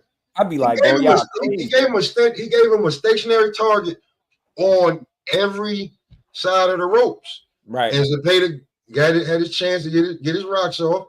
Right. He got the 1-2 good shot. But after that, like, bro, it was a lot of shoulder, like you punching, like the shit, like, I mean, it was a lot. And him catching you, and then when he backed your ass up, I mean, I heard he brought in somebody to get his hands wrapped. I heard he's been taking some precautions to kind of like, manage their hand issues, because I think that's what it is at the end of the day. He gonna have to manage the hand issues. But this a dope build, y'all. I gotta cut this. Well, we ain't cutting it short. I'm gonna try to come back, spin the block. Y'all know we again, man. We're gonna have us another sir. It's more boxing to talk, and y'all always welcome up to build. Just know, everybody, I don't care how different your opinion is, come up here and talk. We men at the end of the day. You can see things your way, and I'm not gonna argue you down because it's different than what I think. That's not how you have a conversation. Disagreeing or agreeing to disagree, that shit is played out. That's some old school shit. I don't do it. If you up here, I respect all y'all enough to let y'all speak y'all piece, hear you out, and just have a conversation, man, without no headache and no stress. So I appreciate all y'all rocking out. Y'all give y'all last words if y'all want before we wrap it up. Man, just, you know what it is, man. Love. And appreciate you letting me up. Everybody on the panel, y'all stay safe, man. I'll see y'all later. Yes, sir. Yo, salute, Just Do. Hey, hit me with that Adrian Bonner. Now it's time for you to get your Just Do. Hit me with that one time before I go, man. You gotta hit me with that. And salute to everybody on the panel. Salute to everybody in the chat. Yeah, come back, man. Come back. We're gonna get some more, bro. You already know. You already know. Band up, boy. See, I be seeing you. I be tapping in. I be staying. Keeping my ear to the. To the. I already know. Band up. I be seeing you. You welcome up because you always got something to add. So it's. I don't care how different it is. I want people to know that this ain't no. This the channel where you got to be right or wrong. Hell no. Talk your shit. You watch boxing the way I do. You can see it how you see it. And we gonna keep building. Yes, sir. Yes, sir. For sure. Sure. But me Shout out and to you be everybody. we be like minded on some shit. So I'll be vibing with you saying, let you cook on it, because you be saying some shit I be coming up with anyway. Right. He paid it through everything, even the kitchen sink. Yeah, and walked away from that fight saying he felt like he stood in front of Shakur too long. Think about that. A pressure fighter complaining about being right in front of his guy. That's the ideal position they would want to be in to get their punches off. But against Shakur, it was like, nah, I needed more lateral movement. I should have did this more. You know what I mean? So I like Zepeda's honesty, man. I appreciated the fight. It was a fun fight to watch. But it's on to the next. That's all. On to the next. So, y'all hit the like button. Hey, man. Y'all. Appreciate all the support. Keep supporting the build. Turn y'all notifications on, man. 4 o'clock. I'm gonna try to make it back at 4 if I can. If not, a little bit later. But we gonna cook. Yeah, man. No, shout out to you, man. Always, bro. Appreciate you. Yep. Peace. All right. Much love, man. Hit that like on the way out. Keep getting to this shit, man. One build at a time. This shit is for boxing. I don't do narratives. I don't do false narratives and weird shit. I just want to see these dudes win. If we got a reason to accuse them and hang or hold them accountable for some foul play, let's do that. But the witch hunt, the wild goose chase, that shit ain't gonna fly over here. I support boxing, clean fighters. And if I have no proof, I can't label you a dirty fighter. This man built his whole career doing shit the right way. And now when he at the tail end, he got to get, like ran out of boxing with bullshit narratives. I'm not a fan of that. I'm a fan of the sport. Clean athletes over everything. And don't let your suspicions run wild. But with that, man, we just gave Terrence Crawford boxing and everybody on SNAC not known to pop dirty. We just gave them they just do. And that's what this is all about. Integrity over views. Y'all know the slogan, man. Integrity over views. So with that, appreciate all y'all. Hey, they called him everything but a child of God. Shout out to Soprano 004. Appreciate you. Make sure you hit that like button and sub to the channel. We'll be back later. Notifications on for everybody that rock with me, and I'll see y'all in a bit. Representing Brick City, Shakur! Finding those levels too. Look at that 4-punch combination. It's a masterclass right now from Shakur Stevenson. That's what you're seeing. A masterclass. Right hand, Shakur meeting him with a straight left hand. Oh, and there's a knockdown scored with the left hand.